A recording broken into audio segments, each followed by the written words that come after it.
gonna call?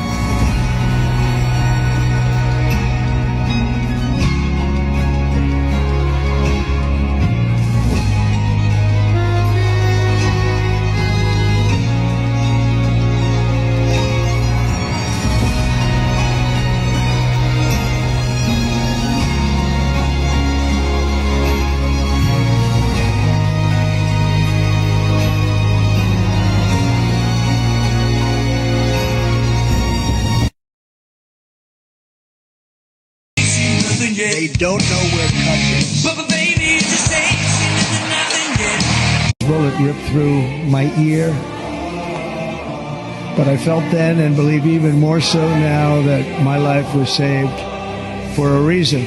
I was saved by God to make America great again.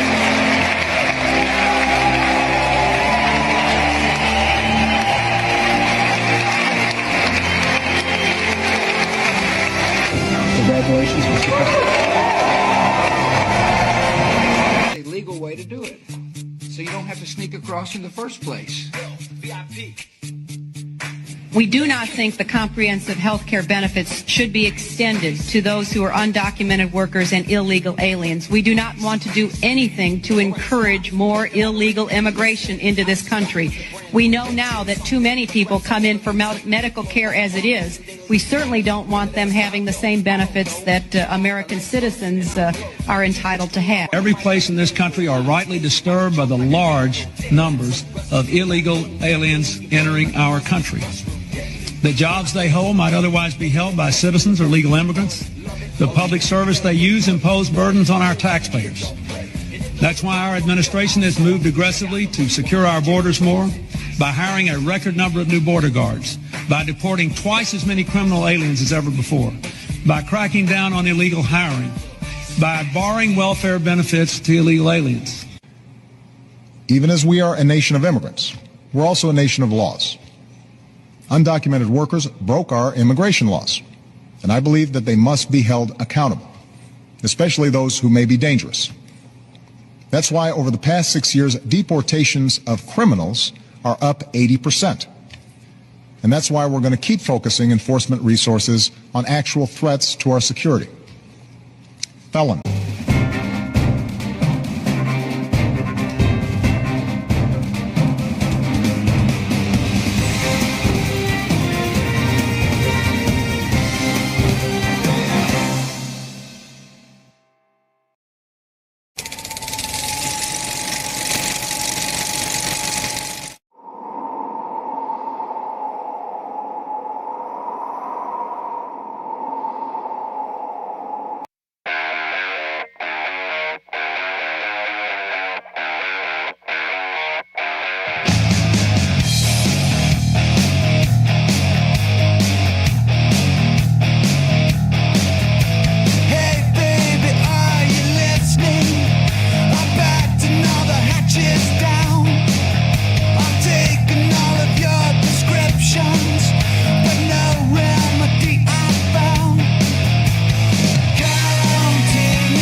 You go on one of these 23-hour international trips with Donald Trump.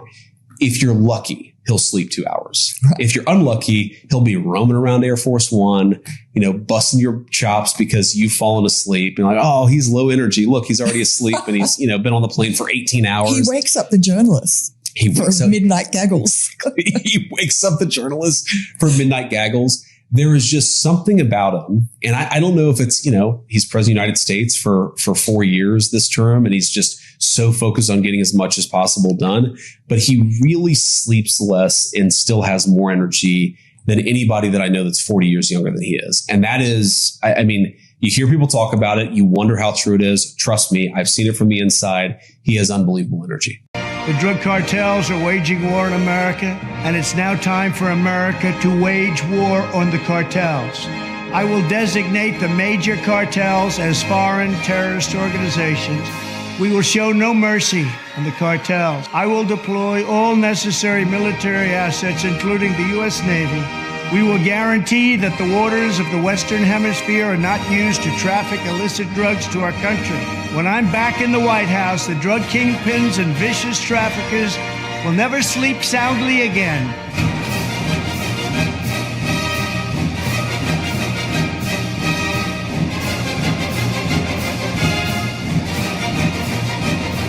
Said you will not allow Trump to come in here and get these illegals. Yeah, you can smile. We're in $1 billion deficit. And you spent half of our money, half of that on illegals.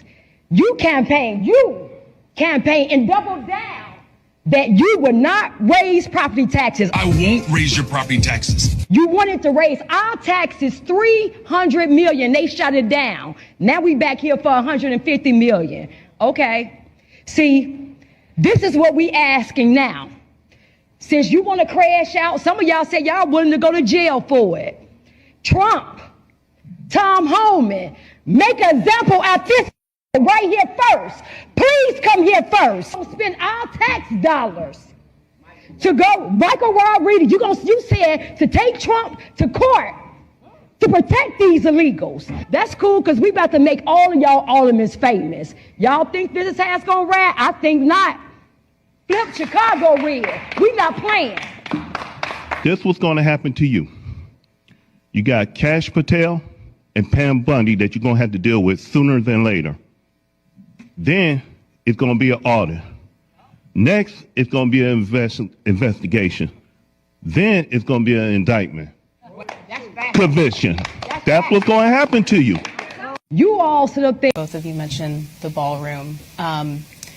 I want to first acknowledge that neither one of you are leading the Capitol Annex project, but Mr. Attorney General, you voted to approve it in 2018. Mr. Governor, the Department of General Services, which you oversee, is part of it.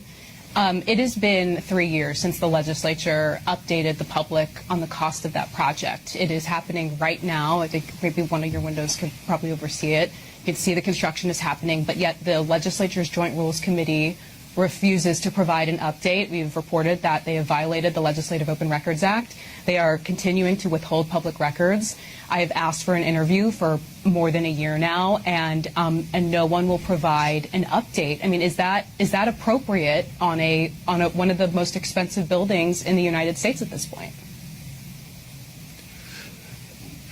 You're my attorney.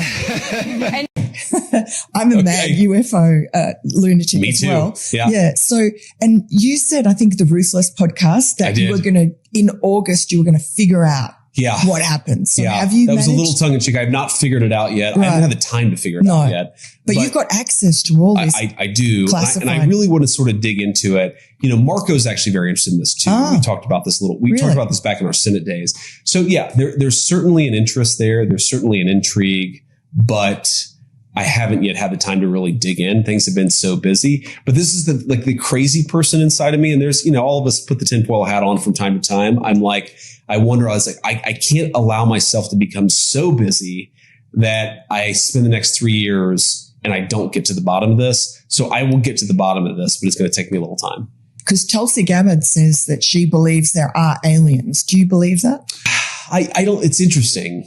I wouldn't say that I do or don't believe it. I mean, I'm a big believer that there are things out there that we can't explain. And so if another person sees an alien, maybe I see an angel or a demon. So I'm a big believer that there are like spiritual forces working on the physical world that a lot of us don't see and a lot of us don't understand and a lot of us don't appreciate. But, is it aliens or is it our guardian angel, or is it aliens or is it a not so guardian force that doesn't care about us or in fact actively wishes us harm? I don't know the answer to that question. What I try to do is I try to say my prayers. I try to be as good of a person as I can be, and I try to do a good job. And hopefully that's all I need to do. Terrific. Thank you so much, Vice President. We began exploring the secret oaths our leaders may take. This time we look deeper at the skull beneath the crown. They say the skull belonged to Geronimo. Maybe it did. Maybe it didn't. What matters isn't whose skull it was, but that there was one. A human being, exhumed, stolen, and placed on an altar inside Yale's most secret society, Skull and Bones. The story goes like this. In 1918, a bonesman wrote a letter bragging that he and his brothers had dug up the skull of the worthy Geronimo the Terrible from his grave at Fort Sill, Oklahoma. One of those men was said to be Prescott Bush, father of George H.W. Bush and grandfather of George W. Bush. 3 generations, 1 senator, 2 presidents, and it began with a grave. The letter exists. The Apache Nation has demanded the remains back. Yale has denied proof, but never opened the tomb to show what's inside. And maybe that tells you everything.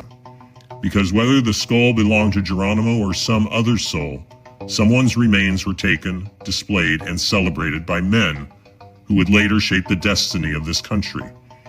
This isn't a plastic Halloween prop. It's a human skull, handled, worshipped, and woven into the rituals of America's most elite. Donald Trump once said, "These are a sick group of people." Maybe he's right.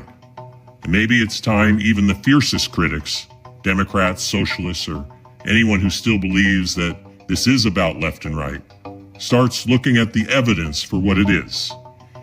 Because if these men were willing to desecrate the dead for their amusement and ritual, what do you think they're willing to do to the living? This is the sickness beyond the symbols. The same sickness that turns oaths into chains and power into possession. They call it tradition. I call it a warning. My friends, we are all anonymous, and the evidence is there for anyone willing to look. Both were members of Skull and Bones, a secret society at Yale. What does that tell us? Not much, because it's a secret. We're both in Skull and Bones, the secret society. It's so secret we can't talk about it. What does that mean for America? Yes. Can you tell us how your faith helps you in your role as Vice President? Well, I appreciate that. That is a very good question. And this is another way in which Charlie has affected my life. I would say that I grew up, again, in a generation where even if people had very deep personal faith, they didn't talk about their faith a whole lot. And I grew up in a country where you just didn't hear political leaders talk about their faith. But the reason why I try to be the best husband I can be, the best father I can be, the reason why I care so much about all the issues that we're going to talk about is because I believe that I've been placed in this position for a brief period of time to do the most amount of good for God and for the country that I love so much. And that's the most important way that my faith influences me is we all get a limited opportunity to make a difference. And if you believe as we believe, you believe that God, you believe that Jesus Christ has a plan. And sometimes we don't understand that plan. By the way, one way I don't understand that plan is why my friend lost his life 6 weeks ago. Sometimes I get pissed off about that. But what I remind myself is that there is a deeper rhythm, that Jesus Christ is the author of the fate of human history, and we are charged to do everything that we can to effectuate that vision, to make our country a more virtuous place, a more prosperous place where people can raise a family and not be persecuted for their faith, but teach their children their faith. That recognition that all of us have a duty. And I have 2 very important duties as Vice President of the United States, to the American people and to God. And that's the most important influence my faith has on me. The Lord is calling you to rise. Please hear me when I say that courageously. He is. Do not be afraid. It is so easy to be afraid, but we are commanded to not be afraid. And when you take that stand, it will encourage and inspire someone else to do the same. Whether that is someone in your circle, whether that's a family member, whether that's someone you never even met before because they saw you posting something on social media. You can't change a nation if you're enslaved to fear. And you can't call out corruption if you're still chained to comfort. And you can't stand for truth if you first do not kneel before the Lord.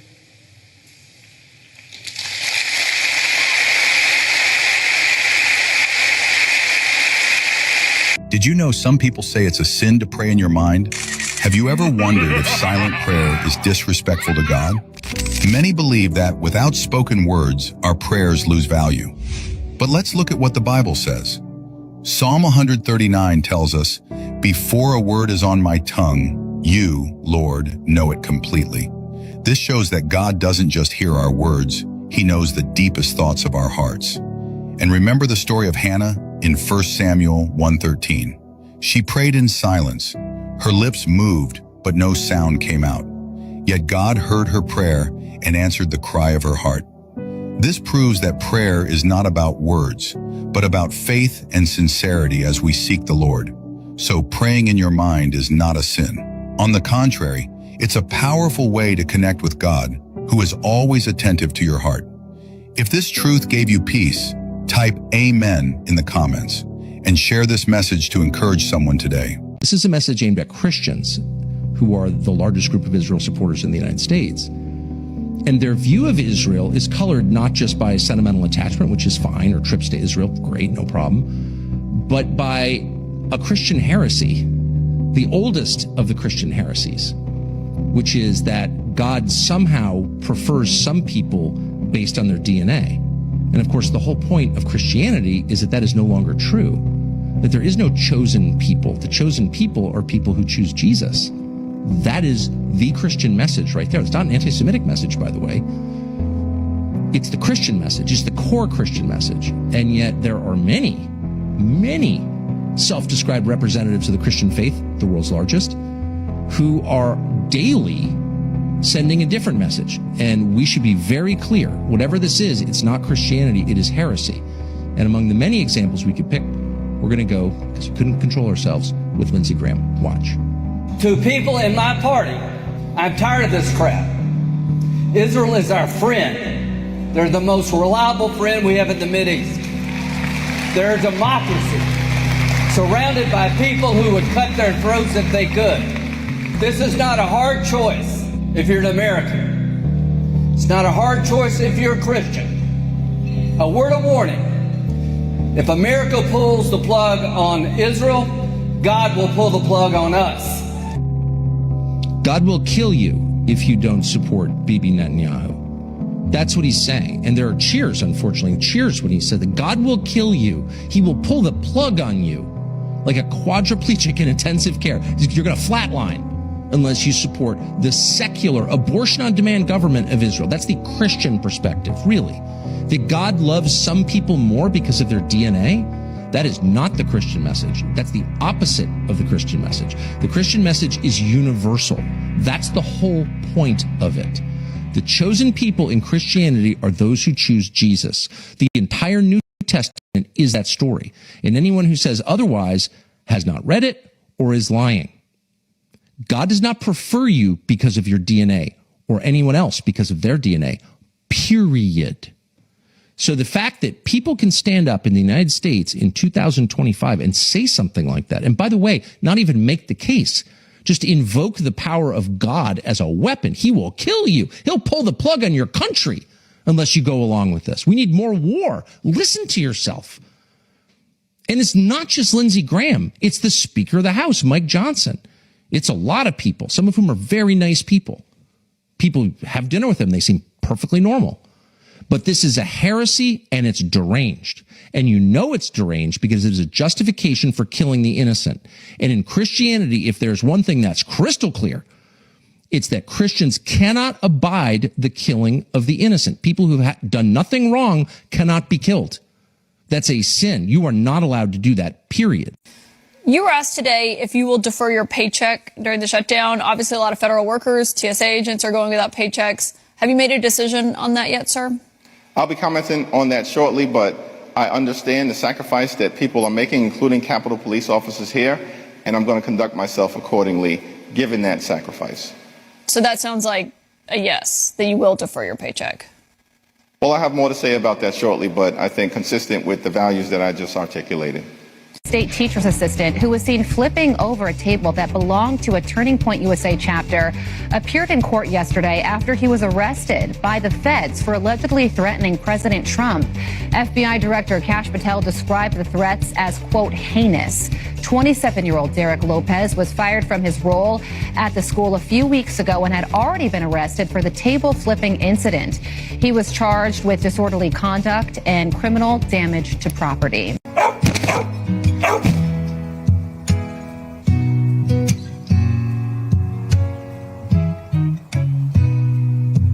When I find myself in times of trouble, Mother Mary comes to me, speaking words of wisdom, let it be. And in my hour of darkness, she is standing right in front of me, speaking words of wisdom, let it be. Let it be, let it be, let it be, oh, let it be. Whisper words of wisdom, let it be. When the broken-hearted people living in the world agree, there will be an answer, let it be.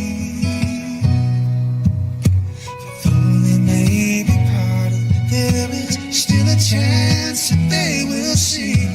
There will be an answer. Let it be. Let it be.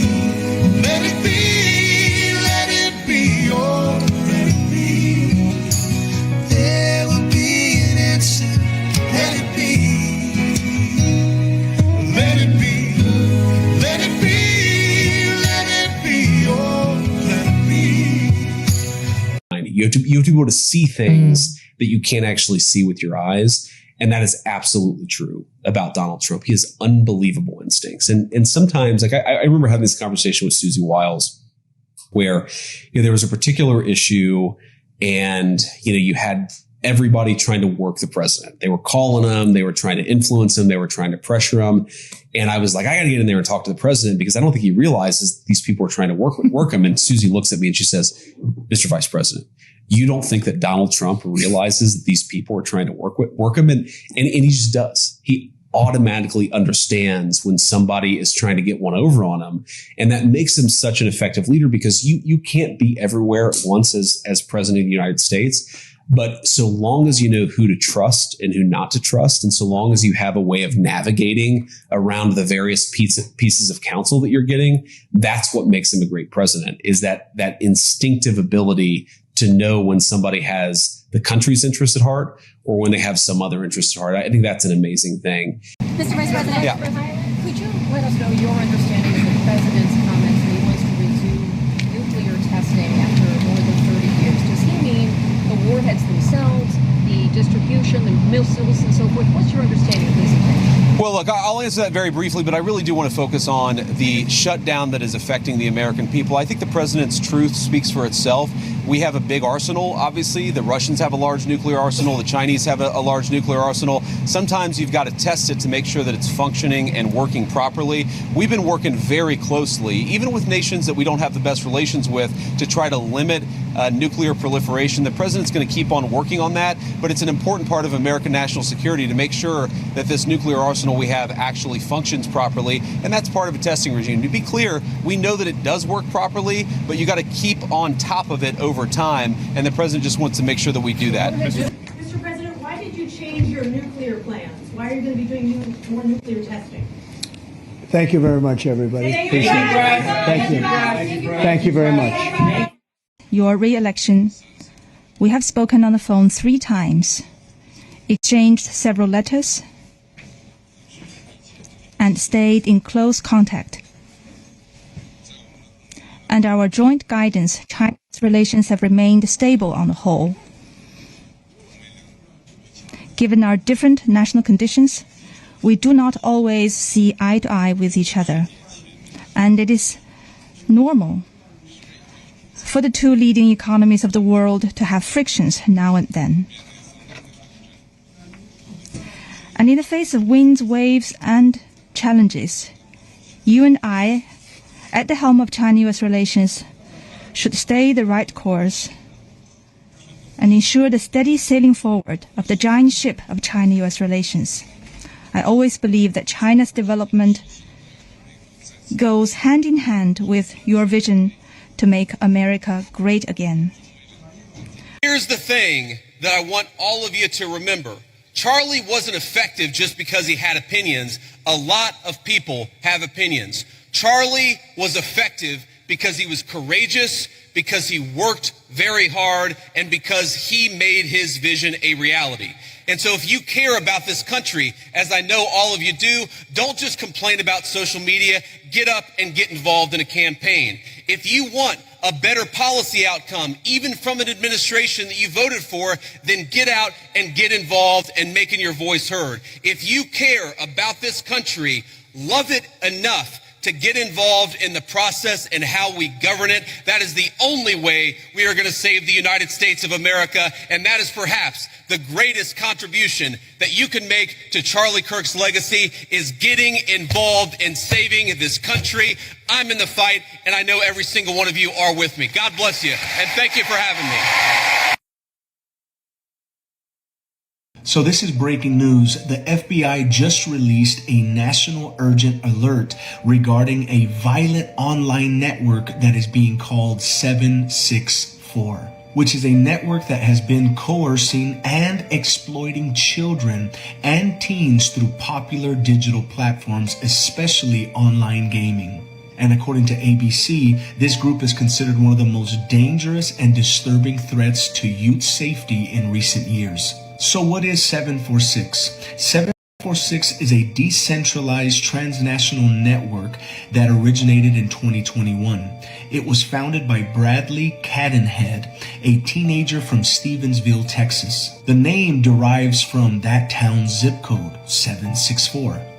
And this group actually evolved from an earlier entity called CVLT and is closely linked to the Extremist Order of Nine Angels, or O9A.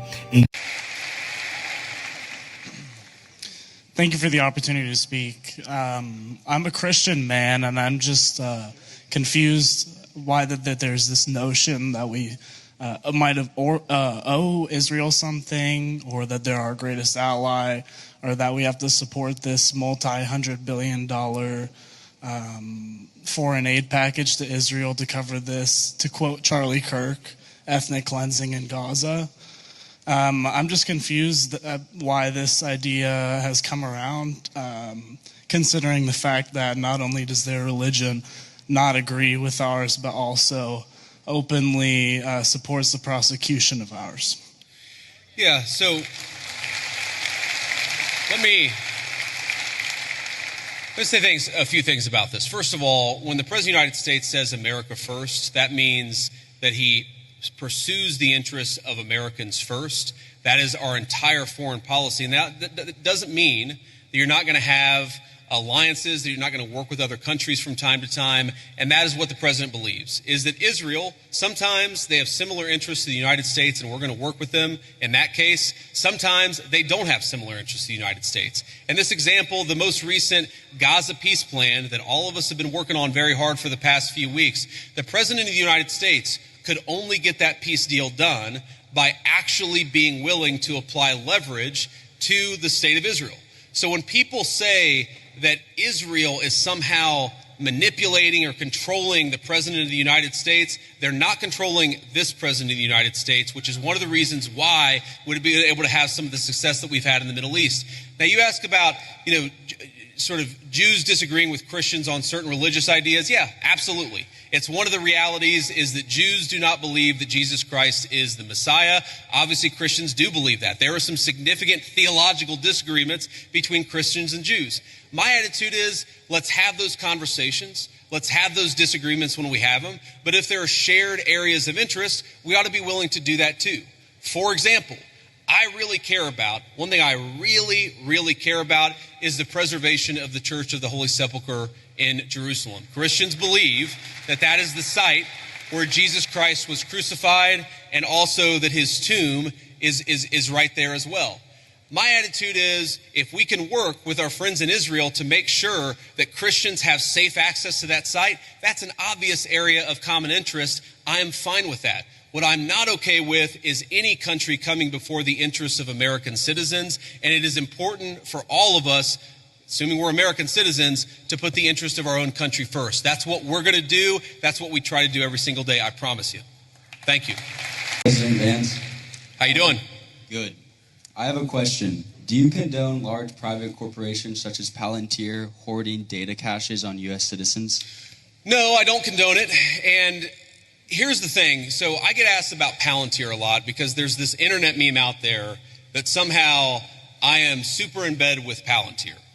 And here's the thing that I'd say about this. Palantir is a private company. They sometimes do a useful service, and sometimes they're going to do things that we don't like. You should be demanding that your representatives do two things when it comes to Palantir or when it comes to any other technology company. Number one, protecting your data. What's going on with artificial intelligence is going to mean that there are massive inducements to steal your data, to harvest it, and to use it against you to sell digital advertisements. That is not what I believe in, and I've been fighting against it, whether it's Palantir or any other technology company, literally before I ran for office. When I ran for office, I was criticized by Republicans in my Republican Senate primary because I was talking then about Google and Facebook harvesting our data. It's unacceptable. I don't care who does it. I don't want them to do it.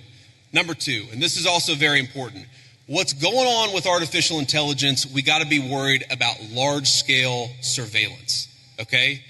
Everything. When you asked about Palantir, do you know that every time you make a credit card transaction, the credit card companies are collecting data on how you spend your money? Do you know that every time you linger over a link on the internet for more than a half second, the search engines are collecting data on you so that they can sell you advertisements? One of the biggest questions for American policy over the next 10 years is how to ensure that you are a sovereign citizen. And you cannot be a sovereign citizen if any private corporation or any government can steal something from you that belongs to you. Yes, sir. Thank you. Thank you.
And so, my fellow Americans, ask not what your country can do for you, ask what you can do for your country. All we say to America is be true to what you said on paper. But somewhere I read of the freedom of assembly. Somewhere I read of the freedom of speech. Somewhere I read of the freedom of press. Somewhere I read that the greatness of America is the right to protest for right. We've got some difficult days ahead. And we are going to make our country great again. I just want to do God's will. I may not get there with you, but I want you to know tonight that we as a people will get to the promised land. Mine eyes have seen the glory of the coming of the Lord.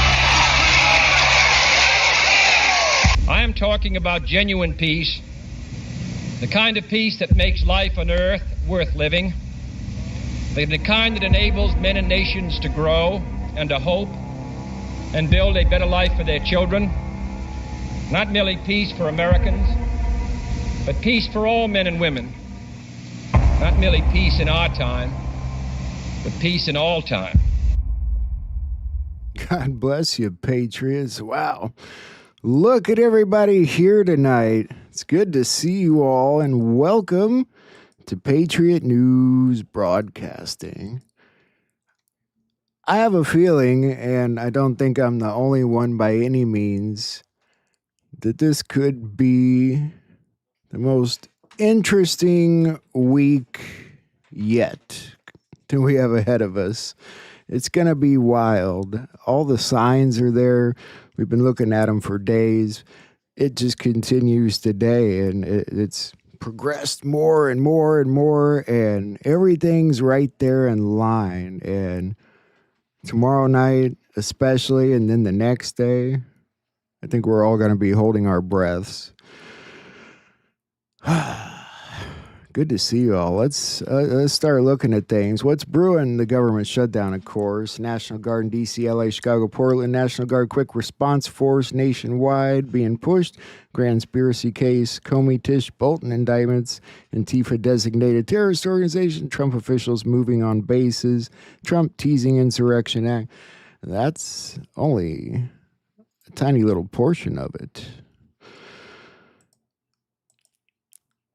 30 days of a shutdown. That's right. There's Chuck Grassley dropping some Halloween comms already. What's Chuck Grassley up to? He's deep into Arctic Fox. I keep wanting to say Arctic Fox. Arctic Frost, which we're going to look deeper into in a little bit.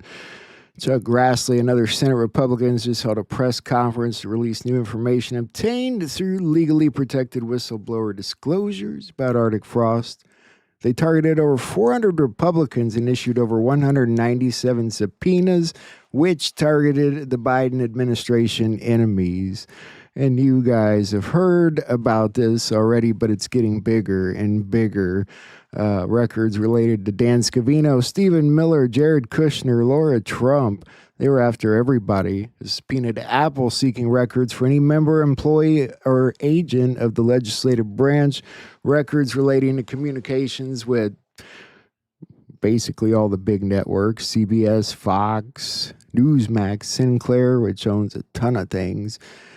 Subpoena seeking statistical data and analytics relating to Republican donors. Grassley ended by saying Arctic Frost was the vehicle by which FBI agents and the Department of Justice prosecutors could improperly investigate the entire Republican apparatus.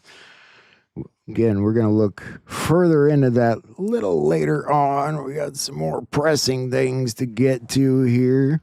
Nice little Trump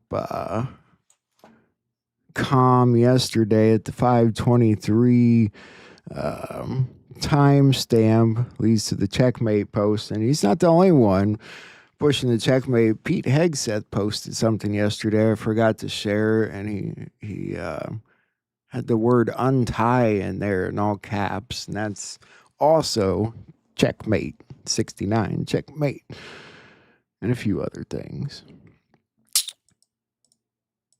And of course, this one's important. Thinking about the timing of POTUS traveling to China, South Korea. Obviously, you know, they're not time travelers. They knew this when they put this up 8 years ago, because it's an operation. It's a military operation. And it might very well be important to everything. Coming up, before POTUS departs on Friday, he'll be sending an important message via Twitter. God bless. I don't know if that's, you know, tomorrow or not. We'll see. He's scheduled to return to the United States tomorrow. His trip from Asia, and he's been busy. You saw in the intro there, J.D. Vance has been extremely busy. And on the money, too, really. I don't know. He's been...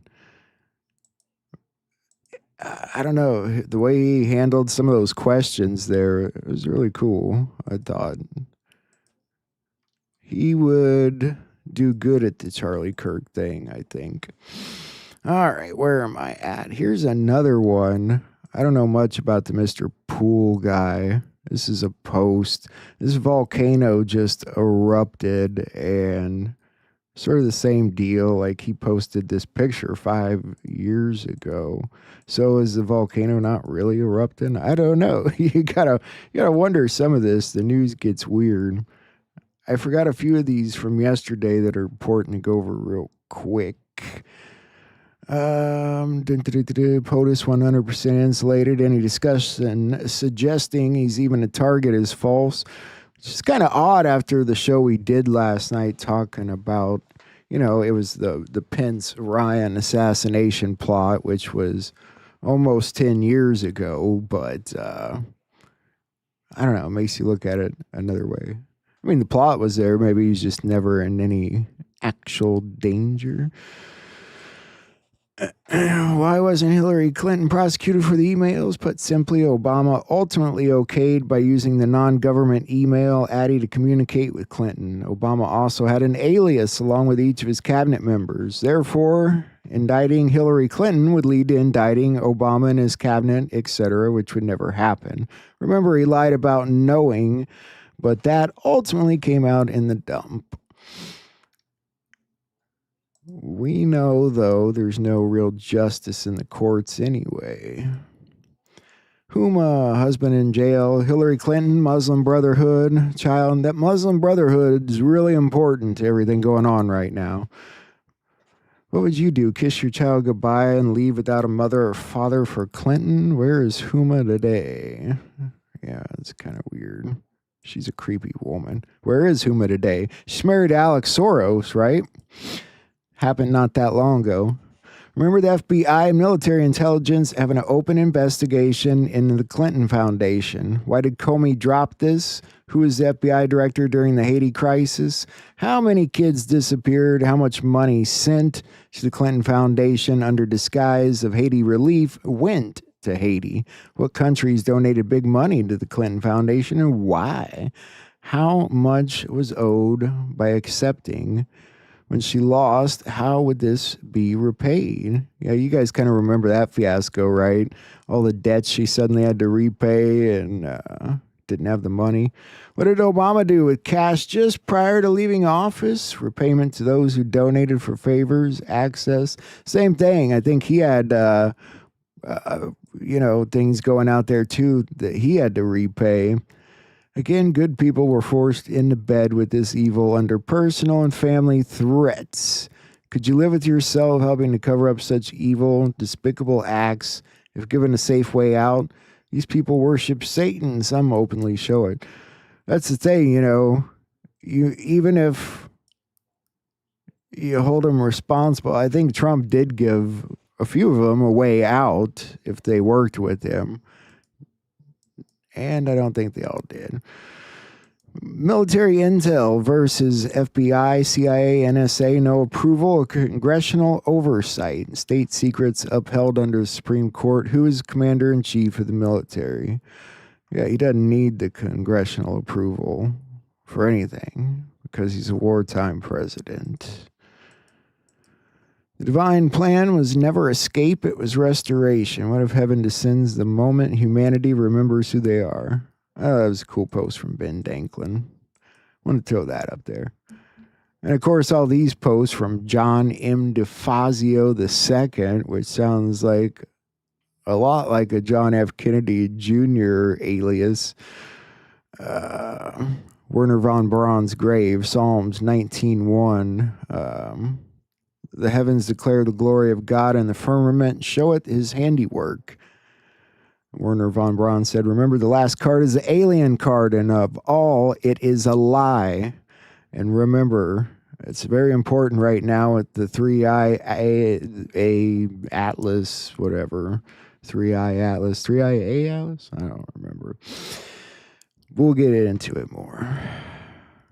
Interesting posts here from Vincent Kennedy. And it'll get more interesting than you think when we get into some of these stories today. It'll connect. He says, at Grok, is this true? The Jews are God's chosen people. The Jewish homeland is Israel. The Jews believe in the Old Testament. The Old Testament is about Jews. You go ahead and ask Grok that. I don't know. You know, it's weird. Well, I won't get into that right now. He also shared this picture of a dump truck with the Punisher skull on it, and somebody said it kind of looked like they were using those as disguised military vehicles. Someone also put at the bottom of his post on the left, Druze, not Jews. Are the Druze God's chosen people? Keep that on your mind, because I promise you we'll go back to it. I know it sounds weird, but it gets into one of the stories today, one of the news stories. You'll freak. It's amazing. Opposite, the First Lady posted this. Christmas time, the National Christmas Tree Lighting Ceremony on December 5th. You can enter the lottery. They do it all the time. They pick people of a lottery, and it's, free. You just sign up, and maybe you'll be one of the people at the Christmas tree lighting ceremony. Give it a try. Recreation.gov/tickets/something. Just go to recreation.gov. And this from ICE. There won't be a Shire. Pippin. Join ice.gov. Fun stuff. People were talking about the debt clock here. The credit card shown on the U.S. debt clock is decreasing. Our credit card debt was out of control recently at, what do you say, 1.4 trillion. It's going down quite a bit, actually.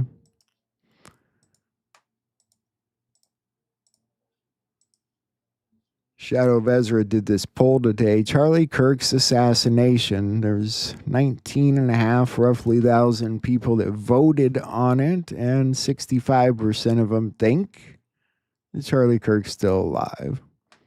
31% think it was Israel. 4% think it is as the FBI says it is. Trump's posting a lot of things. The Golden Age, get ready for the Golden Age.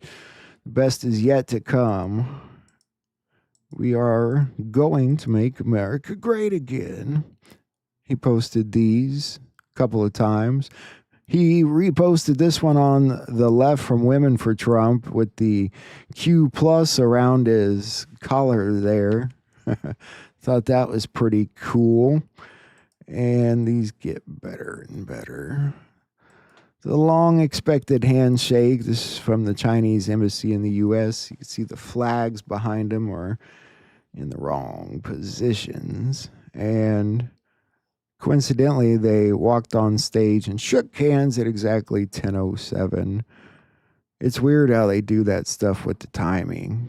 But Trump's very specific about the timing of when he starts things and ends things. Hillary Clinton debuts a shocking new appearance amid rumors she's done with her husband. Now, if you got any small children in the room, you might want to cover their eyes.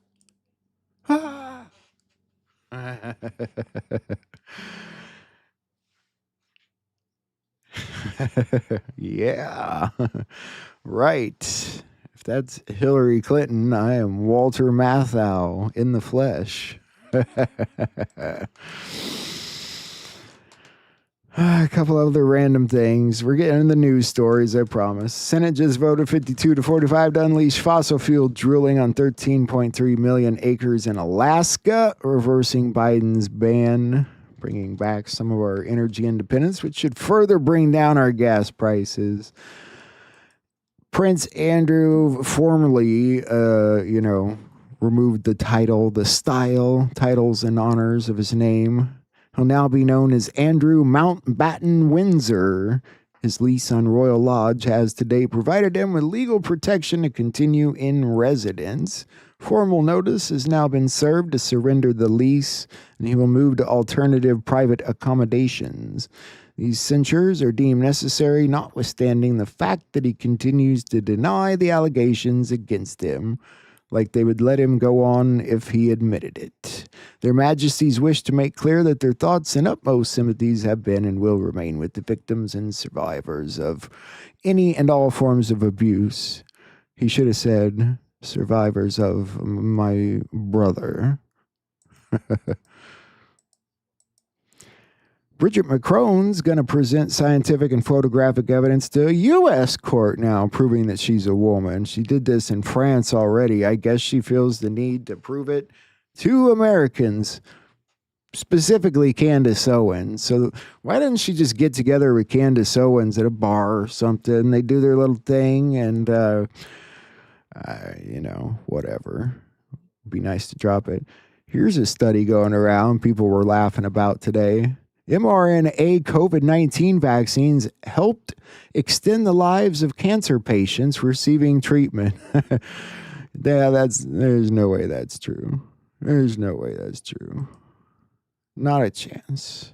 Not a chance. I'm getting into the good stuff. We got a lot going on this week. This guy, I want to get through this real quick. We talked about him yesterday. He's now accusing NASA of withholding critical information about 3I Atlas, the Manhattan-sized interstellar comet thingy, nothing burger, whatever you want to say. But I was going to, I don't even know if I'm going to play it or not, but I was going to show you who he is. This is Harvard, for crying out loud. I know I said this before, but this is coming from Harvard. Like, I don't know if they expect people to think, oh, it's Harvard, it must be like true. But I think people are more like, shame on Harvard and crooked Harvard. I'll show it for a second. I'm not going to show this whole damn interview. A Harvard astrophysicist has sparked widespread curiosity online by warning people to take vacations before October 29th, suggesting NASA may be withholding critical information about a mysterious interstellar object passing through our solar system. NASA says it's a comet, but Dr. Avi Loeb believes the object, known as 3I Atlas, may be something far more advanced and not natural. He joins us to explain why. Thank you for being here today. Thanks for having me. All right, before we get into the what ifs, let's talk facts, the science. I'm just going to say, you should be more afraid of the people talking about looting the grocery stores when their food benefits get cut off than you should that flying piece of debris that may not even exist. But you already know that, so that's good. They're adding to the horse shit nonsense. You seen one over Japan the other day, and then Pakistan, and now they've got one of these. They don't know what it is. It's a bird, it's a plane, it's Superman. It's over Ireland now, so here it is. Look at this, Ellie.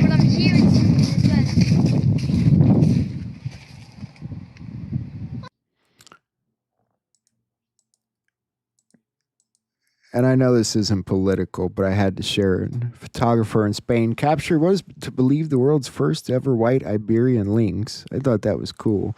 Maybe that's what was on the ship over Ireland, this crazy looking thing here. That cat's got deep thoughts running through its head. And a kick-ass beard, right? He's like, I'm done looking at you, human.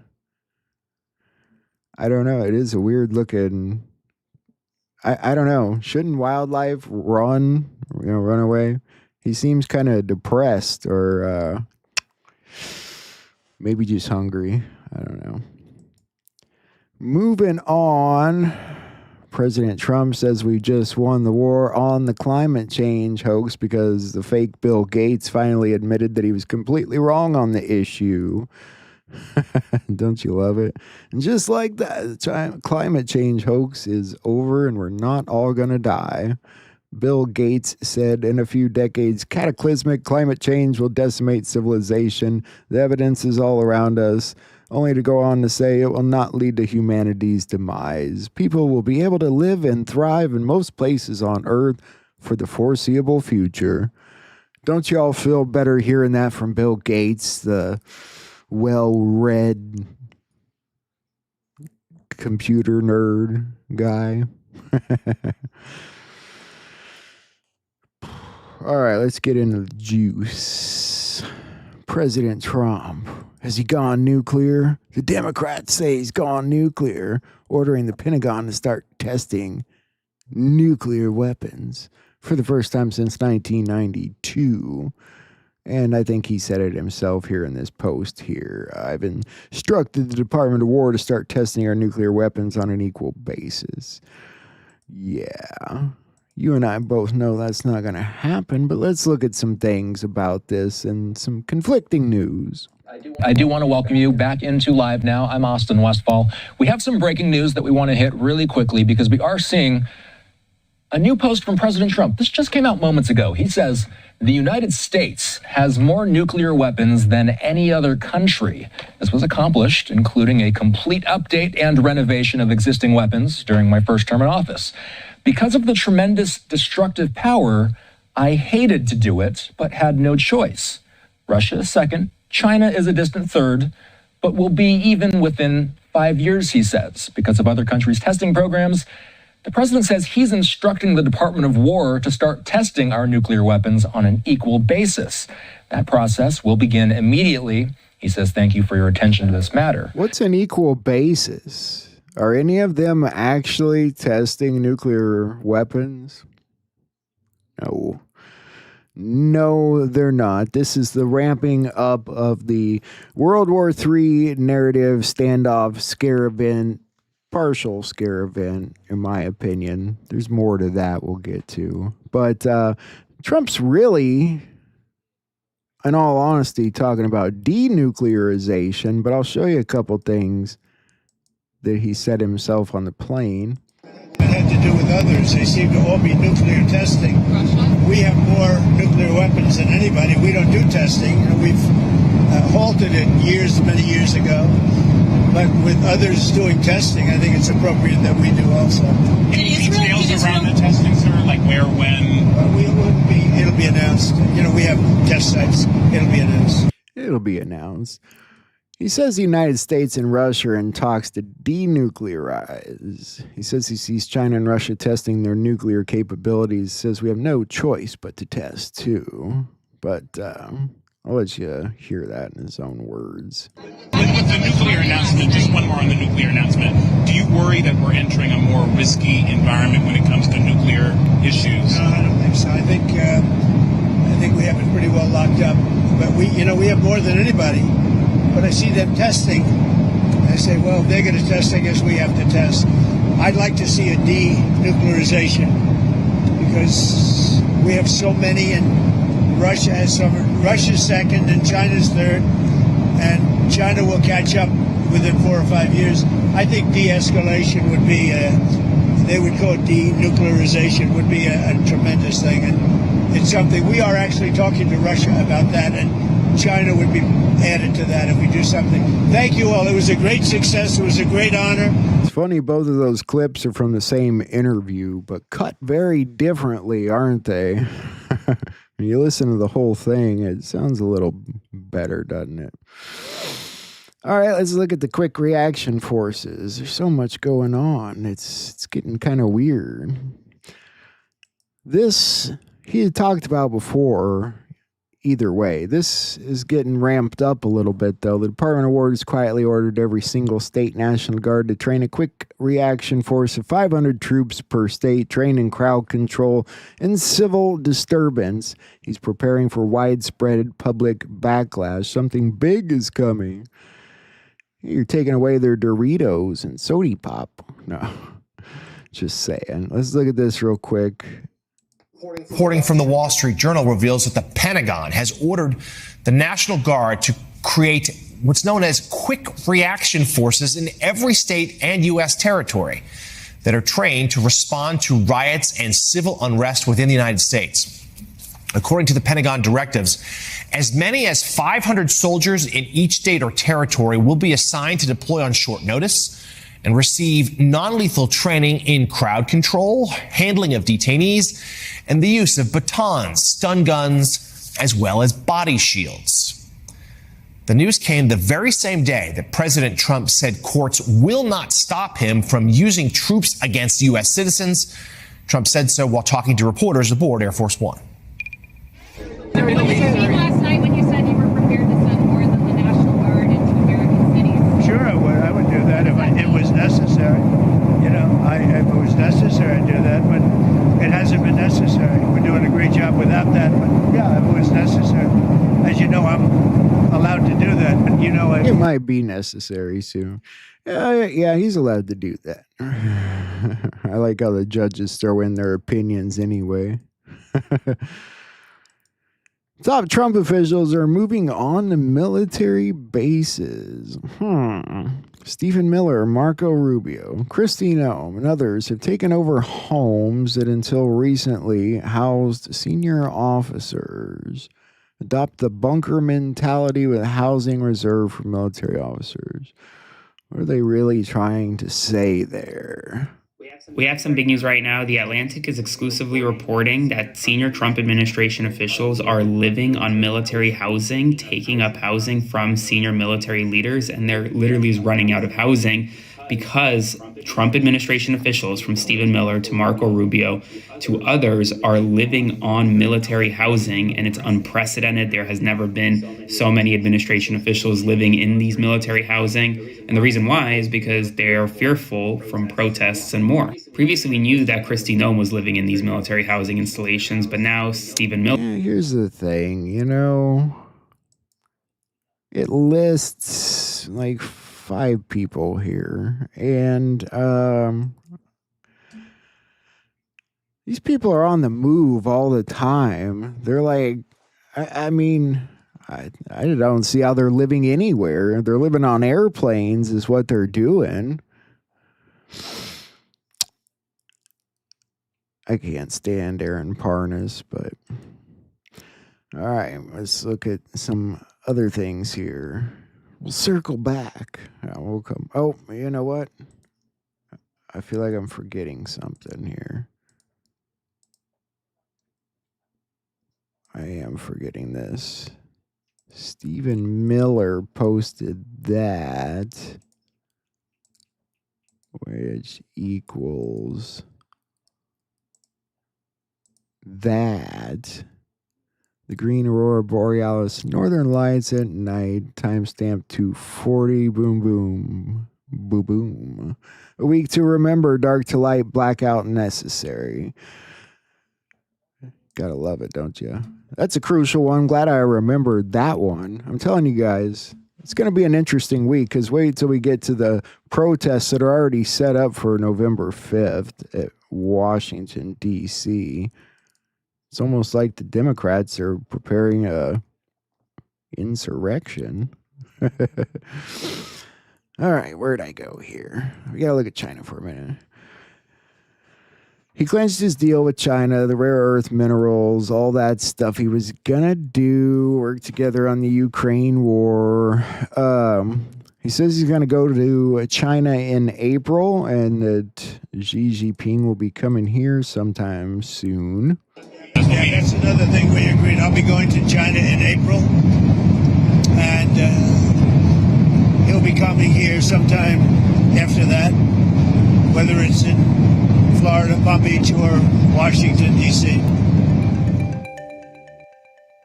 He'd probably prefer Palm Beach. They made their deals. President Trump scored a massive victory in his meeting with Chinese President Xi. They're going to buy USA oil and gas from Alaska. Could be why they started that drilling, huh? That's on top of buying 12 million metric tons of soybeans this season and 25 million tons per year for the next 3 years.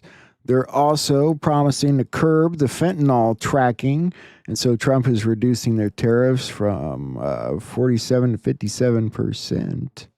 Or two? No, that doesn't make sense. Somebody wrote that wrong. Let's take a look here. But overall, I guess on the scale of from 0 to 10, with 10 being the best, I would say the meeting was a 12. I think it was a 12. I think, very importantly, just the whole relationship is very, very important. And I think it was really good. Well, especially coming on the heels of the successful trip. We're in Malaysia. You signed a peace deal for Cambodia and Thailand. Critical mineral deals with all our allies. So many successful meetings. And so many meetings great for our country with literally hundreds of billions, trillions of dollars have come into our country over the last 4 days, represented by this meeting. But trillions of dollars, where Toyota is going to build plants, $10 billion worth of plants. And, I could go over so many different companies coming in. They're pouring money into the United States. It's amazing, isn't it? But they really are. It's wild. Let's move on from China. Oh, yeah, Trump posted about it, of course, saying the best is yet to come. Well, he said some other things, but basically everything I just told you.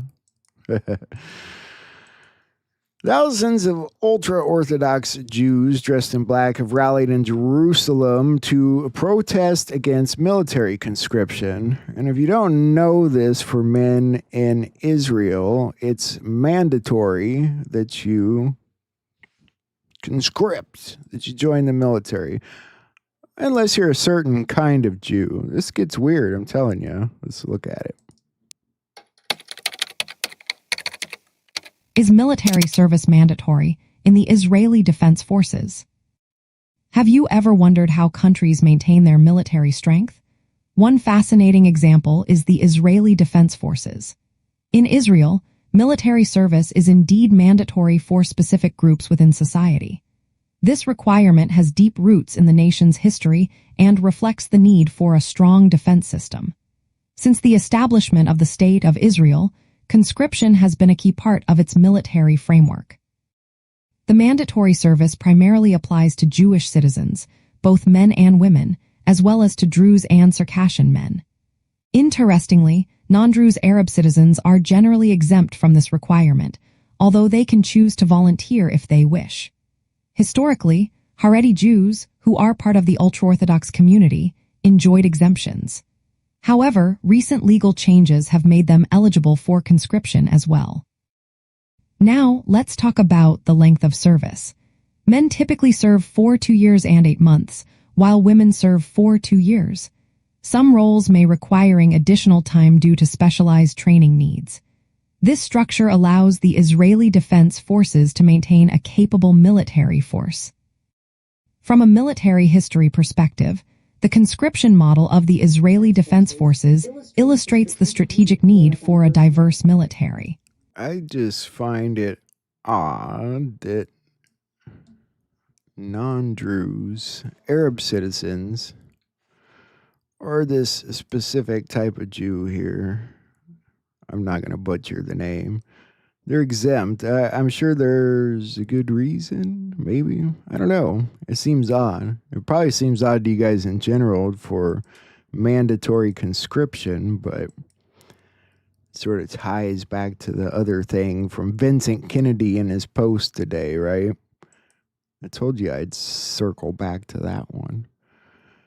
Red Cross is saying Hamas's latest move is unacceptable. This gets odd, too.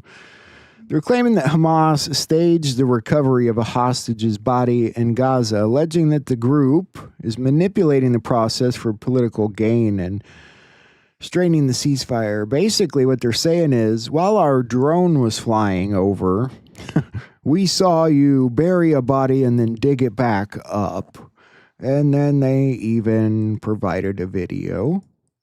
Das israelische Militär hat soeben ein außergewöhnliches neues Drohnenvideo veröffentlicht, das zeigt, wie die Hamas die Bergung der Sterblichen überlässt. Never mind Das Video beginnt damit, dass ein weißes Leichentuch aus der Seite eines Gebäudes in Gaza geschoben und in die Mitte eines frisch gegrabenen Lochs gezogen wird. Oh, man sieht, wie mehrere maskierte Hamas-Kämpfer das Leichentuch an seinen Platz schieben, bevor sie Erde darauf schaufeln. I don't know what to make of this. Isn't this whole thing kind of getting a little weird?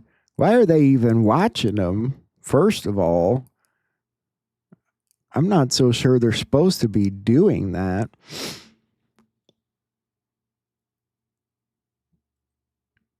And weirder still is even though they claim the body that they just received was fake, they are awaiting 2 more bodies at the present moment. Vehicles of the International Committee of the Red Cross wait along Salah al-Din Road, east of the city, for the transfer of 2 hostages' bodies from Hamas to Israeli authorities. The exchange marks part of the ongoing ceasefire arrangement between Israel and Hamas, supervised by international mediators. Shortly after midday, several white vehicles bearing the Red Cross emblem arrive at the designated point.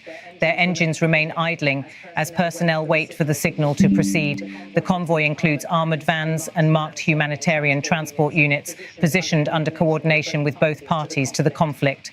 The Israeli military confirmed that its security forces operating in Gaza received the remains of the 2 hostages from Hamas's armed wing, the Ezzedine al-Qassam brigades, earlier in the afternoon. The transfer was carried out under the supervision of the International Committee of the Red Cross. Yeah, gotta love the Red Cross being there, right? That doesn't make it any weirder at all. I thought this was an interesting twist, perhaps. U.S. warship departs Trinidad and Tobago after exercise amid the Venezuela tensions. Everybody has been saying for a good week now that they send them down there for war, yada, yada. And now they're saying, it's just an exercise. Now we're leaving. The United States Navy guided missile destroyer USS Gravely DDG-107 has officially departed Trinidad and Tobago following a scheduled visit that began on October 26th. The vessel's exit from Port of Spain marks the conclusion of a planned stopover under a broader U.S. naval deployment in the southern Caribbean, part of an extended anti-narcotics and maritime security operation that continues to involve several regional partners.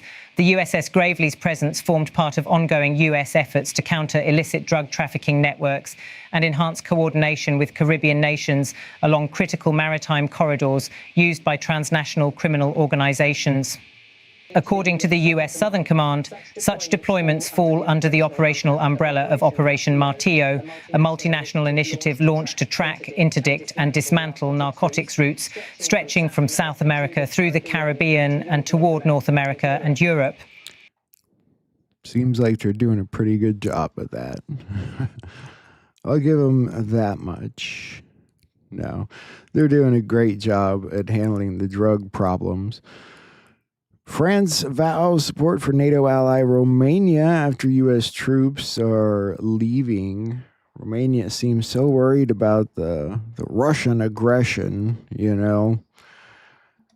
This These stories get harder and harder to take seriously.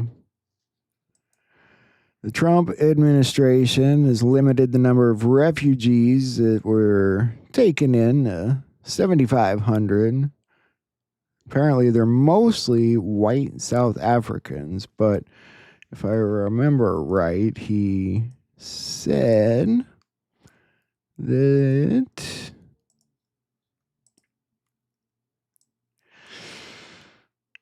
it's justified by humanitarian concerns. Sounds good enough. All right, so moving forward here, the FAA is issuing a bunch of ground stops for several airports, citing air traffic controller staffing issues due to the shutdown.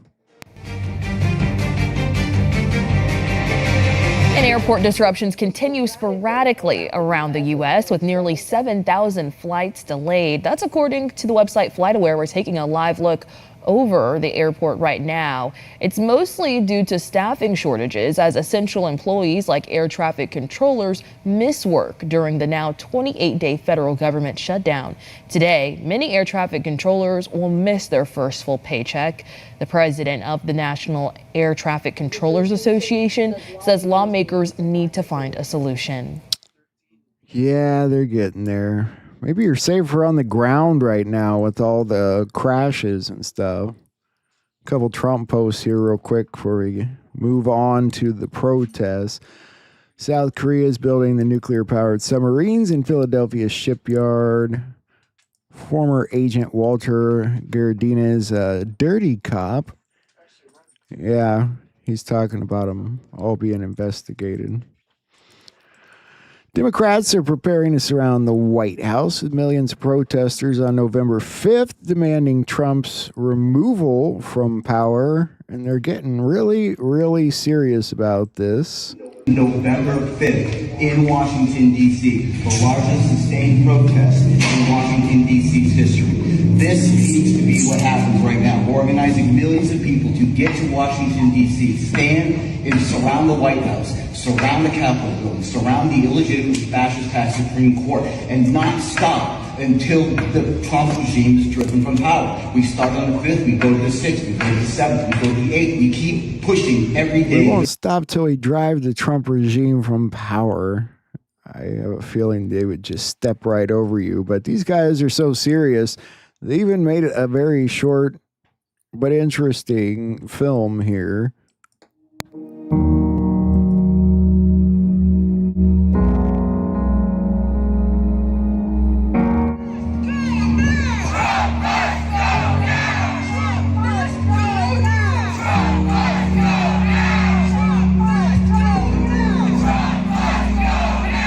The time has come for the fall of the Trump fascist regime. Beginning November 5th, 2025, Washington, D.C. Fascism is not a looming threat. It is Remember the 5th of November. You know what I mean? You know what I'm saying? Between that, I'm thinking here, and the looting that's coming on the 1st, and I'll show you that here shortly too, I'm thinking we're in for a very long and interesting week. You probably don't want to see the rest of that goofy film, but I'm going to get to these looters and the videos they're making. Scientists have discovered a new COVID-like virus in South American bats, raising concerns about another possible outbreak. Yet I can't find this story anywhere. Makes you wonder. Sort of like the Russian one. Some of these you can't find anywhere. This one, not political, but it angers me because that mother right there took her beautiful little girl right there and put her inside a suitcase, and she's walking free right now on bail, a reduced bail. That's the kind of people we're dealing with. That's why we won't get justice in the justice system. I thought that was a good example. Sad example. Freaking nutter bars. CEO of Meta, Mark Zuckerberg, reportedly held a secret meeting with Pam Bondi to seek her guidance on how to approach President Trump regarding the company's mounting legal issues. Sounds interesting. Meta CEO Mark Zuckerberg held a private meeting with Attorney General Pam Bondi at the Justice Department on March 12th, seeking advice on how to effectively communicate with President Donald Trump about his company's concerns, according to a new book published Tuesday. The previously unreported meeting, revealed in ABC News journalist Jonathan Karl's Retribution, Donald Trump, and the Campaign That Changed America, occurred just hours before Zuckerberg's scheduled discussion with Trump at the White House. The timing was critical, coming weeks before the Federal Trade Commission's antitrust case against Meta went to trial in April. How does that work, though? I mean, so you got a good friendship with Pam Bondi? I don't want to know. Federal prosecutors in Manhattan unsealed charges on Thursday against 19 people who they said ran a year-round open-air drug market in Washington Square Park, distributing millions of doses of fentanyl, heroin, and crack cocaine. I don't need to show you the story because we're going to play it. A major drug bust connected to Washington Square Park. Federal prosecutors have filed charges against 19 people, accusing them of running an open-air drug market. All right, Fox 5's Lisa Evers live in the newsroom with a breakdown of the charges. Lisa. Well, Stephen, Natasha, 19 suspected heroin and fentanyl dealers from 2 different alleged criminal organizations have been arrested for deadly drugs they sold in and around Washington Square Park. The feds say the indictments are an attempt to hold drug dealers responsible for the overdose deaths they caused. One of the victims, the feds say, was the grandson of famous Hollywood actor Robert De Niro. Now, feds say the 2 criminal organizations, one a subset of the Bloods gang and the other run by a man who allegedly had been selling drugs in Washington Square Park for 25 years. The defendants have collectively been arrested on drug charges. Gotta get rid of them. If we're going to stop the fentanyl in China at the source, we've got to stop everything else. We got the border. We've got South America. The world's in check. Checkmate if you're Trump. Where are we at here? I seen this. Couldn't find a real good story on it. Department of Justice places on leave prosecutors who said mob of rioters carried out January 6th attack. That's interesting to me. 2 federal prosecutors been told they'll be put on leave. They're filing a brief that described that January 6th attackers were the mob of rioters. Sounds good to me. I'm almost to the looting here. RFK Jr. exposes the real reason ivermectin and hydroxychloroquine were suppressed. This is from SG Anon. In a stunning revelation, RFK Jr. lays bare the hidden motives behind the aggressive suppression of ivermectin and hydroxychloroquine during COVID pandemic. These drugs, both with decades of proven safety and billions of doses administered, were systematically discredited, not for medical reasons, but for legal and financial ones. The heart of the issue, a little-known federal law prohibiting the FDA from granting emergency use authorization for vaccines if any existing approved medication is shown to be effective against the target disease. If ivermectin or hydroxychloroquine had been acknowledged as effective against COVID, the EUA for vaccines would have been illegal. The result, a $200 billion vaccine enterprise, could have collapsed overnight. That figures, right? They didn't want their money to get hurt. Despite mounting evidence, including 17,000 doctors signing petitions and numerous peer-reviewed studies, officials like Tony Fauci led a relentless campaign to discredit these treatments. Ivermectin, a Nobel Prize-winning drug, was dismissed as horse medicine, while hydroxychloroquine was falsely labeled as dangerous. The goal? To ensure the vaccines remain the only approved solution. You guys kind of knew that too, didn't you? Some of it. Now there's that 1700 number again. It's from Pam Bondi. Tolerating crime is a choice. 1,700 arrests, including 126 gang members in just 1 month. Our Memphis surge is proving that it's possible to make American cities safe again.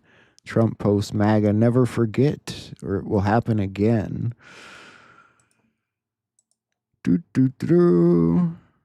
Somebody was sharing this again. Might come in handy soon. Insurrection Act of 1807.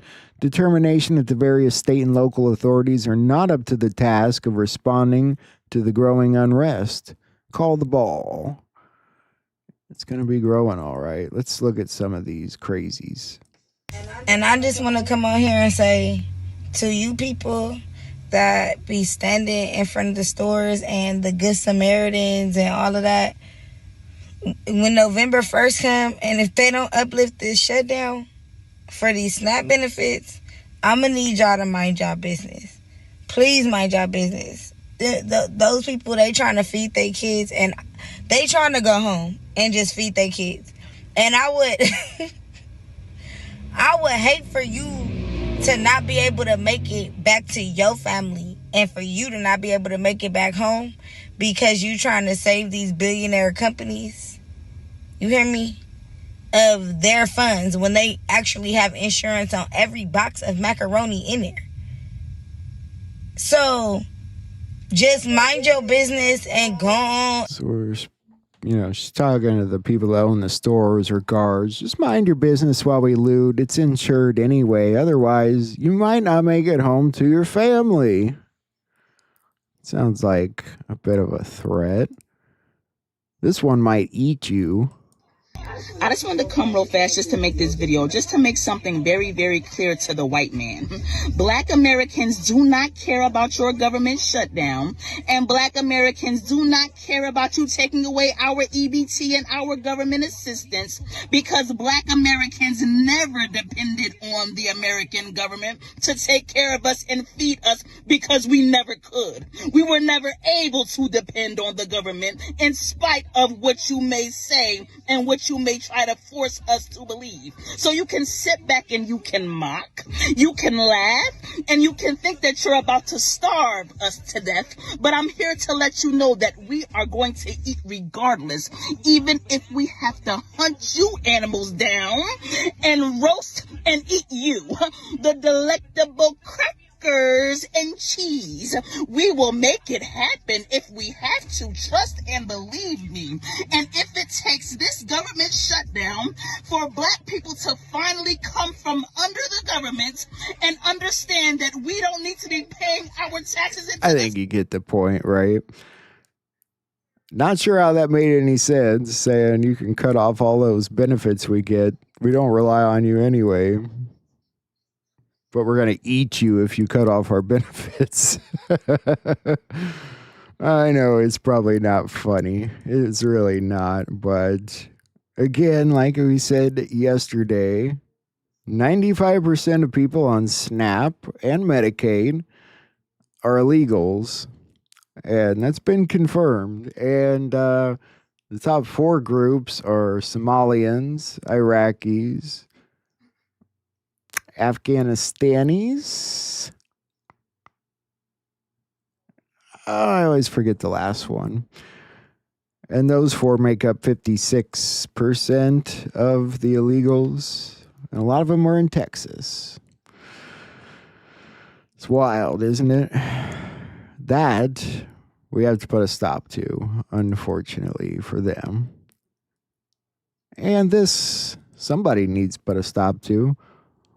Omar Farah, Minneapolis mayoral candidate for the Democrat Party, waves his foreign flag, speaks a foreign language, and pledges his loyalty to Somalia. Tells Somalians to elect him as their mayor of Minneapolis, an American city.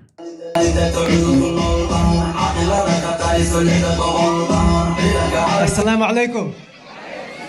Assalamu alaikum. Somalia. Somalia. Hiran State. Ma'awisle. Ma'awisle. Early voting was hadda illa November 4. I need your vote. I need you.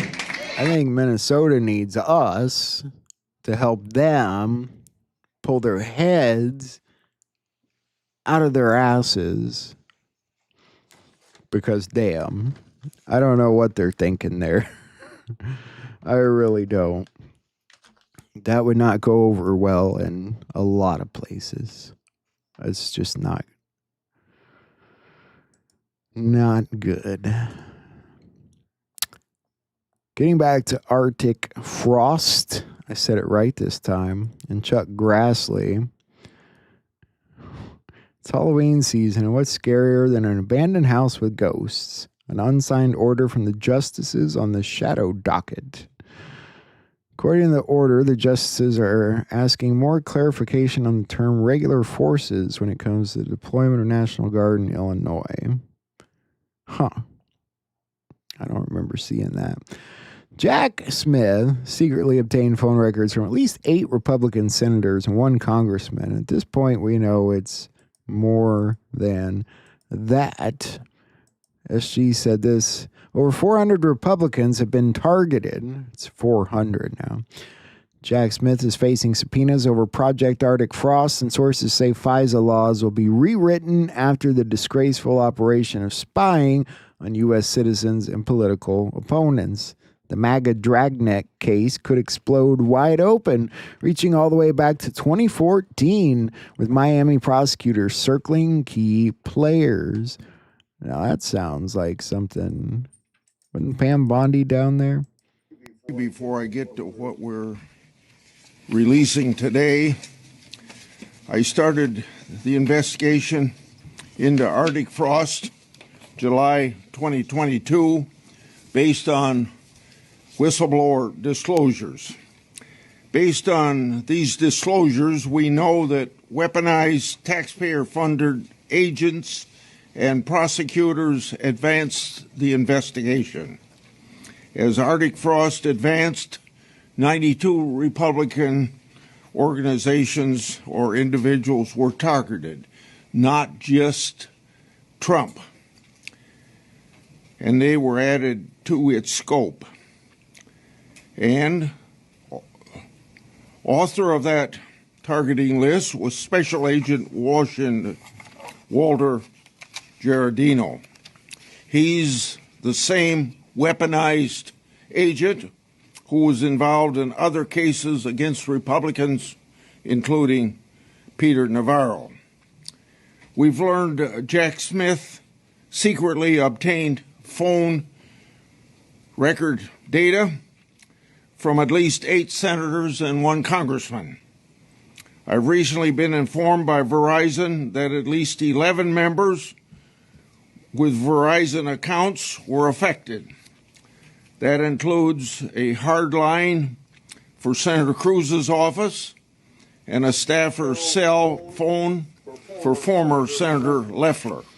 Yeah, Ted Cruz had some things to say too here eventually.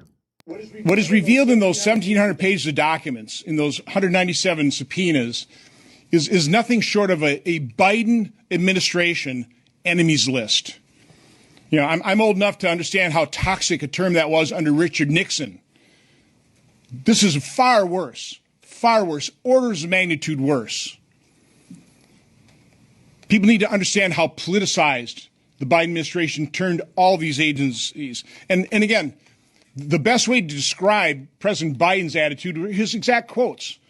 How he thought basically half America were domestic terrorists. In September 2022, in front of Independence Hall, he said, Donald Trump and the MAGA Republicans represent an extremism that threatens the very foundation of our republic. A year later in New York City, Donald Trump and his MAGA Republicans are determined to destroy American democracy. And isn't it interesting, you know, we know they were all pretending that stuff when we saw those emails last night, the Paul Ryan Pence emails, and they talk about how we We've got to pretend to be Trump just without Trump, you know? I thought that was kind of wild. Here's Ted Cruz real quick, and we'll move on. Arctic frost is Joe Biden's Watergate. Merrick Garland was a fundamentally corrupt attorney general. Jack Smith was a fundamentally corrupt prosecutor. This was a political enemies list from the beginning. 197 subpoenas for 430 Republican entities and individuals. That is an absolute and egregious abuse of power. 430. That number is going to sting for a while. I don't think they intended for that information to get out. Candace Owens. Actually, Vincent Kennedy put this post out. A military-controlled operation. Why is everyone at Turning Point USA involved with Charlie, ex-military? And no, a 30-06 did not end Charlie Kirk's life. Mikey McCoy's father, who lied about his son having blood all over him when Charlie was shot, his father, just happens to be ex-military and assistant chief of staff for psychological warfare in the Navy. Every single person has military connections, even to the doctors in the hospital where Charlie was treated. I hate to say it now because I don't believe we're even close to being able to have this conversation, but Candace brought it up and explains that all major companies and media personalities, even Mr. Beast, all of them and their families are military or have ties to the military-industrial complex. All of them, meaning many things are operations and facades that are all under control and running experiment-like operations on the public. The world stage an illusion for the public that's actually not random and all under control by a group. The same group that is always behind everything else. No wonder they're attacking Candace. She's being naive and it's time for her to wake up. Let's see what she says. One thing that has shocked me about Charlie and Turning Point USA is just how many military characters were surrounding him. There's more. There's a lot more that I haven't covered, but I'm painting a picture here for you. Okay.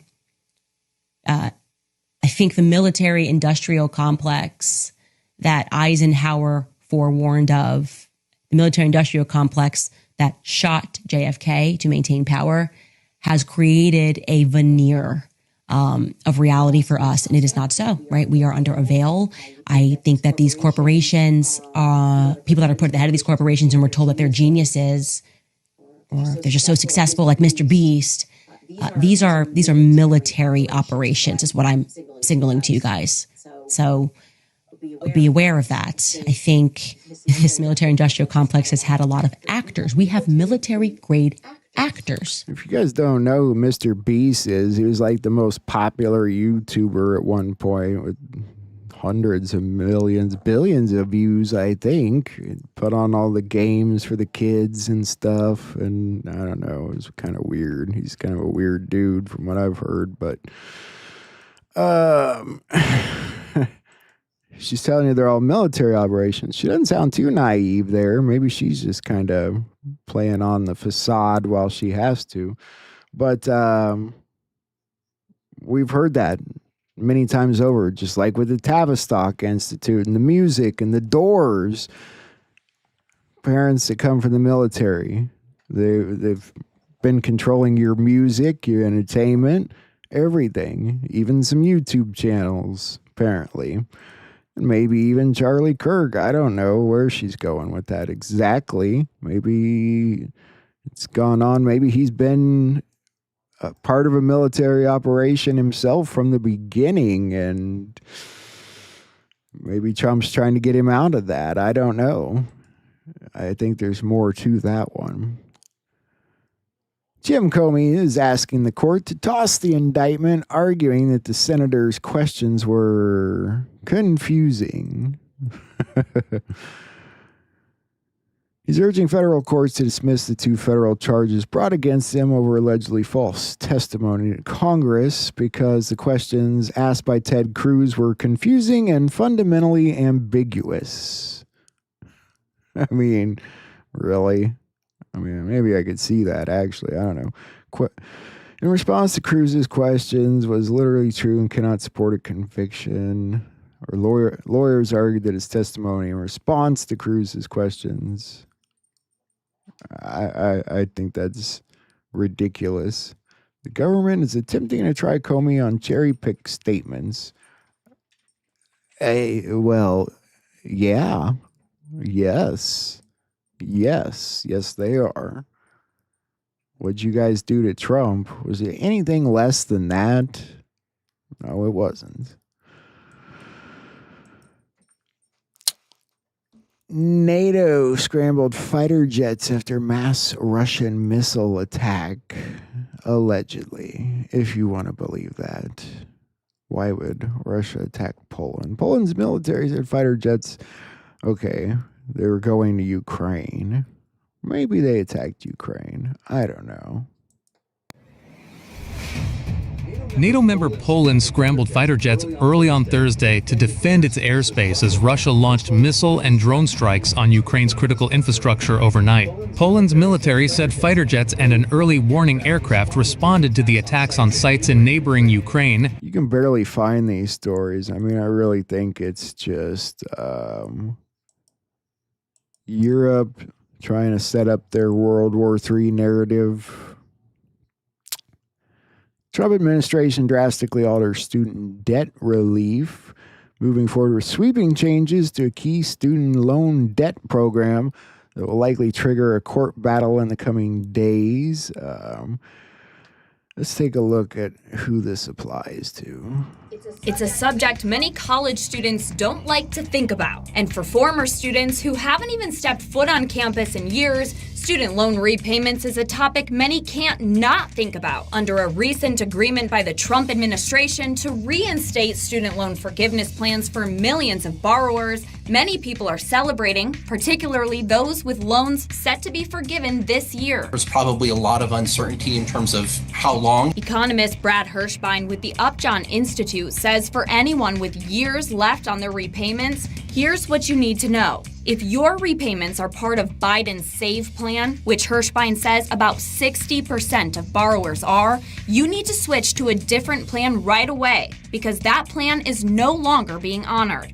For folks on other plans, expect sometime in the next few years for your plan to be moved, consolidated under Trump's new simplified one-plan approach. All the decorations they put up at the White House are just pumpkins. I don't see witches or ghosts or goblins or things like that.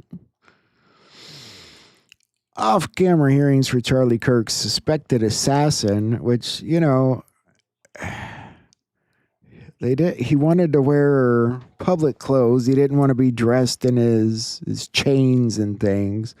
Then they turned the camera off, which I don't know if that was his decision or theirs, but now they're getting some kickback, not kickback, but oh God, why can't I'm having a mind blank tonight. People aren't happy about it. We'll just say that. Let the cameras roll. The defendant, accused of assassinating Charlie Kirk, wants to keep the cameras out of the courtroom. His lawyers argue it will taint the prospective jury pool and jeopardize his right to a fair trial. They say after his first court appearance, the public scrutiny of his appearance and his movements was happening excessively because of what was shown in the courtroom. Well, when you pick up murder charges, public scrutiny usually comes. Yeah, you get the idea. Trump can't go everything, you know, if he weren't to decorate for any of the holidays at the White House, everybody would not understand. He has to go slowly with the changes. People will understand that these holidays are evil. Trump knows they're evil. He's not celebrating evil. He's doing what he has to do until the right time, until things progress, you know? we can't tear apart, even though they're based on evil beliefs and traditions on one side of things, they're American traditions on the other side. You have to be careful how you do things. We don't want to just tear America to pieces before we make sure we have enough glue to put it back together. Tornadoes hitting Florida the other day. I wanted to point this out with all the other weather crap happening. Some folks in Mexico Beach might have had a familiar and unsettling feeling this morning. The town that was destroyed by Hurricane Michael 7 years ago was hit by a possible tornado early this morning. It damaged El Governor Beach Resort and RV park, flipped over trailers, and knocked out electricity. Okay, I get it. You guys don't want to see the weather, really, do you? 171 people were arrested in Operation Unmasking Predators in Tampa, Florida. We saw a piece of this yesterday. First at 5, more than 170 people in Hillsborough County are facing charges following an undercover sting operation. The sheriff's office says the suspects are all linked to crimes related to the sexual exploitation of children, and it was a lengthy investigation. Fox 13's Kylie Jones joins us live from the Hillsborough County Sheriff's Office with the details. Kylie. And Haley, 6 children were rescued throughout this months-long operation. Now, these cases ranged from hunting down suspects on the internet to going undercover out on the street. Investigators are going undercover to unmask their suspects. Stop right now! 171 people are facing charges related to the sexual exploitation of children. There were times where we posed as a person trying to purchase sex with a child. There were times as we were advertising that we had the child available for the purchase of sex. The Hillsborough County Sheriff's Office launched Operation... Damn, Tampa. Damn. That's all I can say. All right. Are we back to where we started? I think I have a few more things. Maybe. Maybe not. In Texas, they had cops that showed up at this guy's house over a couple of his ex-posts. Let me show you the post. We must eliminate the Jews. It's the only solution at this point. We must protect and save Christianity. The consequences are that the Jews will finally be eliminated and there will be peace in the Middle East. Except for Jews and Muslims, we hate the Jews and Muslims and must eliminate them. Yeah, that's pretty specific, huh? I guess that might warrant a visit. I get why it's not okay, but it's also pretty specific to say we'll have to kill them all. We're going to have to wake up and realize one day we have to kill them all. They probably should have watched him a little longer than 4 posts. Maybe there's more than 4 posts. I don't know, but it's a pretty wild situation there in Texas. We're going to look at something after we're done with the news here. I just want to make sure I cover everything, because I know there was a lot tonight. Yeah, let's look at this real quick. Breaking down the Flamingo hoax. Where's the real missile? The official announcement of Ukraine's new FP5 Flamingo cruise missile by the Ukrainian Ministry of Defense included video footage that has a high probability of being a crudely made deep fake, which of course leads to the question, does this supposed new weapon actually exist? Or did they just take the money like they did with the medals that were supposed to be given to people fighting over there? We're going to look at that real quick. Then we're going to look at a few things to do with the scare event. And then there were multiple roundtables in the past couple of days I want to point out. So, yeah. Still got some stuff to look at. What is this? Oh, yeah. All right, let's look at the video real quick. So, a new missile called Flamingo was just revealed by Ukraine's Ministry of Defense. Let's check out their official presentation and see if this thing is actually real, or if they just want us to think it is. В основі оборонних інновацій України лежить новий символ точності і стримування. Представляємо українську крилату ракету великої дальності нового покоління FP-5 «Фламінго». Okay, let's pause here. This footage seemed a bit off to me. I reverse-searched the video, and it turns out it was taken from the 1960s film Operation Crossbow.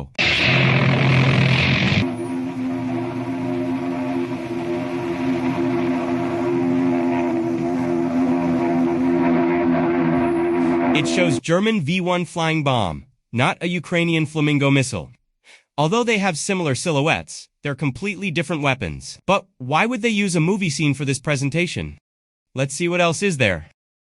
Маючи дальність дії до 3000 км, FP-5 «Фламінго» може вражати критично важливі цілі глибоко в тилу противника, зберігаючи при цьому низьку радіолокаційну помітність. Його профіль польоту повністю програмований з можливістю навігації по рельєфу, місцевості точного наведення по GPS і автономного виконання завдань в умовах радіоелектронної боротьби. Okay, pause again. This looks like the Flamingo, but it's actually the V1 once more. This shot was taken from a YouTube CGI video published by the Yarhub channel. It was mirrored and changed to appear darker.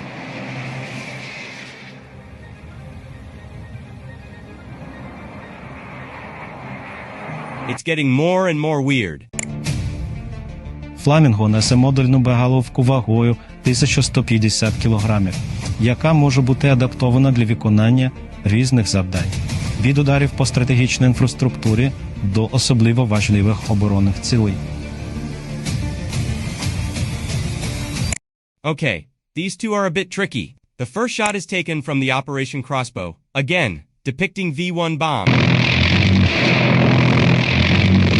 And the next one seems to be a mirrored Tomahawk cruise missile launch video published by Engineering Secrets YouTube channel.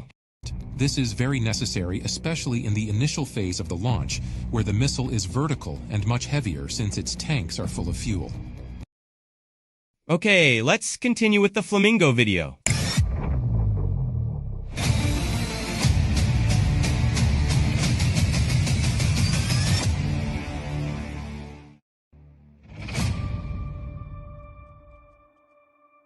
Okay, to sum it all up, this presentation video shows the specs of Flamingo missile, but all the real footage seems to be fake. Taken either from a 1960s movie or a CGI video or a footage of a completely different missile. This is very necessary, especially in the initial phase of the launch. The question remains whether Ukraine actually possesses the Flamingo, or if it's merely a vanity project that exists only on paper.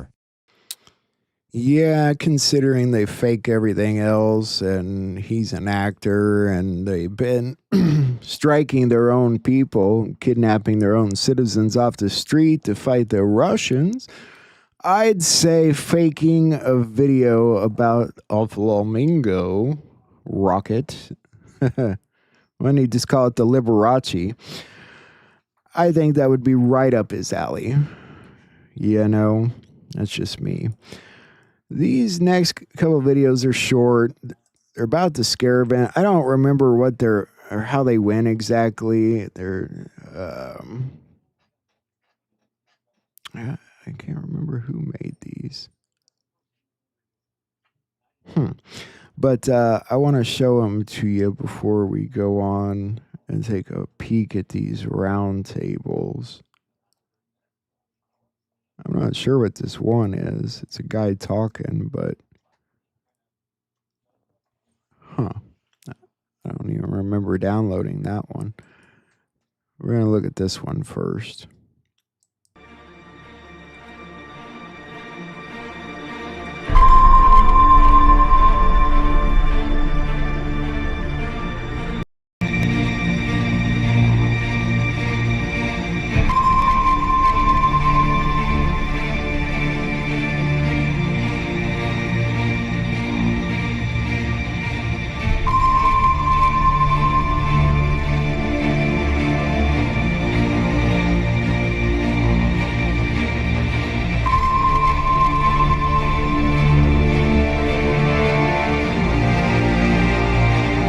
Russian threats to use nuclear weapons in Ukraine? The president warning the risk of nuclear Armageddon has not been this high since the Cuban Missile Crisis. The risk of nuclear weapons is raising the world is on the brink of Armageddon. Hold up. Wait a minute. Something ain't right.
Your mission is to be the calm in the storm, be the lighthouse in the darkness. You're watching a movie, and in the end, God wins.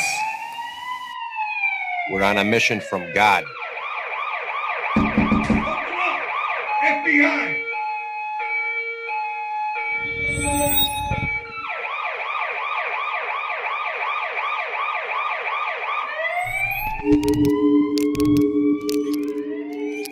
FBI! Open up! Be brave, shine the light.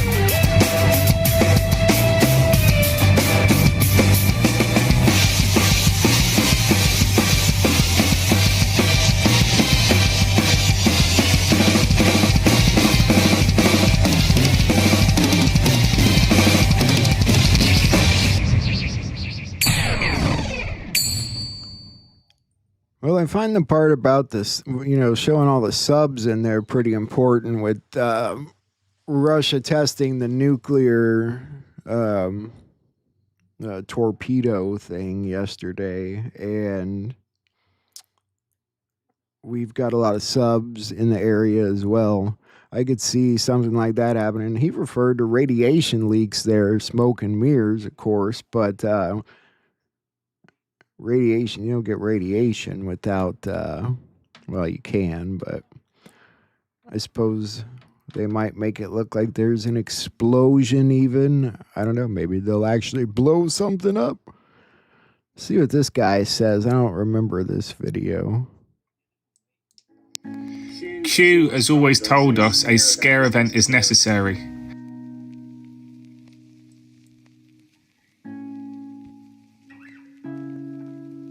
How do you wake up the remaining masses? Well, the two worst things in this world is war and human trafficking. The human trafficking's coming out, and we've still heard about North Korea, Taiwan, Russia, Ukraine, Iran. A scare event will happen, and that'll wake up the remaining. So just know that we've already won this war. As Q always tells us, the military are in control. And we can easily find that out by just looking at what Trump did to rebuild the military. Where have they gone? They're waiting for the public to wake up so they can go in and they have the public behind them. So pay attention now, because we're getting really close. And just know that any fearful stuff that you see on the Tell Live Vision, is not for us, is to wake up the normies. Our job is to stay firm and make sure that we help them make that transition through the darkness into the light.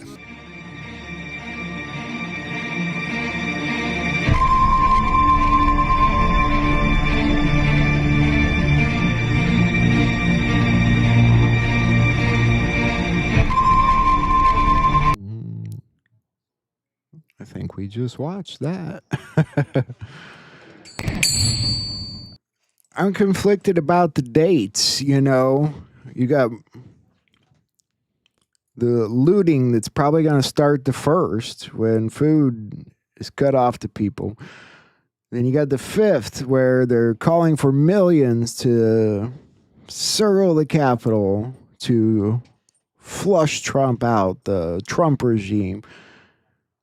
And they always tell you to remember the 5th of November. Then you've got 1117, November 17th. They have put that in a lot of places. In the movie House of Dynamite in Netflix, his nuclear codes was Indio 1117. And I've seen people point that out a few times too.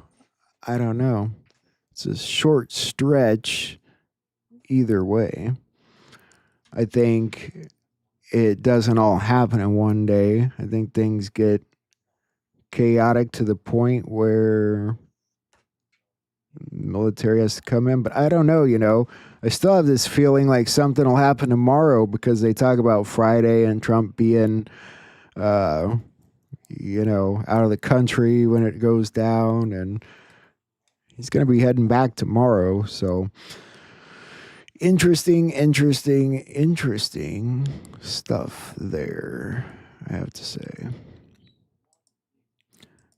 Let's take a look at what our professionals have to say about it. Just got to question which ones we want to look at first. This round table is more about weather warfare stuff. Go play this one because Mr. Chambers, I don't believe, is on YouTube yet. And he's got some good guests during this round table. Let's take a look at it, and we'll talk about it in the chat. I'm sure these guys will talk exactly about this very stuff.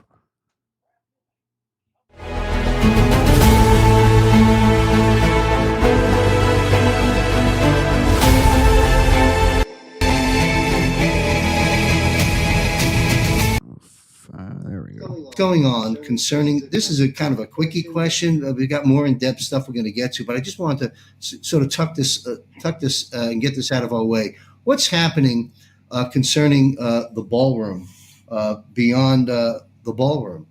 We'll begin, I guess, our panel with Colonel Lennox. Sir, if you want to take that question on. Yes, my personal opinion is it has nothing to do with the ballroom. It has everything to do with what's underneath the ballroom and what they're digging out and the tunnels they're going to find and the children they might find that they didn't find previously. And, all right, well, there you have it. That's my summary of an answer. Well, thank you very much. I knew there was more to this than a ballroom. Although the ballroom will be nice, that we're entering into a golden age. We've got all kinds of events the president will host. But thank you. I knew there was more to this. We'll move the same question on to the rest of the panel. Colonel Sellers. Yeah, I mean, it's interesting because I read an article today on it, and on the same question, and it was a really interesting take on it. Is that like Tom said, it has absolutely nothing to do with the ballroom. It's a huge space that he's putting it. It's 8,300 square meters. This is huge. Wow. But what the take that I read on this today was that it's really a communications thing. They're cutting off all of the old communications that were leaking out of the White House and everything throughout DC. You know, it was the lines of communication to everywhere. I read that if you look at DC, it's shaped in the form of a pentagram. and it's definitely a main location for Masonic lodges and all that. And the take on this that I read today was that the way he's building this thing in the ballroom, it basically cuts off the south path of the pentagram that is laid into the streets of DC, and it's taken out basically the power of the Masonic lodges over the government in there. And the whole thing is it's going to be, from what I read today, it's all linked up into the Starlink, Space Force engineers and Starlink engineers designed the ballroom. And there's going to, underneath the ballroom, there's going to be a massive new command center that's down there, and it's all going to be hooked up to Starlink satellites, QFS, all of that, a complete severing of all of the old communications out of the White House. I thought it was a really interesting. That is interesting. Just a brief comment. Many years ago, at American Media Periscope, in our earlier days, my co-host at the time was James Grundvig, and we had speculated, and I've been right about maybe 95% of my conspiratorial views over the years as a matter of public record.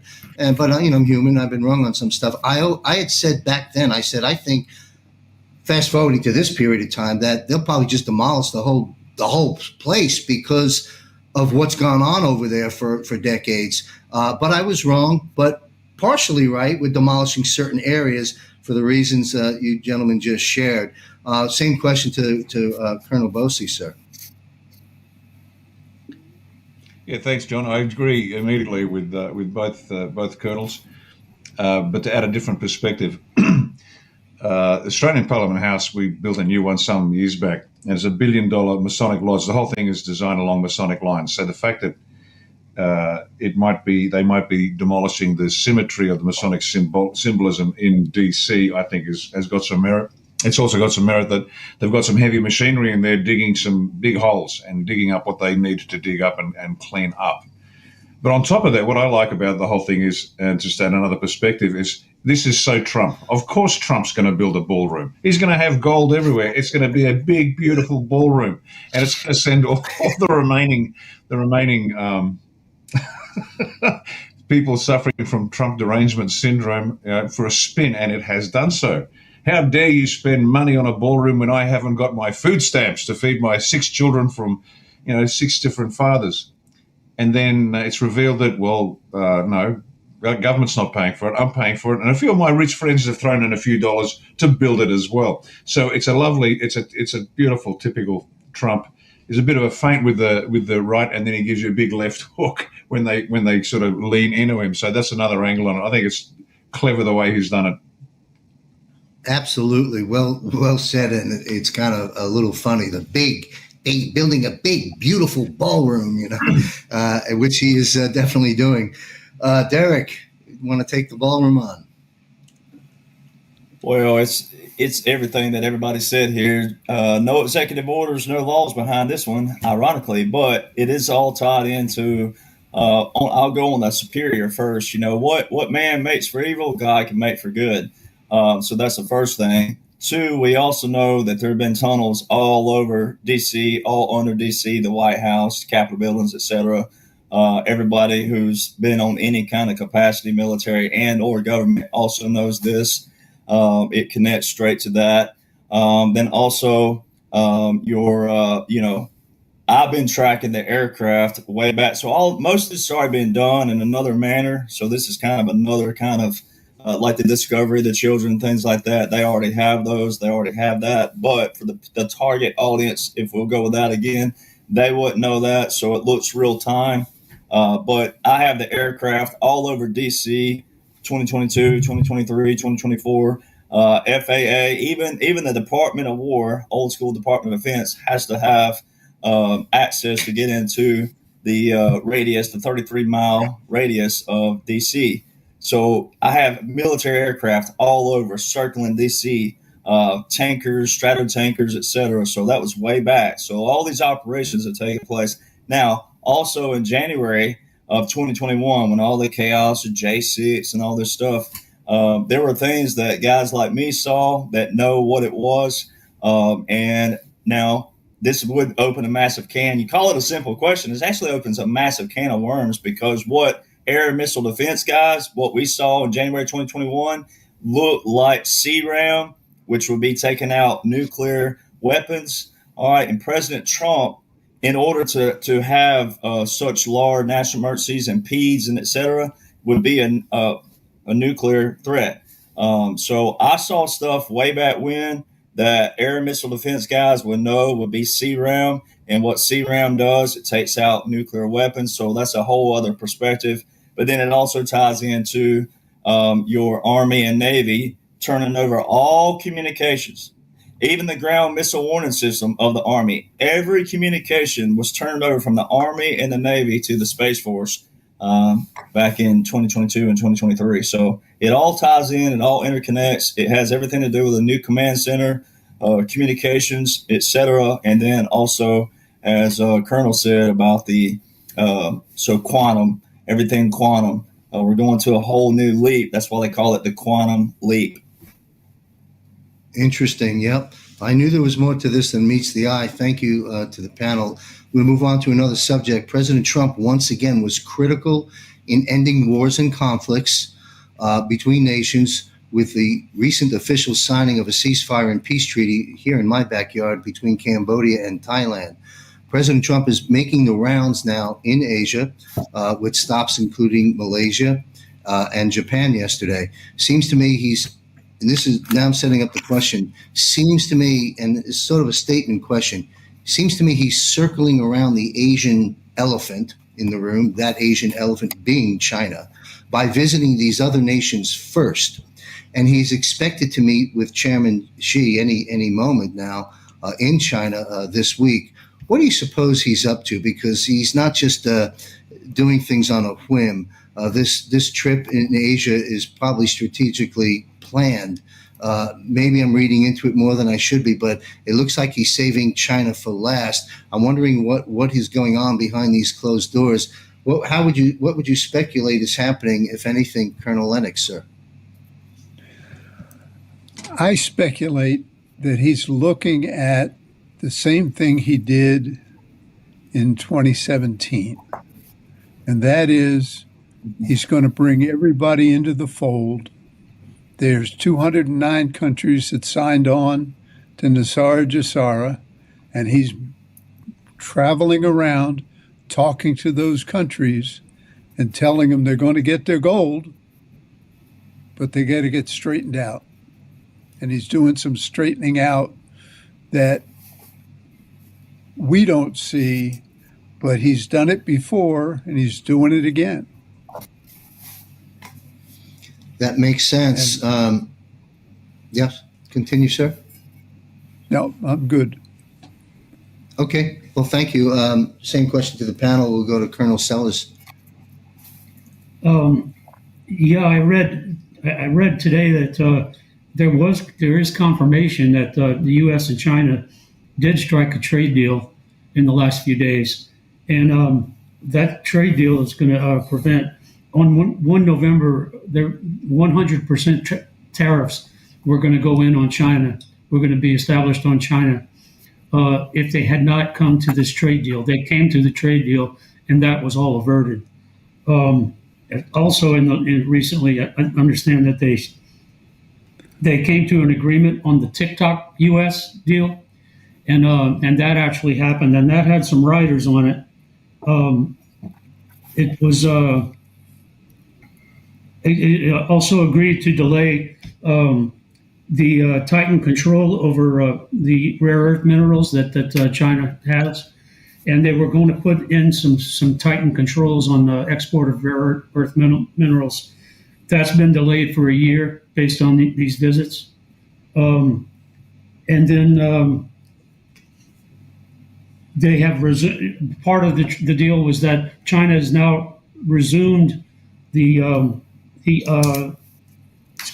resumed the soybean purchases from U.S. farmers, which was a big deal, and that was being talked about in our circles quite a bit. So that's pretty good. So I mean, those things are all positive steps, and I think I agreed with Tom too that this. I mean, he's kind of doing the same things that he did in his first term, and revisiting the same game plan, which is fine because the first game plan it worked. Mm-hmm. Magic of Trump, making things happen. China, of course, very, very, very important in this game. Same question to you, Colonel Bosey. Yeah, this is the next stage of the capitulation tour. It's already happened, just so we're clear on this. It's now being revealed. So, the first stage, Saudi, etc., you're going to play ball or else. Then we had the embarrassing parade of European leaders taking a knee. He wrapped up the Middle East, and now he's getting to, as you say, surrounding China. But it's not exactly as it seems. But he's certainly now speaking to the smaller countries, Australia included. He recently concluded a rare earth minerals deal with Australia. So the US is going to put money into Australia so we can process the rare earth minerals here.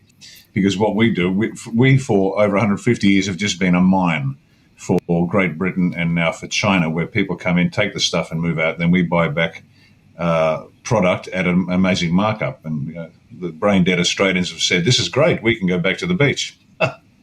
So what's happening is, this is a signal that he's going through all these countries, stopping the alleged wars that have continued without end, knowing that there are only wars because there's money in it.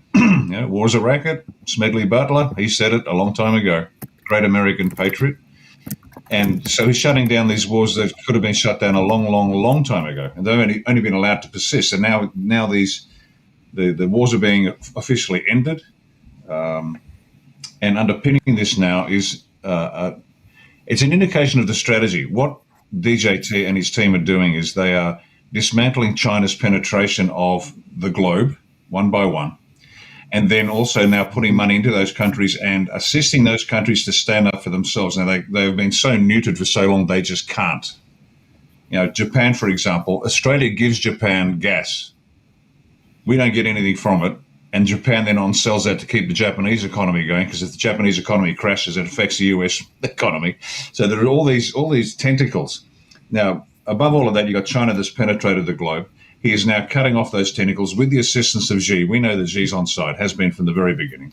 So that's happening. But the real target is actually dismantling the crown control of the world, because it's the crown in London has been like ancient Rome. It produced nothing. It just sucked everything from the provinces, and they got bread and circuses for nothing. And that's what that's what Great Britain basically is. It produces nothing. It's a foggy little cold island that dominated the planet for so long. China's now slipped in behind them, but the crown still runs the show. But they've got a hold of Xi, and they're shutting that down. But the point of all of this, it's for the target, Derek's target audience. I love that term, Derek. You're an absolute wizard. The target audience is saying, "Oh, isn't that lovely? The wars are ending. Oh, isn't that lovely? Look, there's new deals being done." But the real target is to formally dismantle China's penetration. But then the final stranglehold is he's got the crown by the neck, and he's going to squeeze till their eyes pop. But behind all of this, once again, this is where people need to relax about DJT and No More Kings and all the rubbish that goes on out there. He is, in a very practical way, giving us the opportunity to stand up. Now, we can't do it yet. None of us can, because we've been so demoralized physically, emotionally, spiritually, intellectually, whatever, that we're going to need help. And that's what he's doing. He's physically helping every country stand up. We must be self-reliant to whatever extent is possible, and we must behave in a moral way as far as possible so we can continue to cooperate. So we're seeing the building of the foundation of what's to come next. This is the foundation of the golden age, because you can have the best will in the world, but if you can't feed your kids, all of a sudden morality goes out the window and you'll steal a loaf of bread.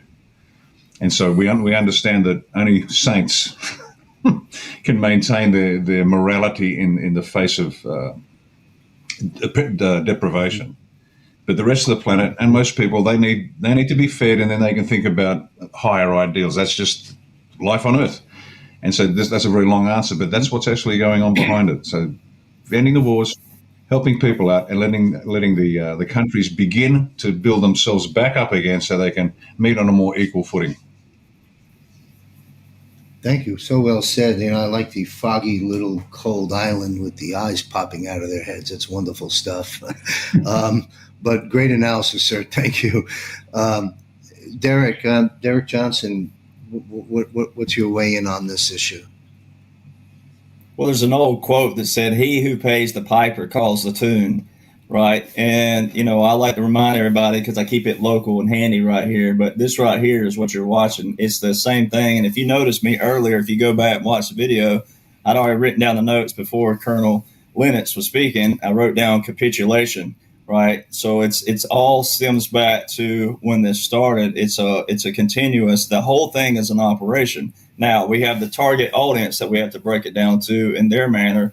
But then for the patriots, you're over here. You're the patriots that knows what's going on. You're really twiddling your thumbs because, as Lieutenant Colonel Bosey said probably 5 or 6 shows ago, we're special operations. Everyone who's been any kind of attachment or legit special operations, everybody knows, we know that it's either 2 to 3 to 5 weeks ahead, 2 to 3 to 5 months ahead, 2 to 3 to 5 years ahead, depending on what the scenario is. So I like to remind everybody, capitulation tour, that's the first thing. President Trump was only able to go into every one of these nations because he has a massive military, generals, admirals, not just ours, but around the world backing him. This is a great awakening. Any of that rubbish and all that other BS, as we call it here, that says he's the Antichrist and all these things, they have their heads so far up their rear ends they can check their own tonsils out. All right, so you know, I would pay to get that checked out, but that's what they're doing. All right, the quit trials. People got to go back to 2020. President Trump, right before the quote-unquote COVID stuff, right, when we eradicated the flu for 2 years and we had this other thing come on, all right, and then we got rid of COVID and we got the flu back, that time period, remember that? Right before that, President Trump had this massive, monumental trade deal he was talking about. Who was that with? China. All right, but go back to the Piper, right? Yeah. I have a 636-page book right here. This is the Biden laptop. This has already been confirmed by the FBI to Rudy Giuliani, and Rudy Giuliani to Marco Polo. 636 pages. Guess whose smiling face is all in here? Xi. All right, all in here. Xi with Biden, Joe, the real Joe, Hunter, all in here. They're all linked together. So it's you know, for the target audience, it looks real time and Xi's the president and all this other stuff. But a lot of these tie in. Hong Kong, Executive Order 13936 from July 14, 2020. There's the 2020 again. Hong Kong in control of the Panama Canal. We just sent 4,000 Marine Corps to the Panama Canal. I mean, there's a lot of tie-ins on what China had their hands in. The stealing of intellectual property. I mean, they've done a lot of things that people forget about. But the biggest thing that President Trump pulled out of Xi were the quit trials. So, you know, that old saying, be careful what you wish for. I think this guy probably said that a time or two. Be careful what you wish for. If Xi is any good, he's walking a very thin, fine line by the Piper. Fascinating stuff. Simple questions that actually take us down a lot of different avenues. That takes me into Steve Bannon. Steve has been raising the issue very recently that President Trump may make another run for the presidency in 2028. Question, is this probable? And how is it possible for a president to serve a third term? Not sure you gentlemen have the answers, but I'm sure you have some opinions. We'll go right back to Colonel Lennox on this question. Probable, and how is it possible? It's possible because the laws they put into place between 1871 and the time Trump put the republic back in place are all illegal. So when you look at from the standpoint of the legality, he can run 10 times because the Constitution does not say he can't. The sixth, I think it's the 6th paragraph or 6th session of the Constitution says it is the supreme law of the land. By that, That means that if it's in accordance with the Constitution, he can do it. All the rest of this BS is just that, BS. Fascinating. And Derek has termed it more politically correct to use that term, the target audience versus the sheeple and the normies. It's interesting, as we comb through these questions at this panel, we can see that there is a target audience that's looking at things very differently and digesting things very differently that we've got to impinge upon. Then we also have, as Derek mentioned, the Awakened Patriots has gone down the rabbit holes. Well, you just answered the question, sir. I'm good with those answers. That sounds really good. And I have a feeling. Can I add to that? Sure, go ahead. I have a feeling we're going to see Trump in office in another 4 years. Music to my ears, but go ahead. Well, I didn't know if that was a panel question or if it's just a weigh-in question. But I just we're going through the panel. But you go ahead. Oh, okay. Go ahead. I thought you said you were solidified with the answer and we're going to move on. I'm like, no, don't move on. No. So, no, we'll go through the panel. Well, I'm not skipping. Everybody has. Yeah, hey, don't cut in front of the colonel, so you can pay the price for that. Let's take the question of Colonel Bosey, sir. Probable, possible. How would you like to weigh in on this? Oh, I'm sorry, Colonel Sellers. Colonel Sellers.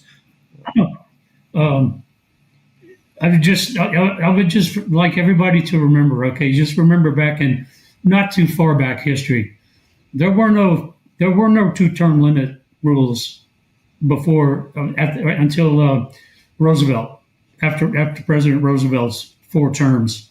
Okay, that those rules did not exist, and I believe those rules are put into place by a combination of all those politicians, both parties. That way, they can flip between parties every 8 years, and everybody gets to feed at the pig trough, which is what they've been doing all this time.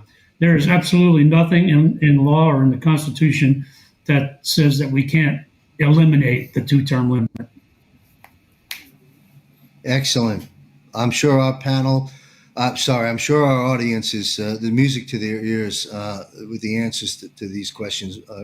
Colonel Bosey, sir.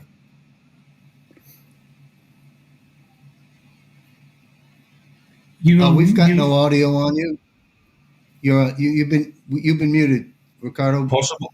Yeah, got it. Possible, yes. Probable, yes. And desirable, absolutely. And for the people that are screaming, saying no more kings, let me give you an analogy. In a siege hostage situation, and the other gentleman will understand this, when the lads kick in the door, after negotiations have failed and the lads kick in the door, because that's the last option. Everything else has been tried, which is always preferable.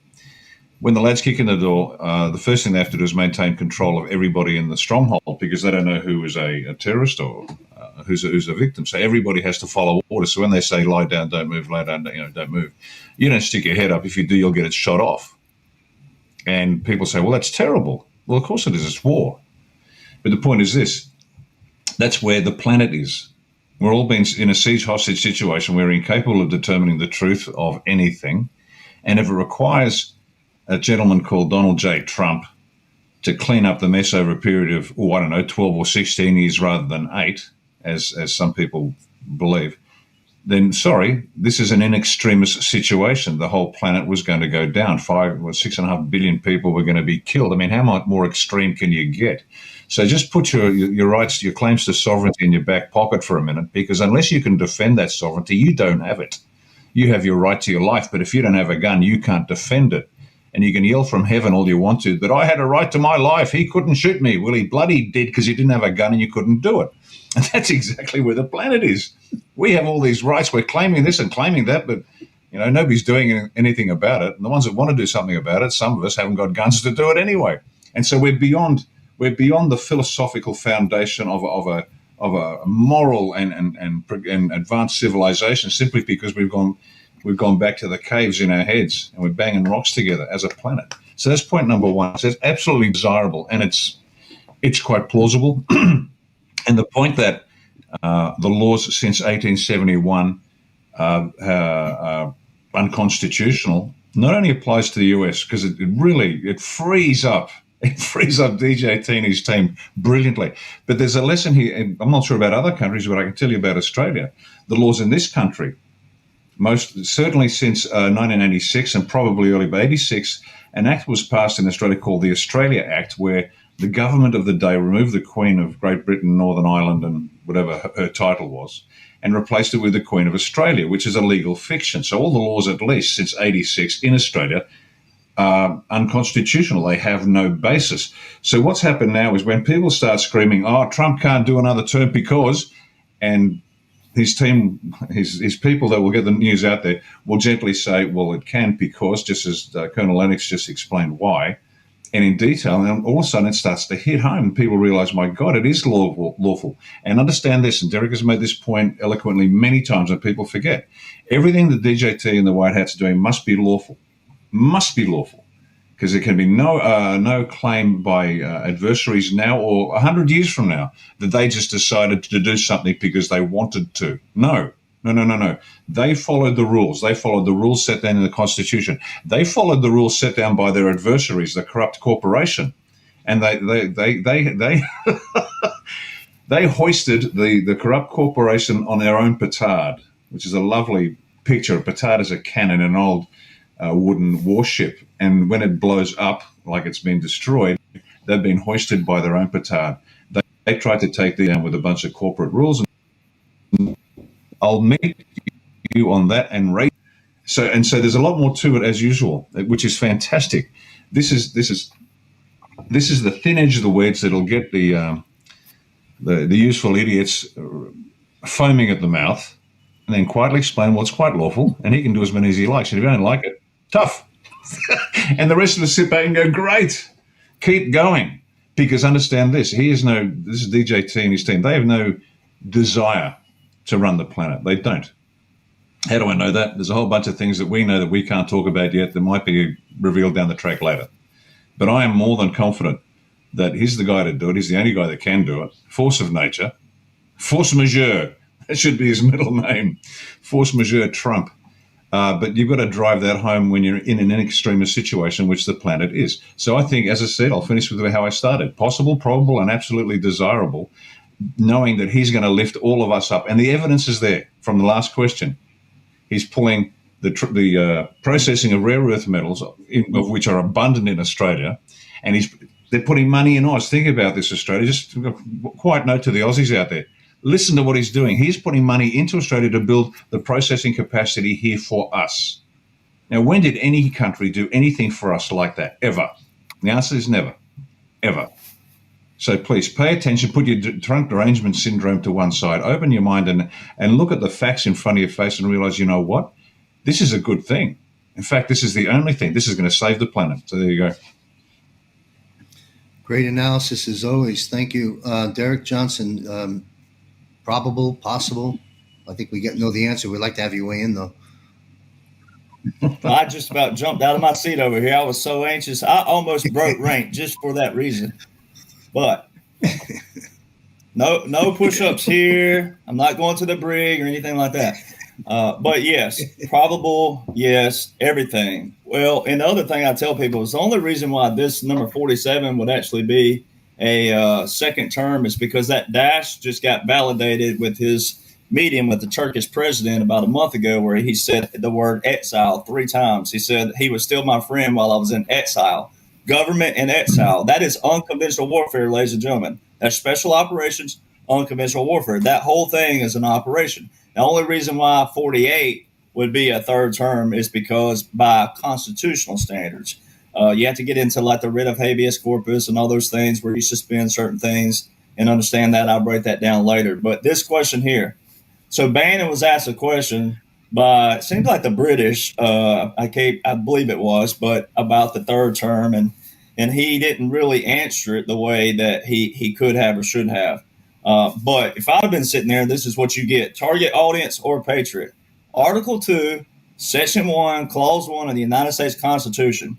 If there's one thing I troll liberals on X all day long, it is this right here. You can't say the word Constitution and democracy in the same sentence. That is an oxymoron. We are not a democracy. Article 4, Section 4 of the United States Constitution says we're a republican form of government.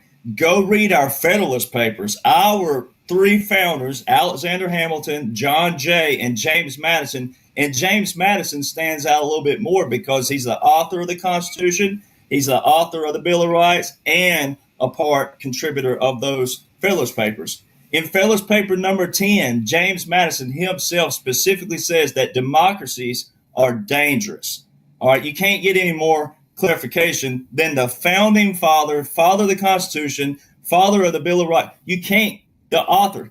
So there's that. This same James Madison goes into the Supreme Court, Marbury versus Madison, which was a landmark case and a landslide case in 1803, and says that any statute that bears the appearance, or in layman's term, looks like a law but doesn't support the Constitution, is null and void.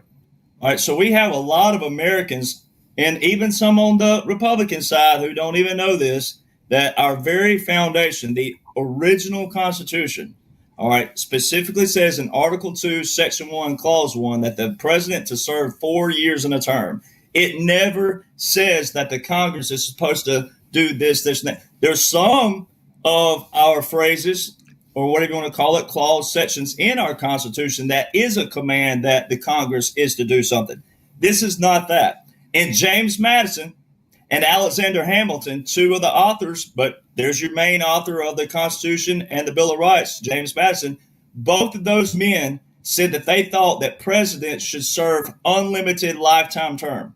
All right. They actually feared a puppet monarchy, which is the puppet government, because leaders can be puppeteered by all this stuff back here. They feared a puppet monarchy more than they did a quote unquote, what the liberals are calling a king. So where you get your corruption is 1871, 1878, 1913. President Trump's already said our nation from 1871 to 1913 had more money than it knew what to do with. Well, guess who knew what to do with it? The deep state. They did exactly what Colonel Sellers was talking about. It's a trough. Both sides of the aisle figured out. Well, the American people, they don't know what's going on here in D.C. They don't know what's going on here. Legislative, executive, judicial. All right. They built their own democracy up there. They did up there, not we the people. All right. So in 1941, we've talked about this before on another panel where we did the D-Day, but we talked about 41 and Roosevelt. Well, I think those men probably meant a little bit more better then, but they still were under that umbrella. But 1951 is when Congress put term limits on the president in the 22nd Amendment.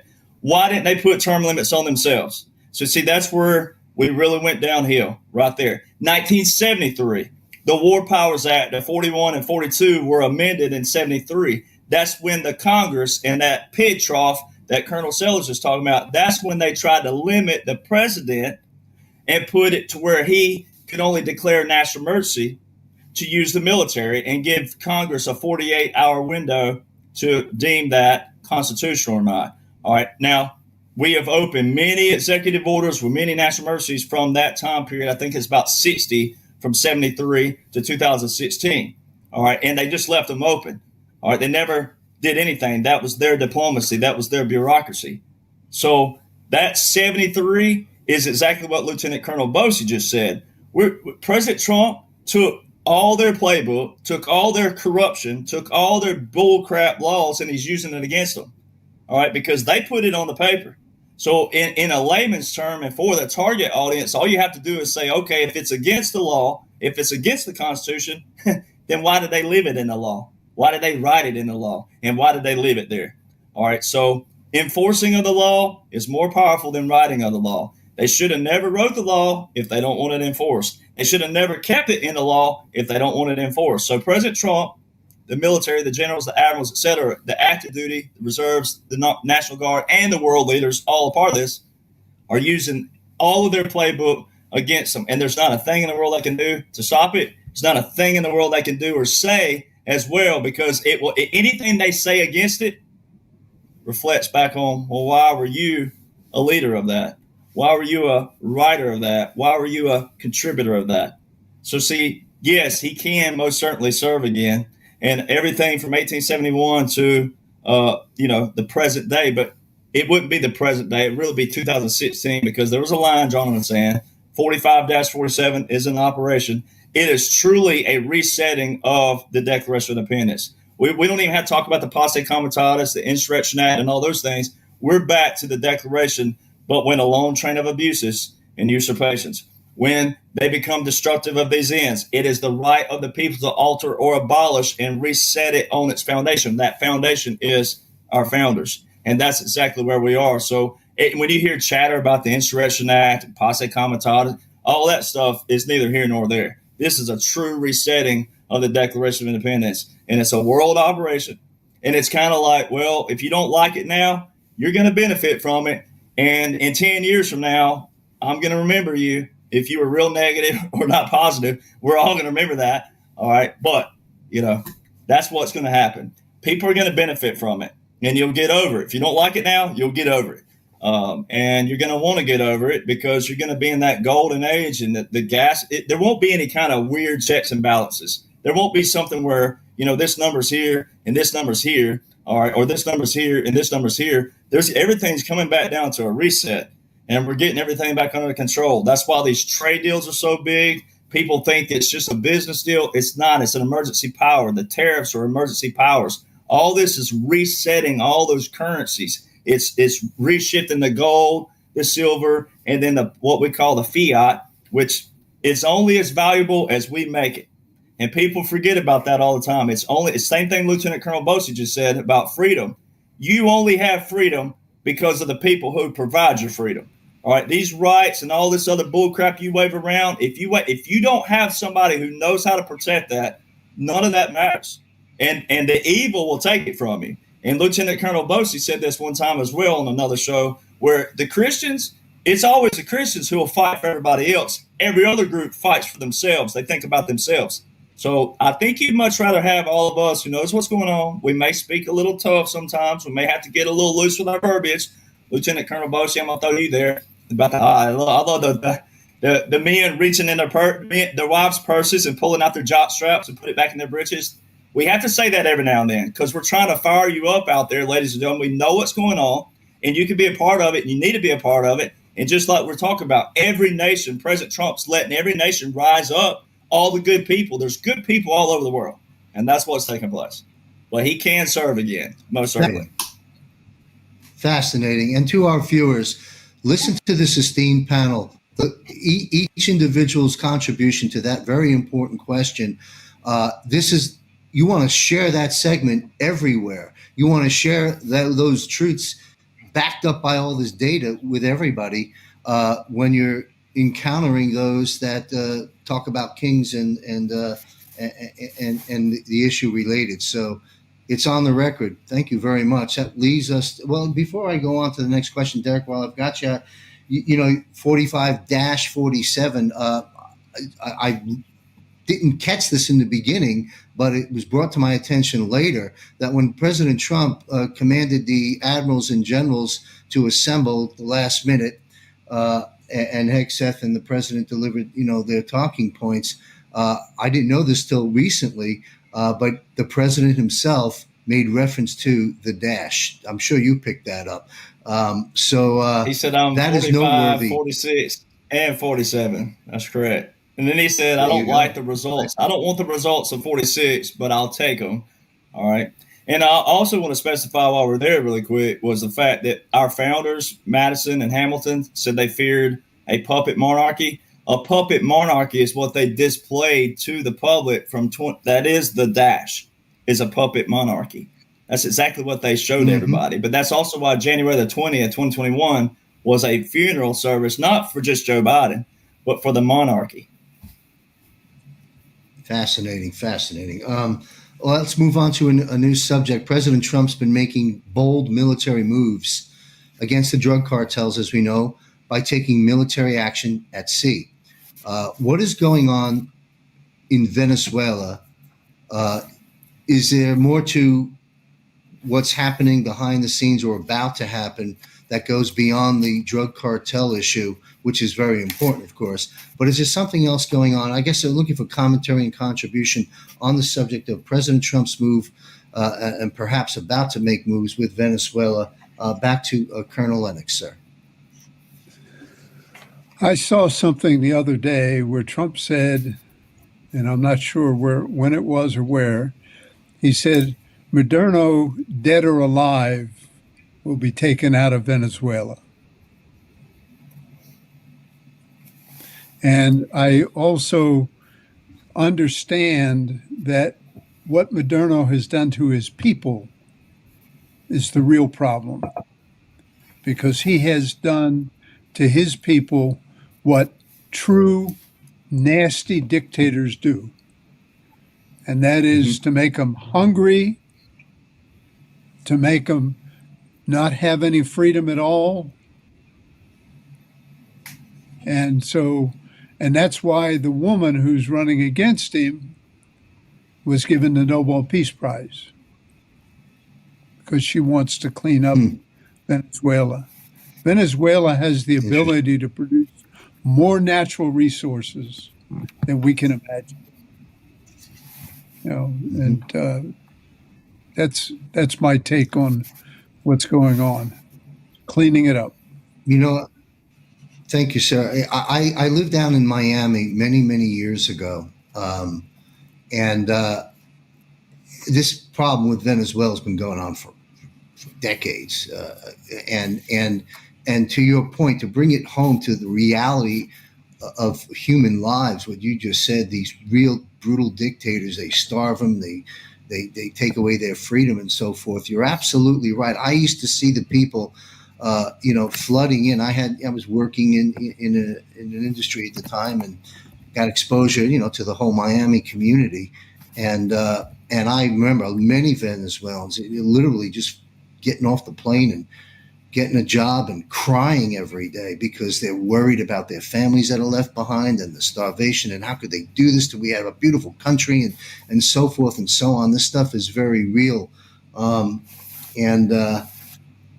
or alive, I like the way that sounds. Same question to Colonel Sellers on what's going on in Venezuela. What's he going to do? Well, I mean, I think it's starting off with a show of force, and I think he's going to back that force up with action, and probably do it in stages.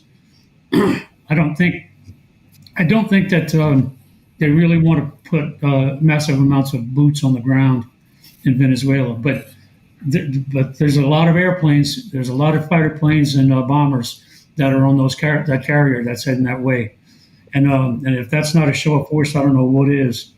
And the other thing there is that I like what he said about Maduro. I don't remember hearing him say it. It makes sense. I mean, he has to go at some point because he's killing the country completely, and the difference being that now that we've taken out some cartels in other places, this and that, the U.S. has, it's a number of cartels that are linked together in a wide network all the way across Latin America, and the nexus where they all join and where the action happens is in Venezuela. And so those drugs come in there from different cartels in different places. It goes, and the difference here being that it doesn't come into another cartel to go out. No, it comes into the Venezuelan government, who orchestrates the entire thing, and it goes out through the government, those drugs. So it's a real issue. It's probably a bigger drug war than we faced in the past, just because it's being organized and conducted pretty much by a nation state.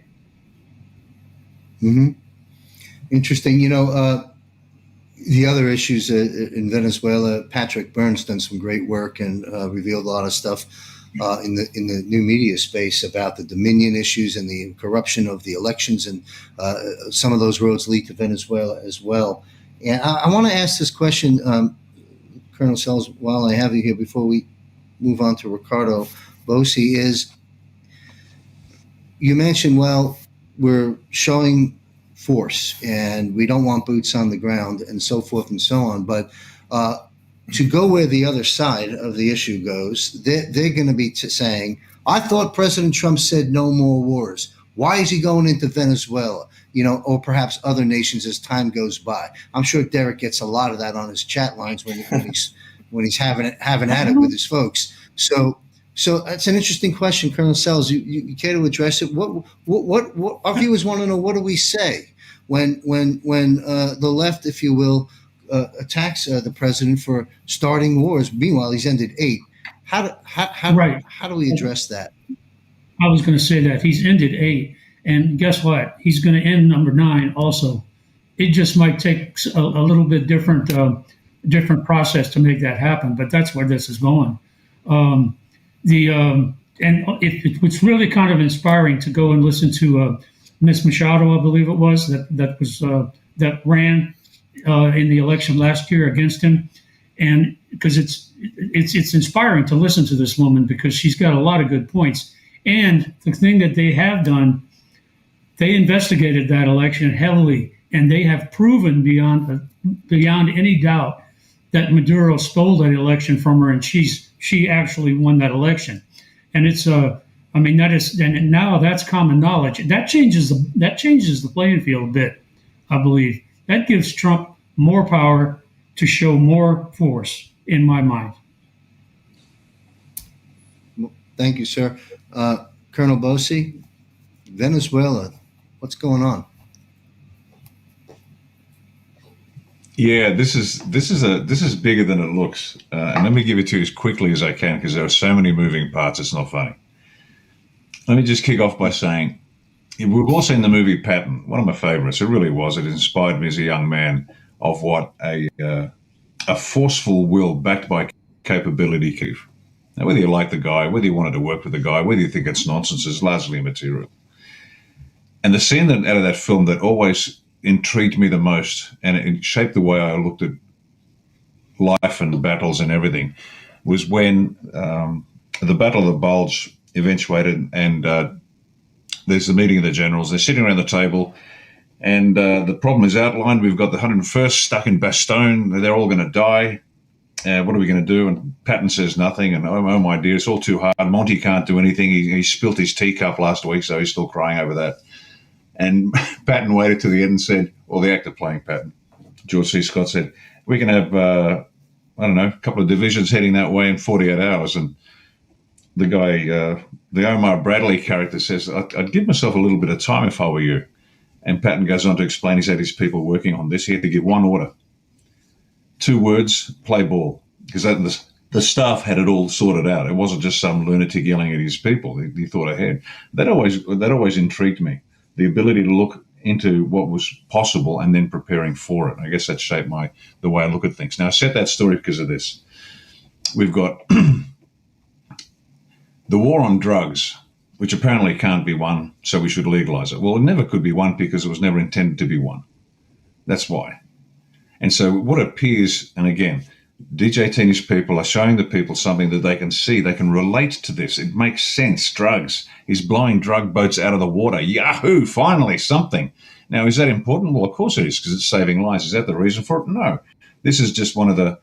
It's a multi-leveled operation where the top line, the headline is Trump is blowing up drug boats, and everybody cheers because we've seen the pictures of the fentanyl. The poor sods with fentanyl just standing there, immobile, frozen. And then someone like Senator Rick Scott recently mentioned what was going on in Venezuela and the CIA operations there and Venezuelan resources and regime change and all these things that are going on and have been going on for the longest time. And now this addresses why is Trump starting a war? He's not starting a war. He's just ending it, as Colonel Sellers quite rightly said, via other means. And there's, war's fought by many, many ways, folks. And you've got to remember that, not just well-trained individuals in sharply pressed uniforms. And so regime change, let me think about this. Would it be wrong to do regime change, but you change it to the point where the people actually take control of their nations? Is that not a valid objective for a military operation, as opposed to what CIA's been doing, was regime change so the neocons can continue endless wars and raping countries and people metaphorically and literally? So regime change. What's happening around the planet? Regime change. To whose benefit? The people's benefit. Does that make sense? So all of a sudden, regime change doesn't sound so bad, particularly when you've got criminals running the countries. Next level, the resources in Venezuela: bauxite, gold, coal, diamonds, iron ore, natural gas, manganese, salt, gas and oil. It's rich. It's rich with resources, and it was heading its trajectory before the communists took over was to be one of the most powerful, wealthiest countries on the planet, and it was shut down. Much like Australia, one of the most resource-rich countries on the planet. We've mined virtually very little because this was supposed to be the base for the Rothschilds for the next 1,000 years. All the space you want, all the resources you want, everything you want, right? Same thing. And so the resources of Venezuela have been the objective, as was quite rightly pointed out. And then Senator Scott also said that was it Cuban oil, or someone on this panel, as I can't remember, said that Cuban oil was funding Venezuela and the communists there and causing a thorn in the side. So now I think we're at a fourth level now of this particular operation. And there's a fifth one, which is even longer term. I'm not sure if I should mention it, but I will, because it's important. Senator Scott said, and we're, Trump is securing the Southern Hemisphere. That's the first time I've heard anyone say that out loud. So all of a sudden we've gone from shooting drug boats to securing the Southern Hemisphere. Not southern border, Southern Hemisphere. Now, why? From what? Penguins? No. If you look at the Southern Hemisphere, and why does Trump have to secure the Southern Hemisphere? Now, we're not going to dive too far into this, but I'll just say, I'll allude to it, and I've done this once before. Australia, South Africa, with the South African friends of mine who know how to kick ass. I love the South Africans. They're great guys. Australia, South Africa, South America. What are they all pointing to? Antarctica. And Scott said, we're going to secure the Southern Hemisphere against penguins. I don't think so. So I'm going to leave it there. I'm not going to speculate what about South Antarctica is key to, but the geostrategic locations of South America, particularly down Tierra del Fuego, the land of fire at the southern tip. Trump's making his way down. South America will be saved for South Americans, ladies and gentlemen, just so we're clear on this. South America will be saved for South Americans. Australia will be saved for Australia. Southern Africa will be saved for the Southern Africans. Black, white makes no difference as long as they are good people. But that Southern Hemisphere, if you're looking for the 101st Airborne that's about to be relieved, well, this is planning so far ahead. And you won't hear about this for years. But just letting you know, everything we're talking about, the drugs, the Venezuela, the communists, blah, blah. But folks, be pattern. Think ahead and understand what's being prepared now, which takes decades to prepare for something that may happen well after we're gone. So this is just a nod to let you know there is so much going on, and we do our best to explain the immediate issues and maybe provide a bit of depth. But there is so much going on behind the scenes that it would blow your mind. And the target audience would go back to watching rigged NFL matches and thinking they're making money by betting on a winning team, not realizing they're being robbed. So I didn't want to go too far, but folks, there is so much more. You should be intrigued. You should now go away and research in your own time. Don't expect us to explain it to you. Go do your own research and realize, my God, this is a genuine war for the world. And who's the adversary? That'll blow your mind even further. Anyway, I better stop there before the White Hats shut down this program.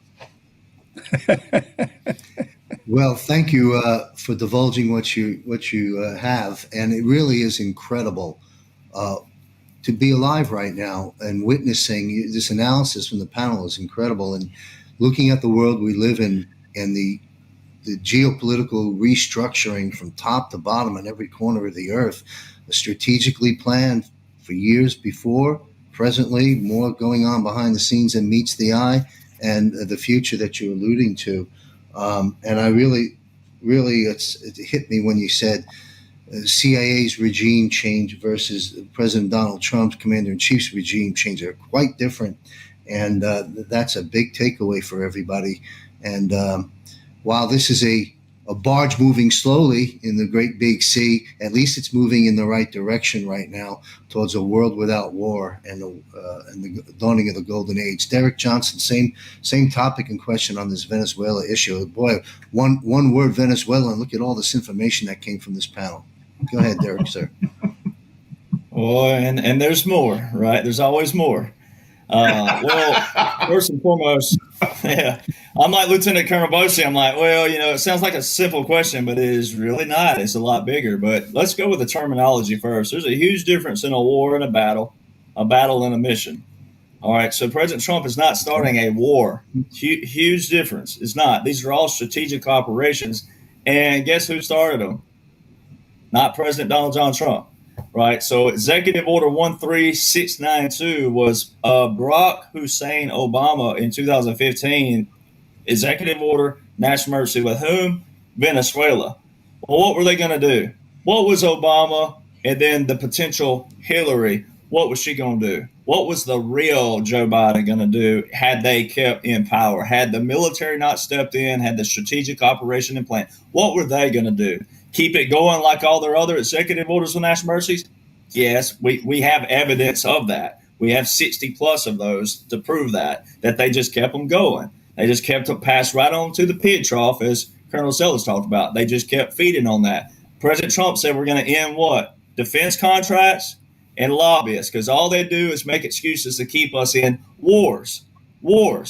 President Trump's ending wars, 8 in 8 months, and as Colonel Sellers talking about, a ninth coming. But in reality, Russia and Ukraine is not really a war that everybody thinks it was. It started in 2014, night before last, in the wee hours of the morning. Really, actually, it was yesterday morning, about 12:39 a.m. Central Standard Time. There was a Russian C-130 in Jordan, which is one of our major non-NATO allies, all right, at the same airport. It wasn't a base. It was an airport, regular airport. We have a United States military Cessna plane taking off from the same base. If Russia and Ukraine were in an actual legitimate war, by definition, you wouldn't be seeing a United States military aircraft and a Russian military C-130 taking off from the same airport. It wouldn't be happening. It just don't work like that. So there's that. Your vessels, all the stuff people are seeing, the target audience, what they're seeing, the vessels being blown up, that's to wake them up, get them chattering. I like to use this. I won't say the words just for the sake of, but if you go watch the movie John Wayne, The Cowboys, where the little kid was a stutterer and his friend was out in the water drowning, all right, and then he was trying to get their attention. He couldn't talk because he was stuttering, right? When John Wayne walked up to him, he said, "You damn near got your friend killed." Well, I tried. He started stuttering. He said, "The hell you didn't." He said, he could have died because of you. And he was like, he kept stuttering. Well, he kept egging him, kept just giving him grief. John Wayne. Well, the little kid goes, you son of a bitch. He said, "What'd you call me?" He said, "You heard me, you son of a bitch." He said, "Say it one more time." He said, "You mean son of a bitch." Say it louder. He said, "You GD mean son of a bitch." He said, "I wouldn't make it a habit of calling me that, son." He never stuttered, right? So see, when he focused on what he was mad about, he didn't stutter, right? And then he's like, I did it. Well, he didn't stutter anymore. So see, when you look at things like that, you look at President Trump, what's President Trump have to gain? Look, really think about it. If people would think about a billionaire who wasn't in the military, who wasn't in the government either, he's a perfect example of someone to reset a foundation on both standards. He has nothing to gain. When you're a billionaire, come on, people.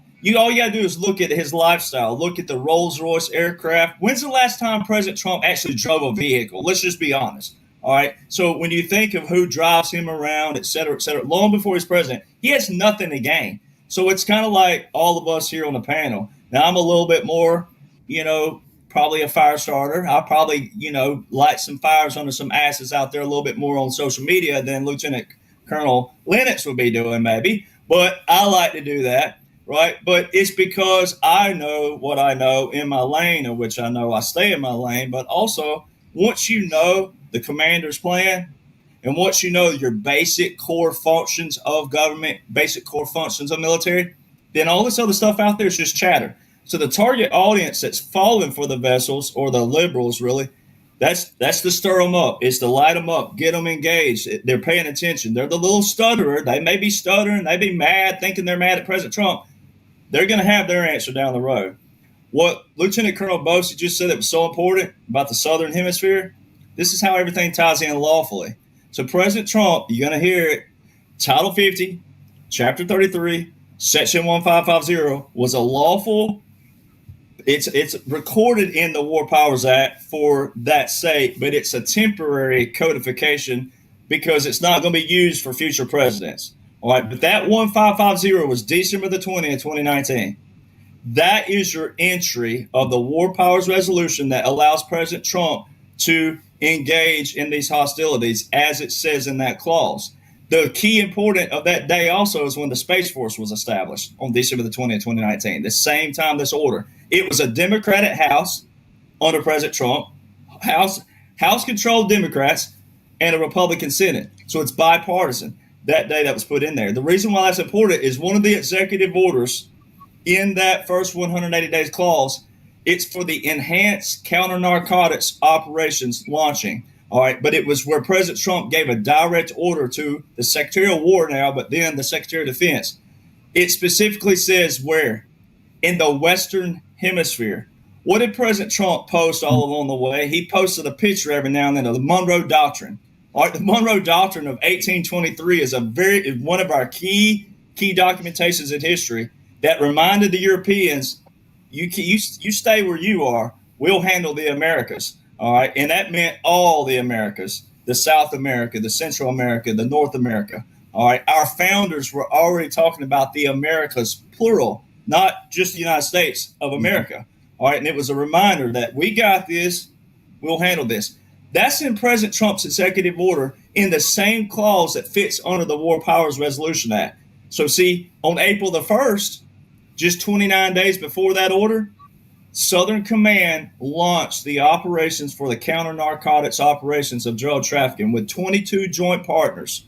All right. And it tells you on the Southern Command page that 50% of the indictments come from the same nations that are helping us and aiding with us to bust these. All right. So people need to go read that. Colombia. All right. El Salvador. We got a lot of partners. So a lot of this goes deeper. And then it does tie into the Smartmatics and Dominion systems of what the government of Venezuela was doing. Thank you, Derek. You invoked briefly Ukraine. We don't have I've got a couple more unrelated questions I do want to get to, so let's be brief. And anyone else in the panel would like to chime in after Derek. What is going on? We know about Ukraine with the labs and all the games that were played, but from the target audience, to use your term, viewpoint, Ukraine war is still going on. People are still getting killed. And why hasn't Trump resolved that? Quick comment from the panel on Ukraine. Where are we at and how does it end? Well, that's what the target audience is being. Well, that's what the target audience is being told. We know good and well that that would have been a different kind of war. All right. That was a clean out of the bio labs, which takes a lot more strategic planning and operations on those because of what facilities would have. All right. Then also where we would be right now, just my opinion, would be more like what Lieutenant Colonel Bosey and we talked about one time about stability operations, is getting everything stable. All right. Because you still have to have people who want to be in these positions, who want to do what's right by the nation, by the country, by the vision, by the objectives of this whole operation moving forward. So you go into a stability operation to where you're finding those people. You got new technologies, the implementations, everything like that. People forget about the hands-on aspects of it after all the stuff would have been bombed and taken out and removed if they weren't bombed. Some of that they could have dissimulated by just, depending on where the facility was without some form of bombs and things of that nature. But, I even was watching the naval application, and I caught many Russian barges and ships rolling down the main rivers of Ukraine the whole time period. So they didn't make those where you couldn't see them. So it's not a war like people think. The original war, that's when President Trump says this war would have never started if I was president. He was talking about way back in 2014 when all the main pieces were moving in 2014. Poroshenko, you got to go to the Clinton Foundation. You got to go to the uranium one. All that. That's when Putin was smiling and grinning with Hillary. It all links into that. And so that's what President Trump, Putin, from all standards, what we know, capitulated. And that's what the soccer ball was, July 16, 2018 in Helsinki, Finland. So a lot of those things, the ending of the Intermediate Nuclear Forces Treaty, a lot of people don't realize that ending a treaty actually went more towards a nuclear peace than it did what people would think of with a treaty would do. So there's a lot of things it ties into, and it's really it's a jigsaw puzzle that you have to just kind of compartmentalize and piece. But that's the gist. I think they're in the stability operations more than they are anything, and we're getting to that point where Obama's piping off again, Hillary's piping off again to the target audience. So they're setting that stage for the justice part, and then all this other will be stability operations. Interesting. Anybody else on the panel want to chime in on Ukraine before I take us into a different territory? Please speak up. Yeah, I saw something in the last week or two where Putin's people have captured a number of Israeli scientists and Israeli-backed people in the Ukraine, because that's the original home of the Khazarians, and they want it back. So it's not just about the Ukraine and Russia. The Israelis have been involved in this in various ways through the Zionists and the Khazarians. So you have to look at, to solve it, you got to solve Israel as well. Talk about the elephant in the room, the elephant in the planet. Yes, there it is. Elephant. Thank you, sir. Anybody else comment? Yeah. Any other comments from anybody on Ukraine before I start talking about Nancy Pelosi? That's it? Okay, great. Well, thanks. Nancy Pelosi's back in the news. Attorney General Pam Bondi has ordered Pelosi to preserve her emails,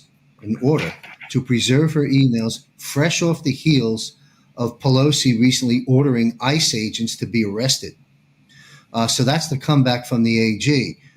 So things are heating up across America. What do you make of that? Here's Pelosi threatening to give authority to individuals to arrest ICE. How does any comments about that, Colonel Lennox? Nancy Pelosi. I saw her being arrested 4 years ago. We're watching an actress or an actor, we don't know which. It's true too. Trying to raise Cain because they've been told to. I really believe, and I haven't read anything about her being hung, but I know she and her husband have both been arrested. And they're probably in Gitmo or one of the other facilities we have. But there hasn't been any official release of information beyond that. Got it. So it's part of the movie script. This move part of the with movie Pelosi script. and ICE. It's just another diversion inside the show. Yep. And on that note, sir, Wendy, I know the public would probably wanting me to ask this right now, so I'm glad on a limb and ask it based on what you just shared. When will the people, be shown things that may have already occurred, such as the potential arrest, as you're stating, of Nancy Pelosi? When will we be shown these things? When will these things be validated in the public square, if and when, in your opinion? When is the EBS? The 10 days. The 10 days is still going to happen, in spite of people thinking, oh, it's not going to happen. Everything that points to the fact that you have to educate the people on everything. When you do it is the challenge. And the EBS will happen. And you hear dates all the time. I don't want to talk about dates because I don't know. But it's going to happen. They have to release the Brunson case results. That'll be part of the EBS, because that's how they arrested all of the congressmen and senators 3-4 years ago. And they did. Interesting. Because so the Brunson case had legs and behind the scenes has gotten things accomplished. Is that what you're stating, sir? What I'm saying is the Supreme Court does not have to tell you the results of a particular case. They can go out to the U.S. Marshals, and say, arrest these people. They don't have to tell you that. The Brunson case has always had legs. And it is actually one of the cases that is the most legitimate case brought before the Supreme Court, because it's brought by the people, not by the British Accreditation Registry lawyers. Mm-hmm. So yeah, I'm convinced that the Brunson case will be part of the 10 days. That's fantastic. I interviewed Lloyd Brunson a few times. Incredible individual. He's his incredible. I've met him 3 times. Brilliant and brave work they've done. You have met him, yes? Work. Yeah, I met him at 2 different conferences. Mm-hmm. A nice guy too, and not that it matters, but he's a very nice guy. He's also a musician. Nice man. Yes, he and his brother. I remember. I think they played on Johnny Carson many years back. They debuted their musical talents on the Johnny Carson show. Now there was a show host, there was an entertainer versus the guys we got today. I saw a clip recently of Johnny Carson, obviously from many decades ago, where it was an interview with one of the the mainstreamers, and they asked him, why don't you go there? Why don't you take on issues of the day? And he said, that's not an entertainer's responsibility. It's very dangerous if you cross that path. And I wish that all these folks that run these late nights would learn from the master. Johnny Carson was to the late night as the Beatles is to music. I mean, he was the guy. Anyway, great stuff. Let's take this question on to the rest of the panel. Colonel Sellers, we're talking about. I invoked the Nancy Pelosi story of going after ICE agents, and the threat by Attorney General Pam Bondi. How would you like to weigh in on this? I think it's mainly noise, but it's noise with a purpose, because the fact that they're focusing on what's happening to the ICE agents is a good thing.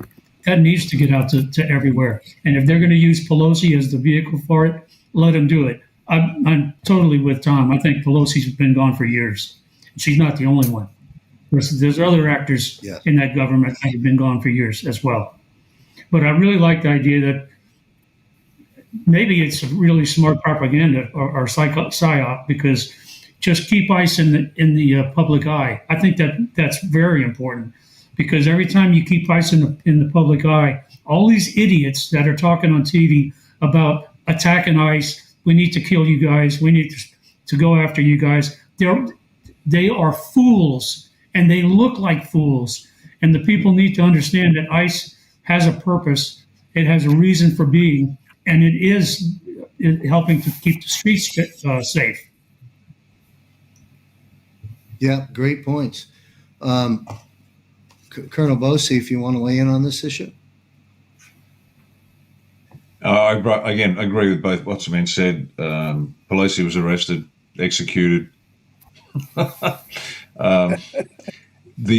big issue for me is it's an indication they're working their way down the line.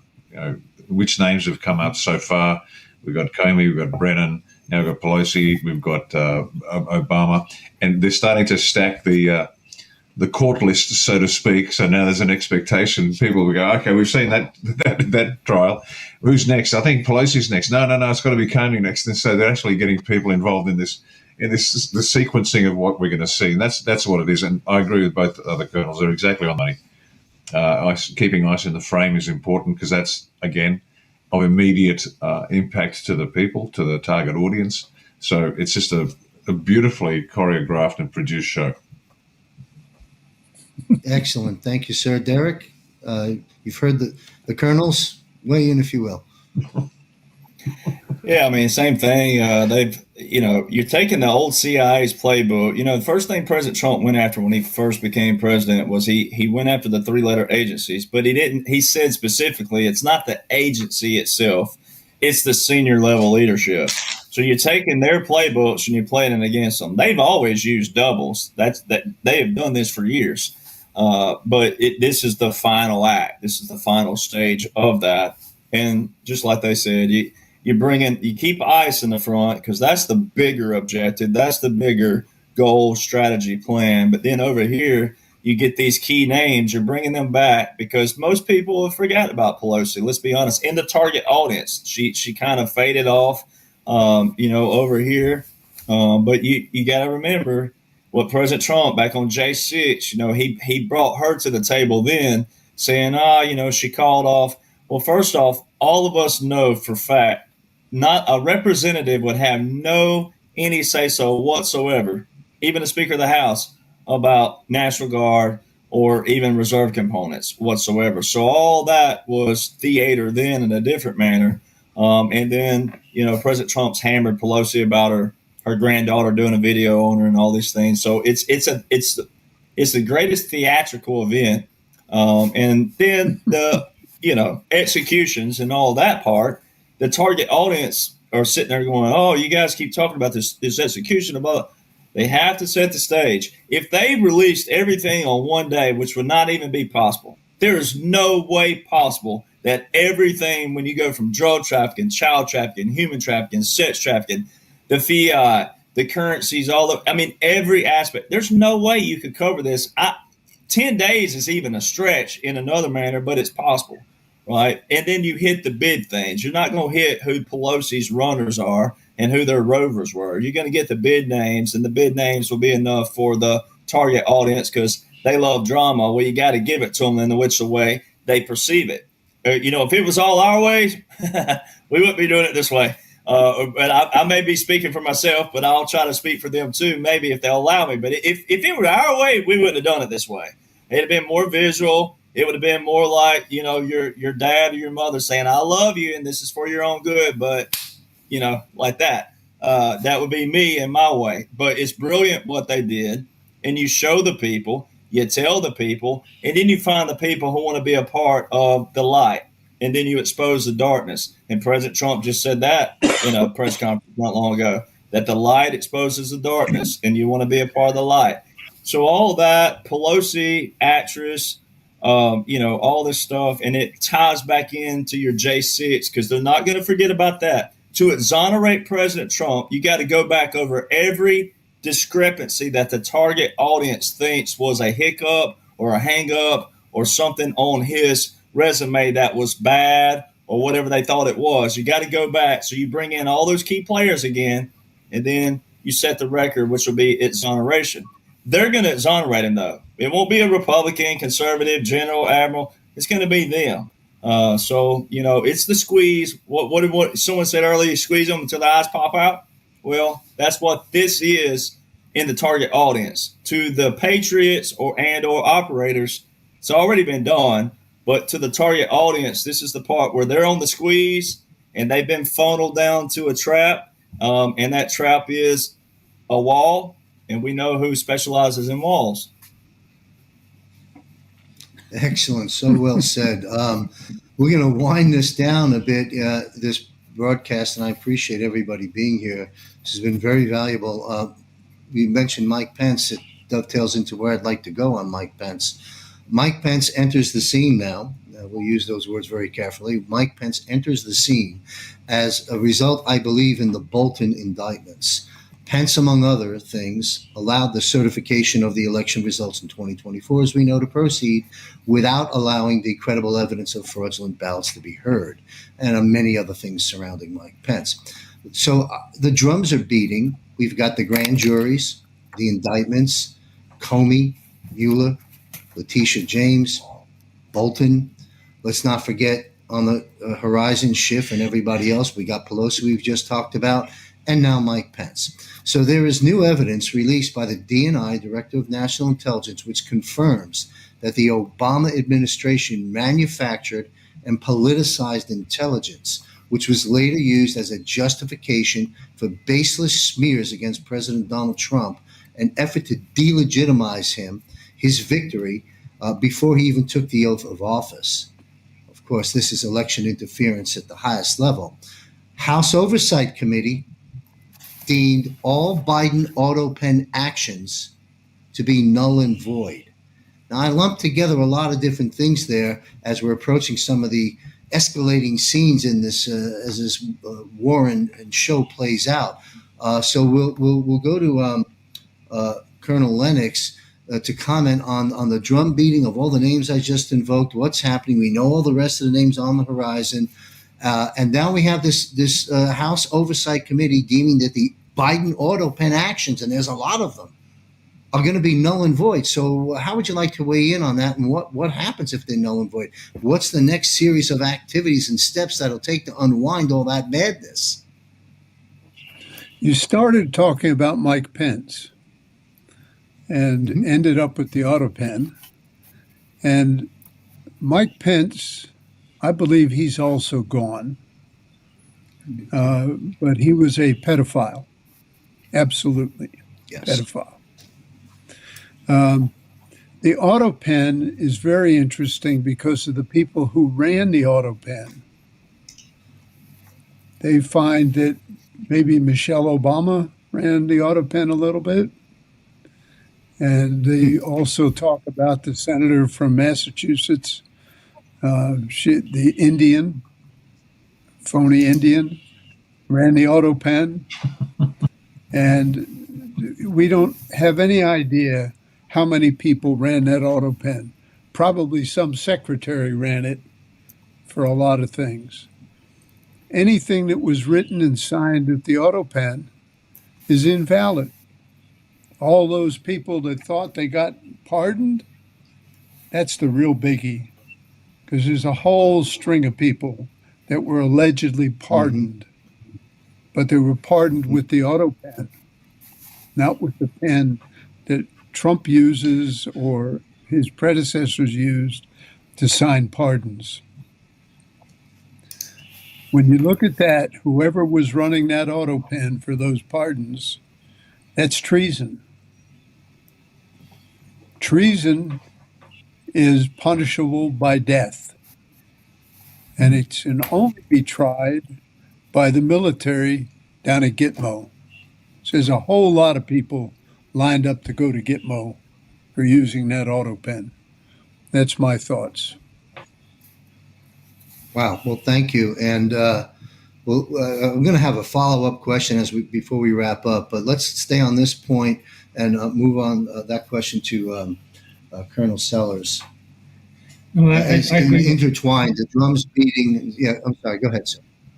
No, I think that the entire situation, with all of the corruption and all these freaking evil characters that have been screwing everybody for years, this is all part of the ramping up of the scenario, of the script, and I think it's just it's a good sign that maybe we're going to get there finally, because it needs to happen. These people, these criminals, need to be brought to light, and honestly, like I think Derek was saying it earlier, we would have made this release of information a little bit different than the way it's going right now. I'd like to see it all just happen and just put the truth out to people so they can open their eyes and wake up. And that's what they're going to have to do. Eventually, it's going to get ugly, but you're going to have to open your eyes and wake up. Thank you. Yeah, I hear you. Colonel Bosey, how would you like to weigh in on this?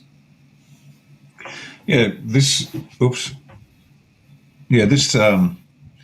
strikes at a few issues, and I'll just pick something different to give the audience something else to look at. The Constitution is a check against human nature.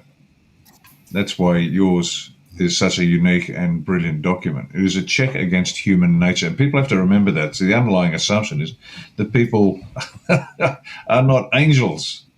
People will look for a workaround, big ones and small ones. And you got to factor that in. And that's what your founding fathers did with the Constitution. They made sure that the tensions existed between the three arms of government, the executive, the legislature, and the judiciary. And they had to compete with each other. That tension was built in to pursue their own selfish best interests and cause tension. So if people complain that the government is inefficient, that's by design, not corrupt. That's different. But if there are tensions between the three arms of government, that's by design. They're very clever about that.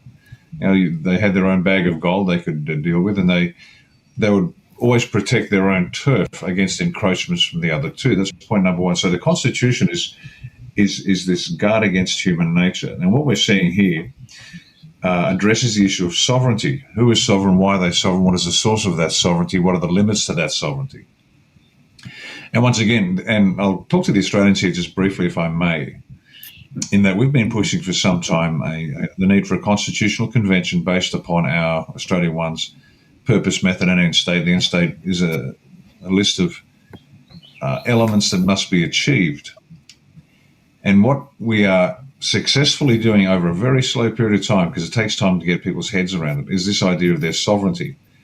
Now, for our money, the only sovereign being ever existed is the Creator, the Almighty God. I mean, that's it. Everything derives from God, but God's delegated things to us according to our interpretation. Like, God doesn't care whether the speed limit is in front of a school is 60 miles an hour or 35 miles an hour. That's for us to make up, and we'll learn through hard experience what works and what doesn't.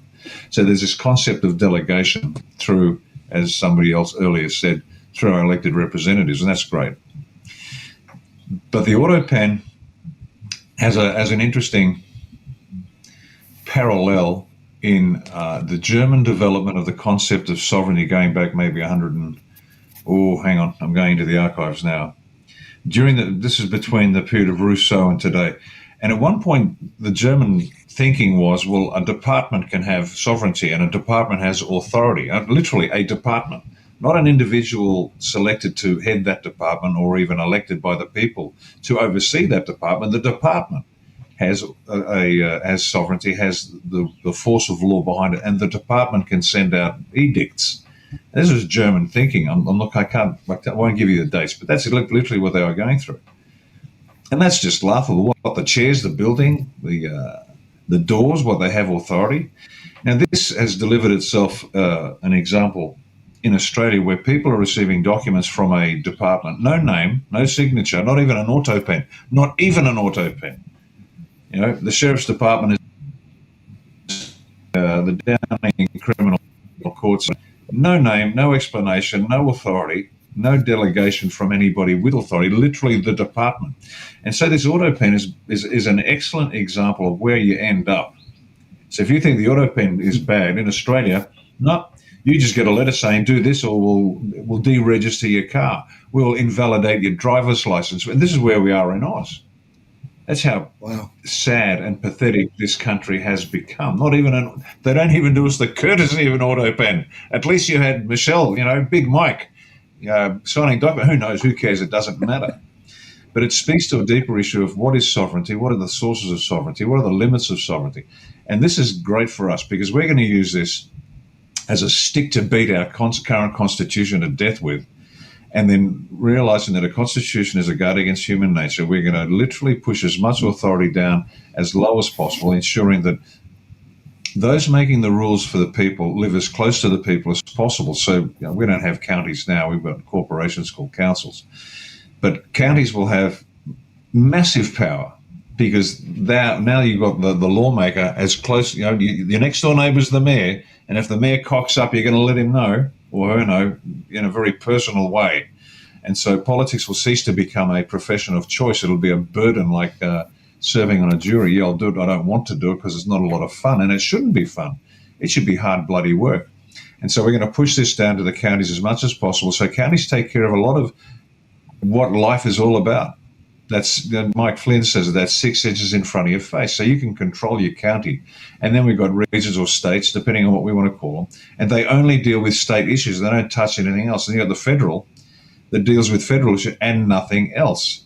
And so the AutoPen's a great exemplar of what can go wrong if you don't get the Constitution right. And we're in the blessed position of being able to propose to the people, let's have a look at the Constitution. Let's look at the US Constitution as the gold standard. I'm not saying it's perfect at all, and we're not going to adopt it in its entirety. But it's the gold standard on the planet for a constitution for a government by and of the people. And this sovereignty issue, the auto pen, is getting people thinking about it, saying, you're kidding me. So I get a letter photocopied off of some printer from a department telling me I've got to do something and I can't hold anybody to account. Are you kidding me? Now, we get these all the time. Our family's got a collection of these things. We just tear them up and throw away, start the local, the winter fire with these letters. We just ignore them because they have no authority. And that's the way we do business in our household. We tell them to get stuffed by not even replying to them. And they can try to come and arrest me if they want to, but they best not.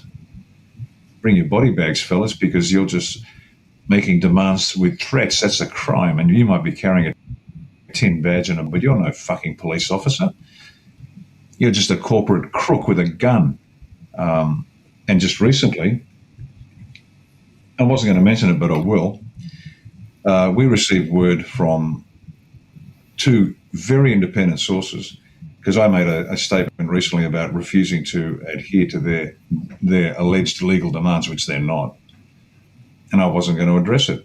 And the Masonic filth arranged some criminals in prison, because the Masons run the criminal, the warders in the prisons, the prison guards. They run that completely. And they were going to arrange for them, and this is the first time I mentioned it publicly, I'm going to say it, they were going to assault me in prison, half a dozen of their criminal mates, and murder me through jamming broomsticks and pickaxe handles, everything up my rectum. They're going to rape me to death as a lesson to everybody that's telling the Masons to go to hell and not listening to their corrupt, crooked edicts.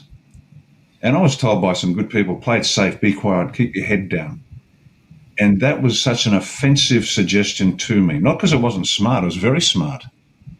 But either I'm sovereign or I'm not. Either I have authority or I don't.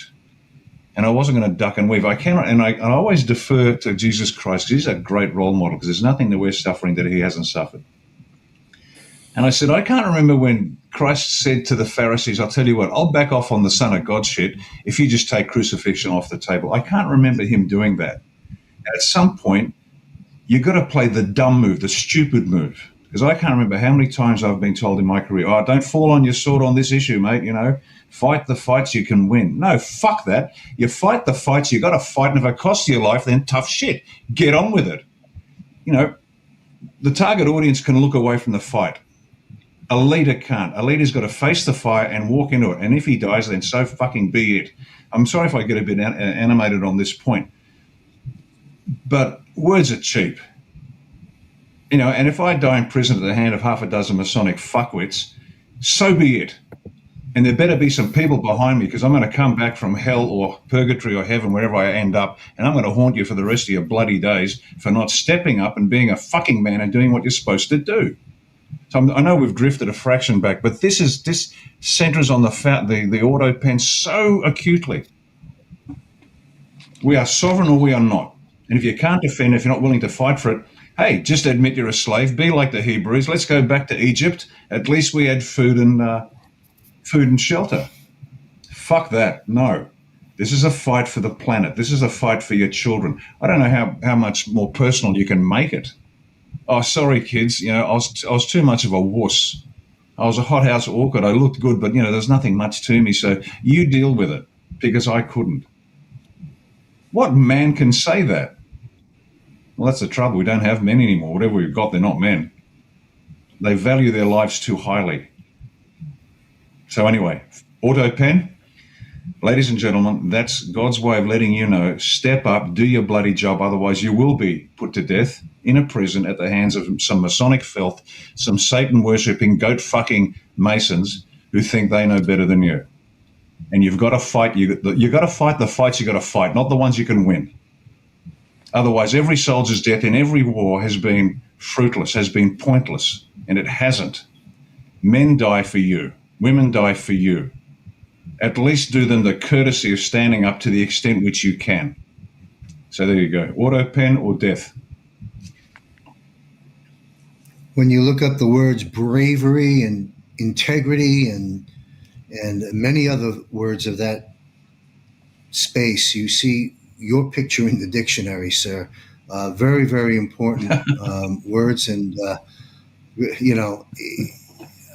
thank you for sharing all that with us. Very important. Thank you, sir. Derek Johnson, and we're going to wrap up the program in just a moment. We're talking about the auto pen and the long list of people that are starting to prop up in the script, like Pence and others. How would you like to weigh in on all this? Well, it's hard to keep calm when you have a leader like Lieutenant Colonel Bosey, because he makes me want to walk through coal and fire and just run through a brick wall. So but that's, our founders in America. I mean, you could sit here and quote all day long, all kinds of quotes about wolves and sheep and then government and liberty and things, give me liberty or give me death. I mean, there's so many things our founders talked about that he just was relating to. Abraham Lincoln, the Gettysburg Address. I mean, there's so many things you could bring up about how you preserve liberty and how we were talking earlier, Preset, about the being humble in another manner. But you always got to have that spirit in you that, again, the people who are taken up for government and all these things, like hear what you're saying. We're not sitting here taking up for government. We're saying that it should be the smallest level of government possible, but we're still the governors of that government, right? Our founders in America started the Revolutionary War for taxation without representation. Now we have representatives, but we have a group of people who have no idea what they were doing with those taxes, and they were creating all this. It's just chaos. They created that. All right, so it's going to look a little rough. There's going to be a little turbulence out the gate because we let this happen for so long, and then so many people have, let it happen, but then you had to have a top-down operation. But just getting first back to you mentioned Pence. I wanted to highlight that a little bit about Pence. Every American is getting a re-education of our foundation through every aspect of everything that you're seeing. It's already been done, but it's still a re-education. January the 6th was a date, again, that Congress, that the Constitution deemed the Congress would put a prescription to. They chose January the 6th as that date to count the electoral college. So on the target audience side, what they witnessed that day was a vice president who didn't do what he was supposed to do, even though I know on this side it's an operation. But to them, he didn't do what he's supposed to do. All right, Title III, Section 15 of the codification of the Constitution prescribes what you do during an objection. You have to have two objections. For the first time in United States history, there were two objections in the state of Arizona count. It showed them file out, but when they filed back in, there was never an explanation. They didn't say anything about Arizona. They went from California to Wyoming and certified the vote. All right, that was a seditious act to overthrow government. That was all Title 18 violations of federal law. So that's what they had to see, because Americans are seeing the resetting of everything. So there's an example we got to show you. Now, to show you it's an operation, it's really cool. President Trump in 2020, December, when the electoral votes in the states have to turn in, it was December the 14th, when they turned in those. All right, President Trump also, he's never lived in the state of Texas, not one time. All right, he filed through the United States Supreme Court through the state of Texas versus these 7 battleground states in 2020. Everybody who knows the intricacies of Smartmatic and Dominion, what they call a swing state, ladies and gentlemen, the swing state were the riggings. That's where the rig jobs were on both sides of the aisle of their democracy. Those 7 swing states of 2020 were the same 7 swing states of 2024, and President Trump won all those swing states. There's your capture right there. That's we have it all. We've caught them all. So that's how that plays in. And you're going to see all the people who were in the real background who did not contribute to President Trump's victories, etc. So that'll come out later. They're still working on all that. Also, what shows it's an operation, what shows that Joe Biden and the auto pen, this ties into that, is all an operation by the good guys, the white hats, if we will, but the generals, the admirals, etc., is the fact that, okay, so the liberals right now, you get on X, they're all over the world, man. I mean, I think today a liberal actually has, any IQ that President Trump talks about, we're going to see penguins flying and we'll be able to hear a snail sneeze. But the jury's still out, right? If a liberal will ever have IQ to even comprehend what they talk about. They put Constitution and democracy in the same sentence. So, They don't appreciate the military. They don't have respect for the military.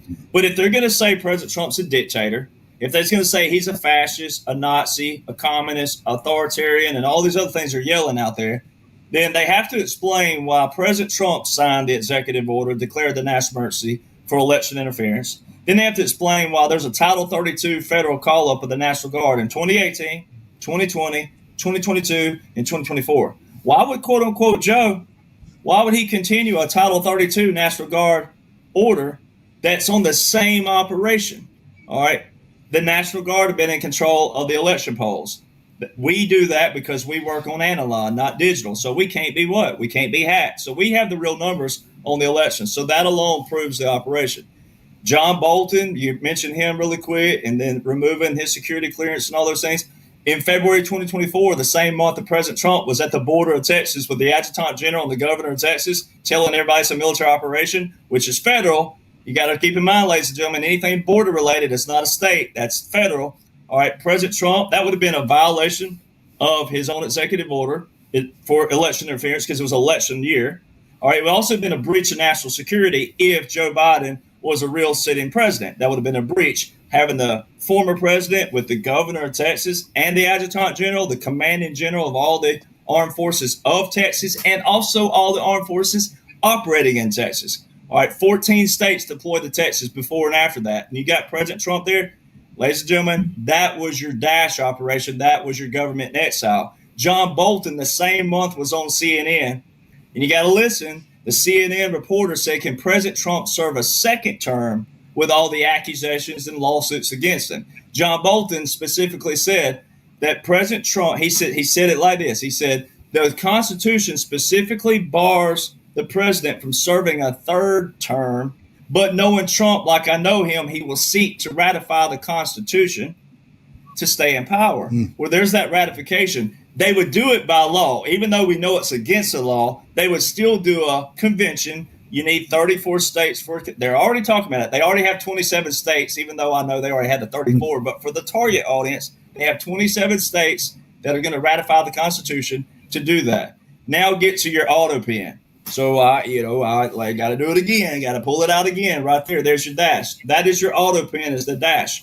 Now, for the target audience, what they showed everybody, President Trump will be a government in exile.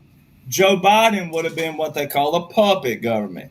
President Trump, to prove this, all from January the 20th, 2017 to present day, he uses the terms occupied territory, capitulation, white flag of surrender, and puppet government. He and or the media do that. All right. These media people have no idea what those are, first and foremost. They're not government terms. Those are all law of war manual terms, military occupation terms, continuity of government terms, because you wouldn't have a regular government. Occupied territory and puppet government are in the same chapter in the law of war manual. And guess what that is? Military occupation. All right, so we're running an occupancy on our own nation. President Trump was the government in exile. The civil affairs. My grandfather, God rest his soul, was gone 20 years in September. It's hard for me to comprehend that, but he served in the Army during 43 and 45 during the most popular puppet government in world history, which was the Second Philippine Republic, where President Quezon came to D.C. He capitulated. He came to D.C. for a little while. Roosevelt had full control of the Filipino military. Japan installed a faux president that had control of civil affairs only, and he met with the press. The press at the time, some of them thought he was real. The people thought he was real. But the real president sacrificed his name, his image, that humble power we were talking about, because of the greater good of what they were doing and the greater vision, the greater objective. He capitulated. All right, so that's the same thing. To show it's an operation, though, in a different manner, that the civil affairs part, there were three things consistent around Joe. The only thing that were consistent around Joe were three things. All right. When President Trump took his oath, January the 20th, 2017, he said, we're going to take the power out of D.C. and give it back to you, the people. Military walked down behind him. They had military intelligence headband and judge advocate generals on there. Well, that's your sign of we collect evidence, we put it in the court. A court of what? A courts martial, a military tribunal. All right, military commission, if you will. All right, so the third one, it sounds like two, So it sounds like 4 total, but it's only 3. The third one that they showed around quote unquote Joe during the whole time period was civil affairs and psychological operations. So they're showing every American that what you're watching is an operation. And getting back to the Bannon comment again about the third term, the lady specifically talked about a quasi-government. All right, quasi. Our founders talked about the quasis. Okay, so you got to tie all this in, and it all ties in that's an operation. So everything goes out the window when it comes to Insurrection Act, posse comitatus, all those things. For the target audience, you can still use some of those because you have to teach them along the way.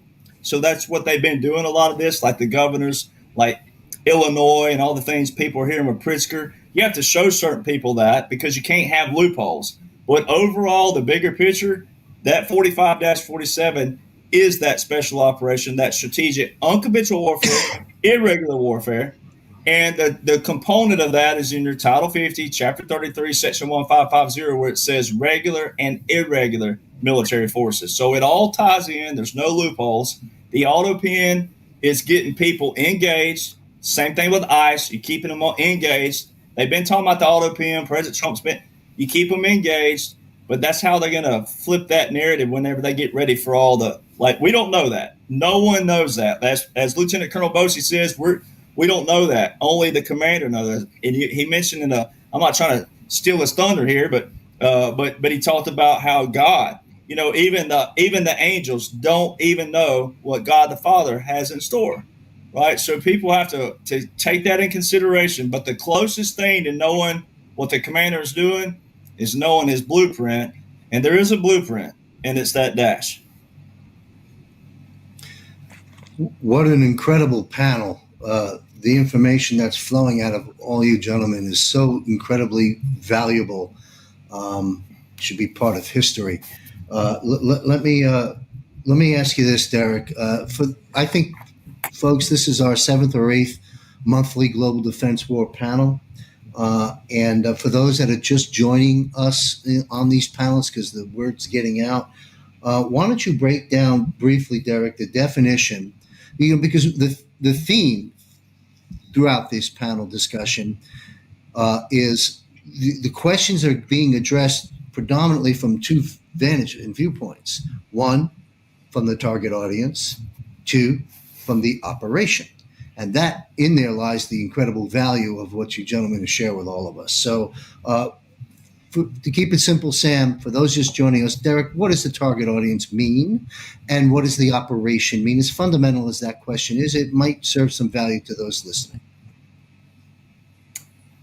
Well, the target audience are the people who are engaged and responding, whether you're happy, mad, sad, bitter, frustrated. If it's negative, then, it's that. We also have another panel member that comes on sometimes, but I want to give him credit. But Major Jim O'Connor, he tells people all the time, he's a bishop now, and he says, look, if it's not of love, power, and a sound mind, it's not of God. All right, God is not the author of confusion. He tells you that. He's not the author of confusion, which means he's also not the author of what? Chaos. He's not. He's the author of peace, love, kindness, and those things. Now, we have to have fire. We have to have, grit. We have to have integrity. We have to have men that know what's going on to stand up and fight. There's a huge difference in teaching people what's going on that way. So the target audience, like I tell people, if you're reacting any form of negativity, no matter what it is, even if it's brief, whatever, daily, weekly, whatever it is, then you're not operating in what you can know. Because what you can know is exactly what I know. It's not secretive. You don't have to be a military. You don't have to be a veteran to know it. But, it's typically veterans who have specialized in this that do know what's going on. But that's why we stay calm. That's why, we're not shaking over the smallest little things. My dad is a great example. He was an Air Force veteran. You could tell him that his dog got ran over by a dump truck. He's going to sit there just like a Native American. He's going to process it, right? He don't just, Now, I'm not saying that's wrong to necessarily, show some kind of love that way. But he's the kind who will sit back and go, well, it is what it is, and then assess it and then assess what to do with that. The target audience is that. Now, you can escape the target audience. It's real easy. If you love President Trump, especially, you love him, support him, then you got to know what he's working with. He's working with laws and orders that support the Constitution, the foundation, the origin, the history. Not all that. There's a lot of laws and orders that need to be abolished, no doubt, but he's working with a blueprint. And so that target audience has to be fed certain things because that's the only way they're engaged in that. And that's the unfortunate part. So some of them are natural, right? It's like you're because they follow Fox News, OAN, Newsmax, CNN, MSNBC, right? So same thing with certain people that we know, like, Tucker Carlson. He is in this Biden laptop report linked to Hunter Biden. But because he had such a massive audience, they still have to use these platforms to get to the people because the people don't know that yet about certain people. So you still use all these channels to get to those people, to feed them information. And then, like the domino effect, like Lieutenant Colonel Bosey said a while ago, whoever it is, the big to the smallest, then you start doing that one by one. But it's also a way to ease people into it as well, because the target audience is still valuable. There still could be people out there of IQ. It could be people who can become part of the team. So you don't want to scare them off or anything like that nature. But, when people see me get riled up, it's because I see a lot of comments where people are still falling for the negativity and still saying, oh, this ain't this or this isn't it. It's like it most certainly is, or calling it a conspiracy and all these things. Like, no, laws and orders are not a conspiracy. Military laws and orders especially are not. And the reason why a guy like me gets fired up is because I'm not speaking just on my behalf. I'm speaking on behalf. We know, all of us here, we know a lot of military personnel who don't want a name, they don't want a face, but they have the same integrity and the same heart, passion, and fire.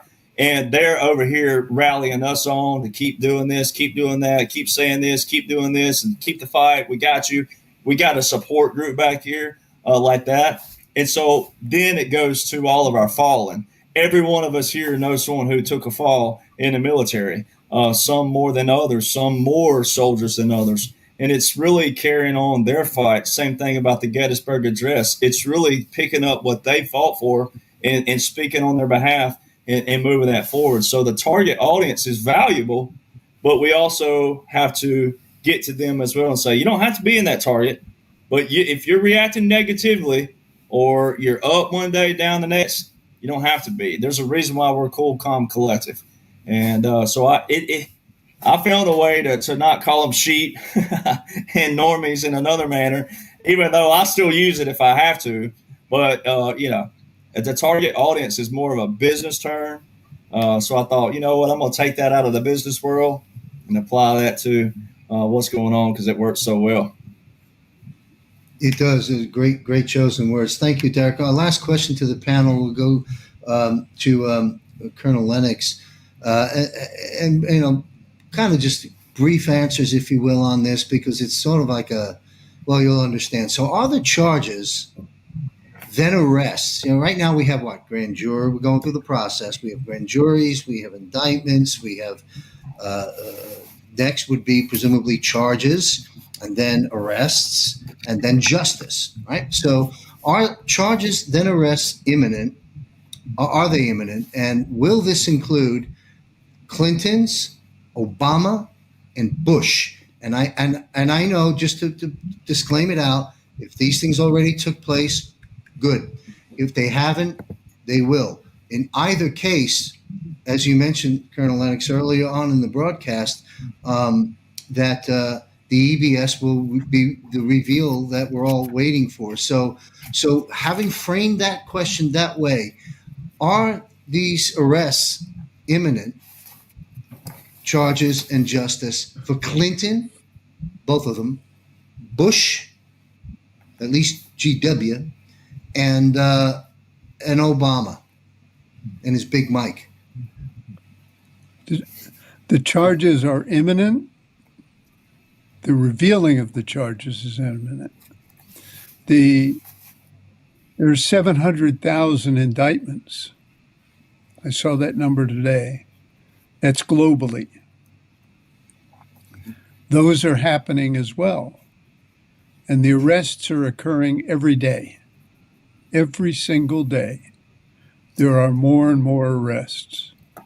It takes a lot of time to do 700,000 people. The Clintons, the Bushes, the Obamas, all their arrests will be revealed, much as a lot of congressmen and senators will be revealed. There was a point I was going to make. Imminent? Do you feel that's imminent, sir? I feel it's imminent. I think it's within the next, I won't put dates on it. It's imminent, though. Okay. There was one person I was going to mention that was tried in the last 2 weeks, and that's the Secretary of the Army at January 6th for treason. And he was tried at Gitmo 2 weeks ago. Anyway, so there are arrests occurring. There are trials occurring. Gitmo is overfull. The other sites are being used extensively. I think it's up to 5 other sites now. That's my comment. Thank you very much. Final question to the rest of the panel, Colonel Sellers, if you care to weigh in on that, please. Well, I agree with what Tom's saying. I think that that some are happening, that they are happening, but the information of them happening is that slow roll to the public, so it overwhelm everybody. But it's coming there, and I believe it is hinged to the EBS, and I believe it's going to come out a lot faster at that point in time. But when Tom mentions the 700,000 indictments, that's a lot.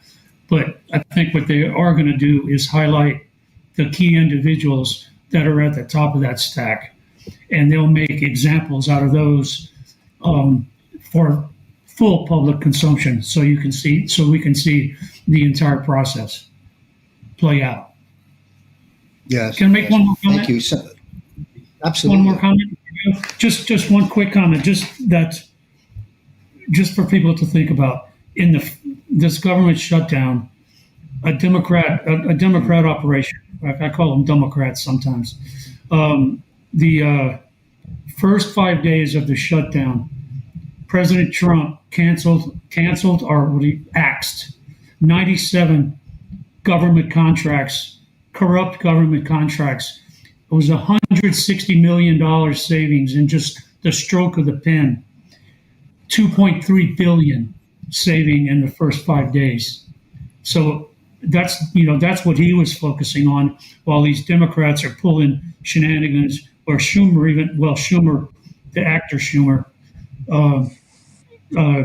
again on October 24th refused to open the government because they want to give health care to millions of illegal aliens, illegal immigrants. And it's a shame. Good job, President Trump. Great points. Thank you. One quick follow-up before we go to Colonel Bossi. We've all been told and have come to learn that we'll be celebrating come July this year, not only because of our 250th birth date, but the theme of block parties and massive celebration taking place as the dawning of the golden age is coming, and everything good in July. Well, that comes up quicker than you think. So it would stand to reason for me, if this is a scripted event and this is an operation, and we're already being told that July is going to be a celebratory moment, not just because it's another 4th of July, but having said that, it would stand to reason that these major arrests, whether they're to be done or to be shown, that have been done, clearly have to happen long before July. Otherwise, we're not fit for the big celebration yet. Are you tracking with me, sir? And does that make sense? Okay. Absolutely. Well, great. So Yep. No, thanks for that. You called it exactly as I was about to explain. If you look at one of the great rules of warfare is don't invade Russia in winter. You just don't do it. It's never going to work. Okay, a couple of demigods tried it; it failed. So you look at the seasons that we're looking at, and you've just nailed it, John. We're coming up to Christmas, then we have the New Year, where everything is new, and we've got 6 months, and then we've got the 250th anniversary. Now let's work back from that. You can't have that moment spoiled by a bunch of bad news. That makes sense?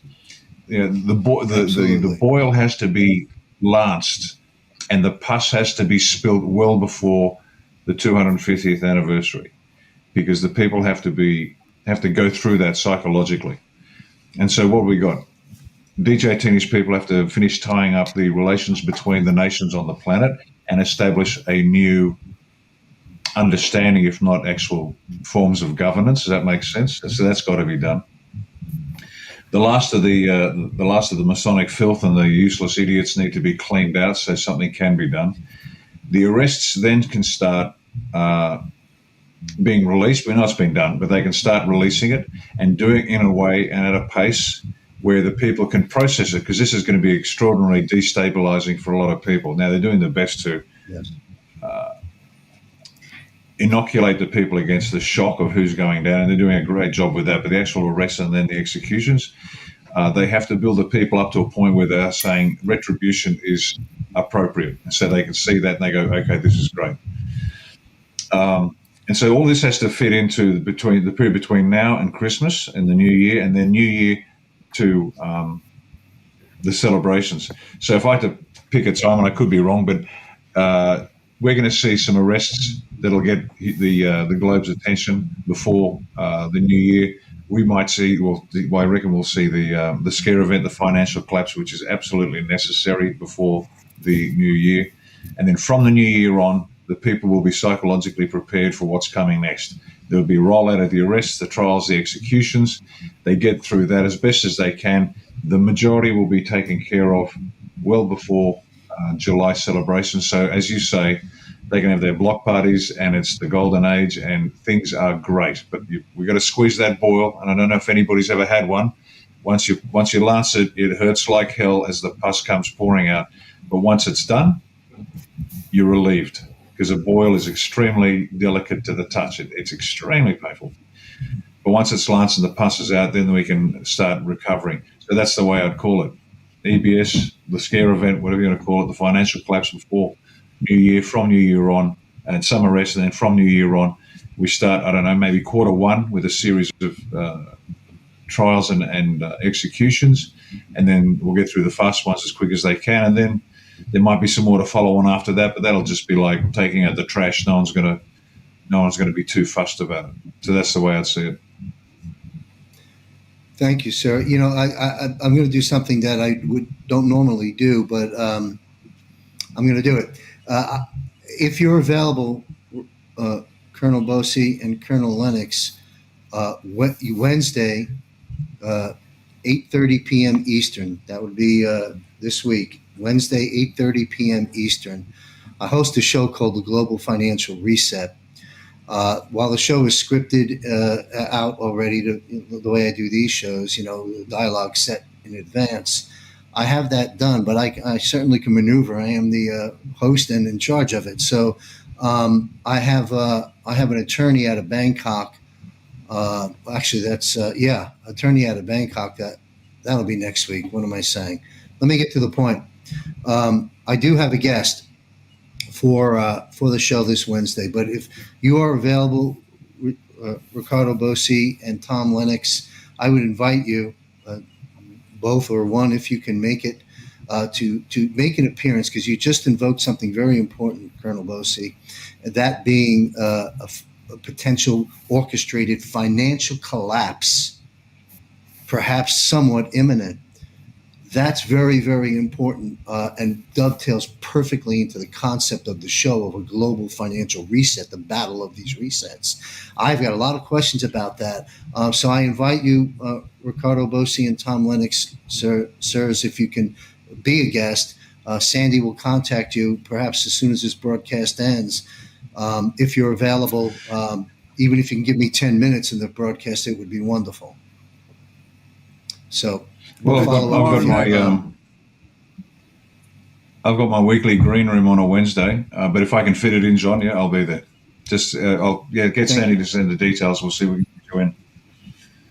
Thank you very much. And I'll be there. Colonel Lennox, thank you. Yes. Thank you, gentlemen, very much. And the only reason I'm not inviting the other esteemed guests is because I can't have 5 guests in one broadcast. And since this was addressed by Ricardo, I figured we'd bring Ricardo, and certainly Tom, being a former comptroller of the DOD and his background.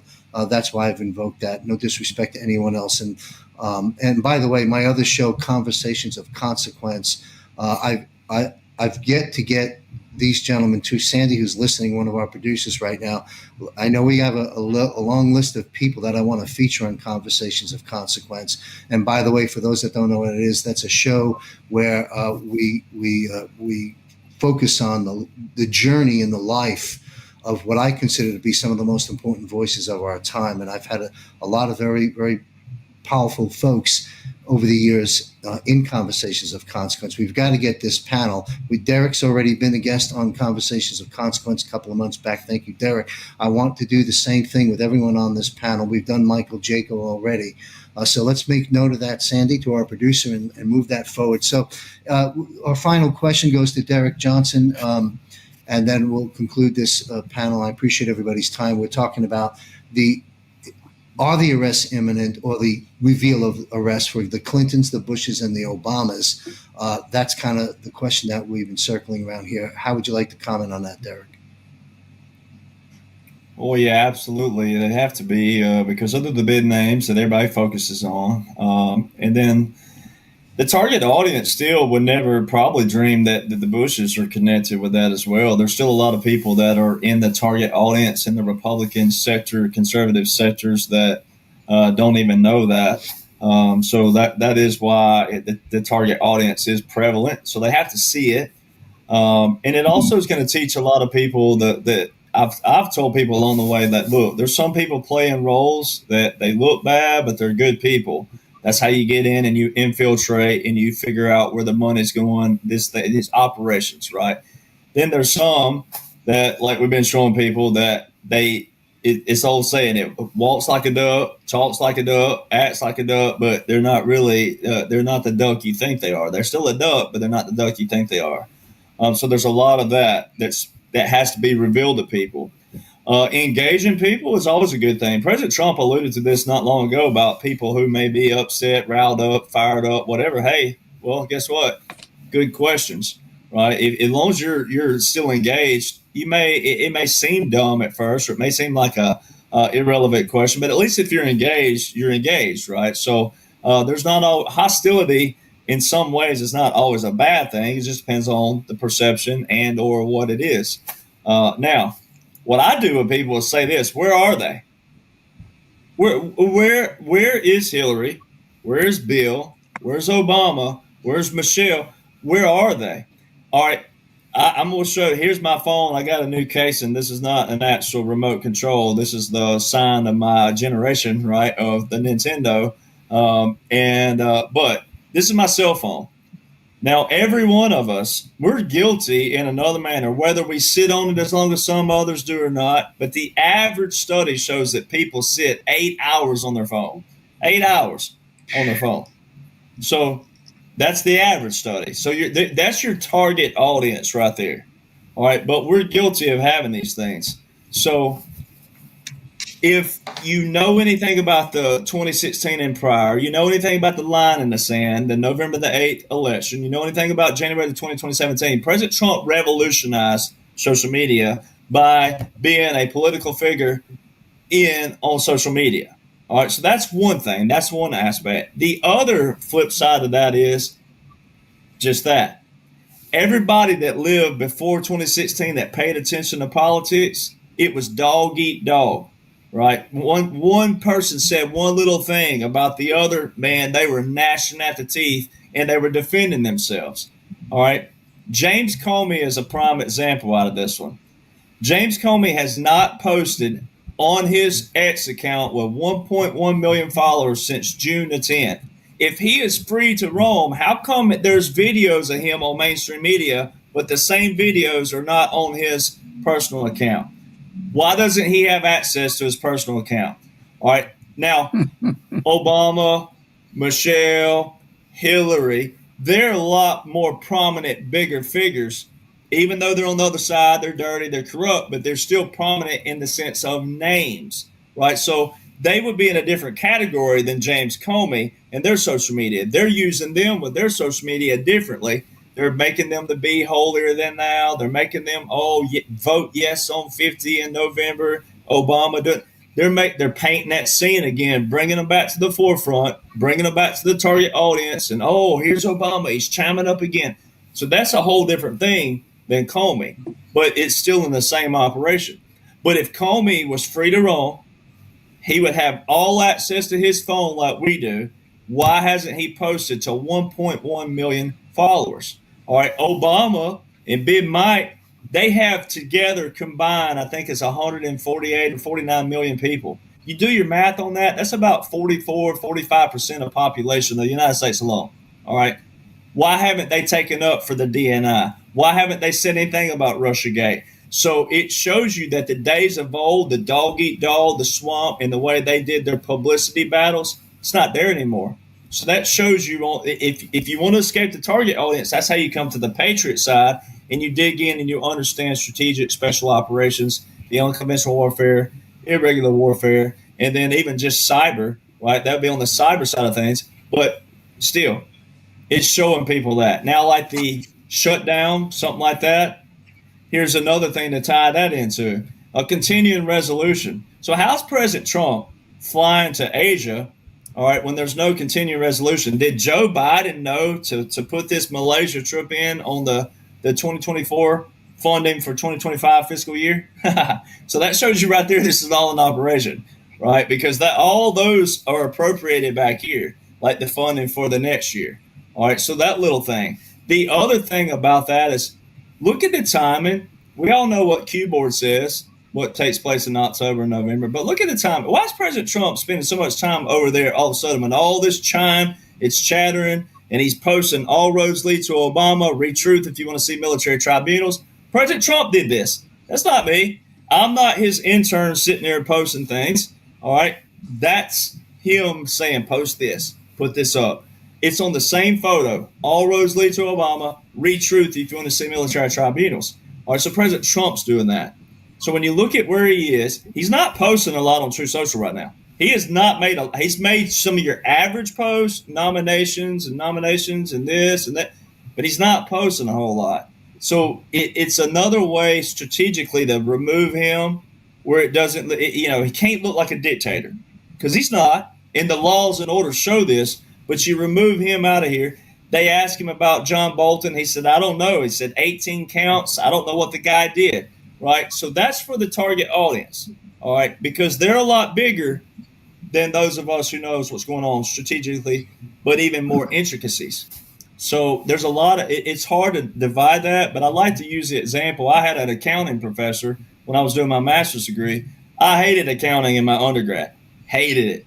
All right. But when I went to master's, she said, I'm going to talk fast, but I'm going to teach it two ways. I'm going to teach it from the right brain and the left brain. She's like, so you don't have to really pay attention until I get to where I tell you that I'm going to teach.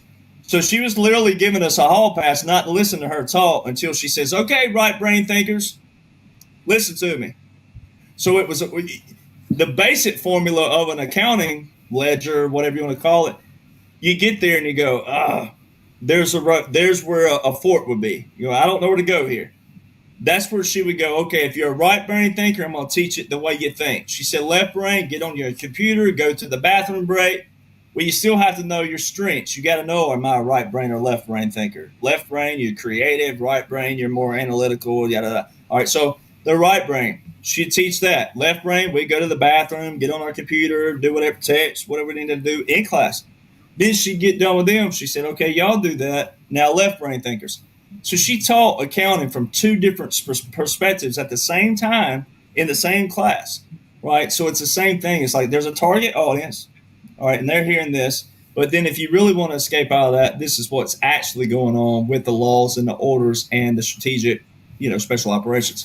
So all of it's already happened, but the target audience has to see it played out this way. They will see this, yes. President Trump, he can't be right about everything, and post all these things if they don't show the people what the 45-47 is all about. And that's how he's exonerated.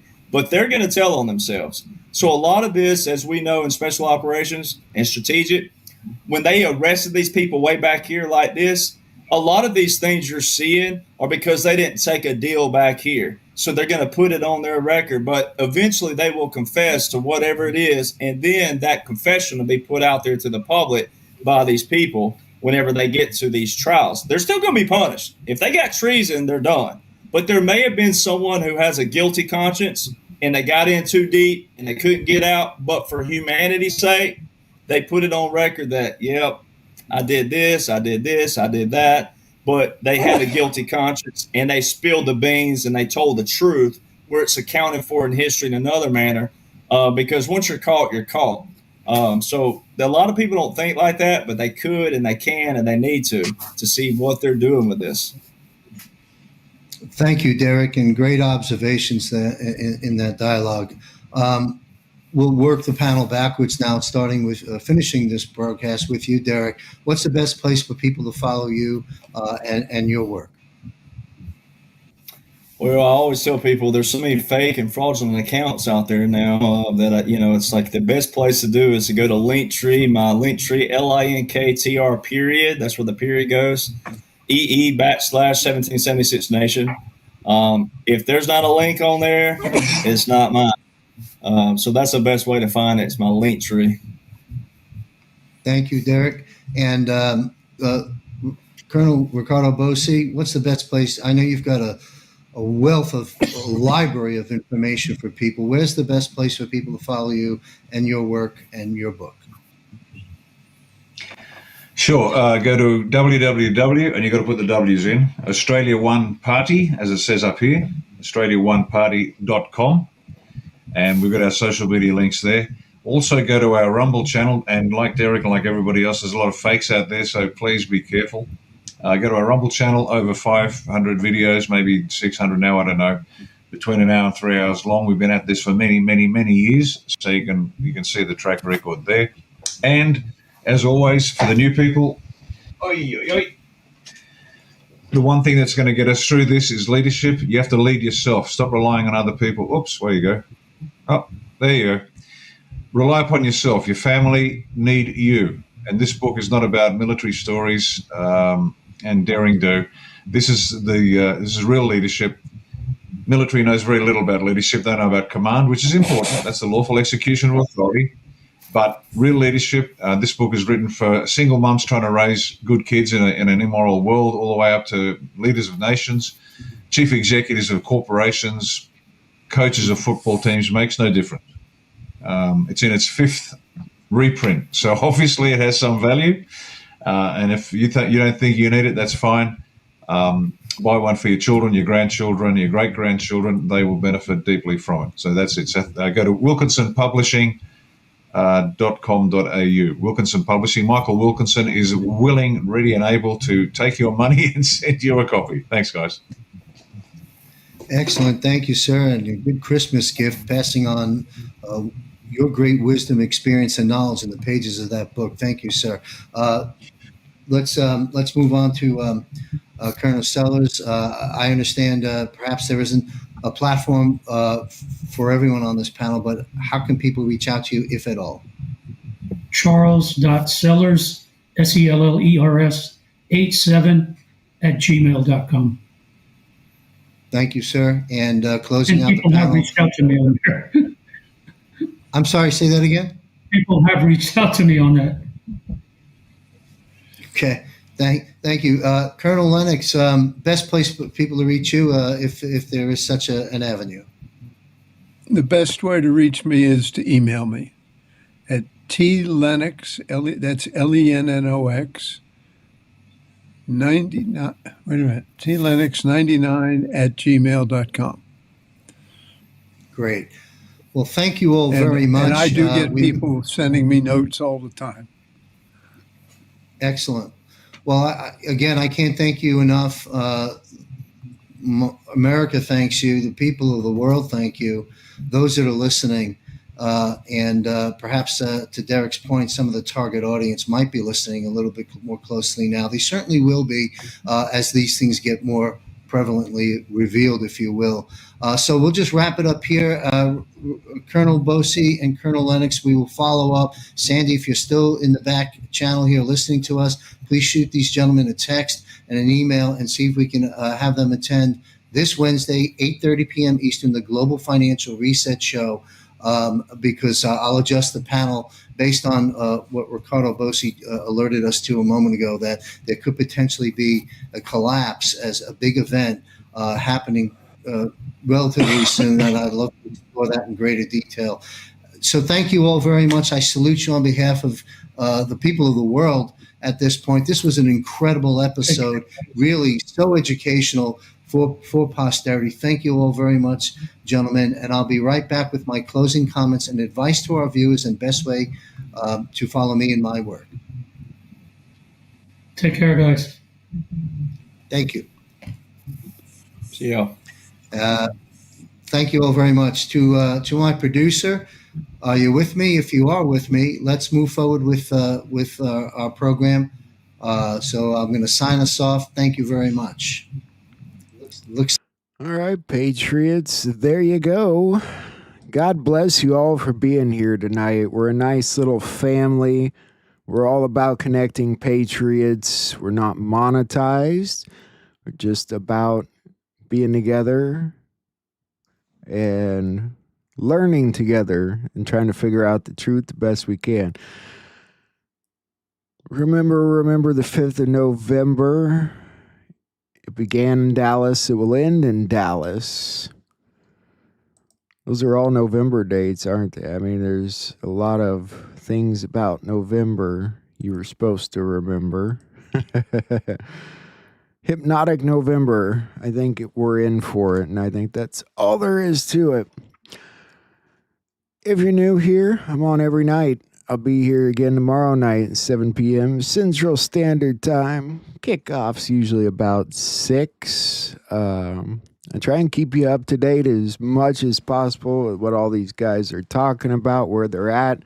That, of course, was John Michael Chambers, who you can find on Rumble and apparently YouTube too, I'm told. And his website, jmcbroadcasting.com. So... And, of course, his guests, Lieutenant Colonel Ricardo Bosey, Derek Johnson, Colonel Sellers.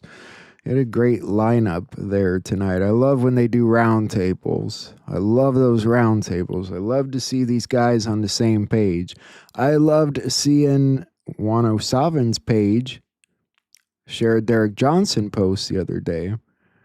It shows everything's on the same page. And these... reality and the movie are converging. It's a nice time. Nice time we're living in. We got great times ahead. Gonna see some chaos first. Most of it shouldn't concern you at all. I will see you guys tomorrow night. Godspeed, Patriots. I love you all. Much, much love. And,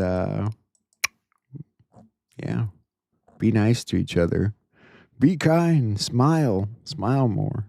Good night, Patriots. See you tomorrow. And so, my fellow Americans, ask not what your country can do for you. Ask what you can do for your country. All we say to America is be true to what you said on paper. But somewhere I read of the freedom of assembly. Somewhere I read of the freedom of speech. Somewhere I read of the freedom of press. Somewhere I read that the greatness of America is the right to protest for right. We've got some difficult days ahead. And we are going to make our country great again. I just want to do God's will. I may not get there with you, but I want you to know tonight that we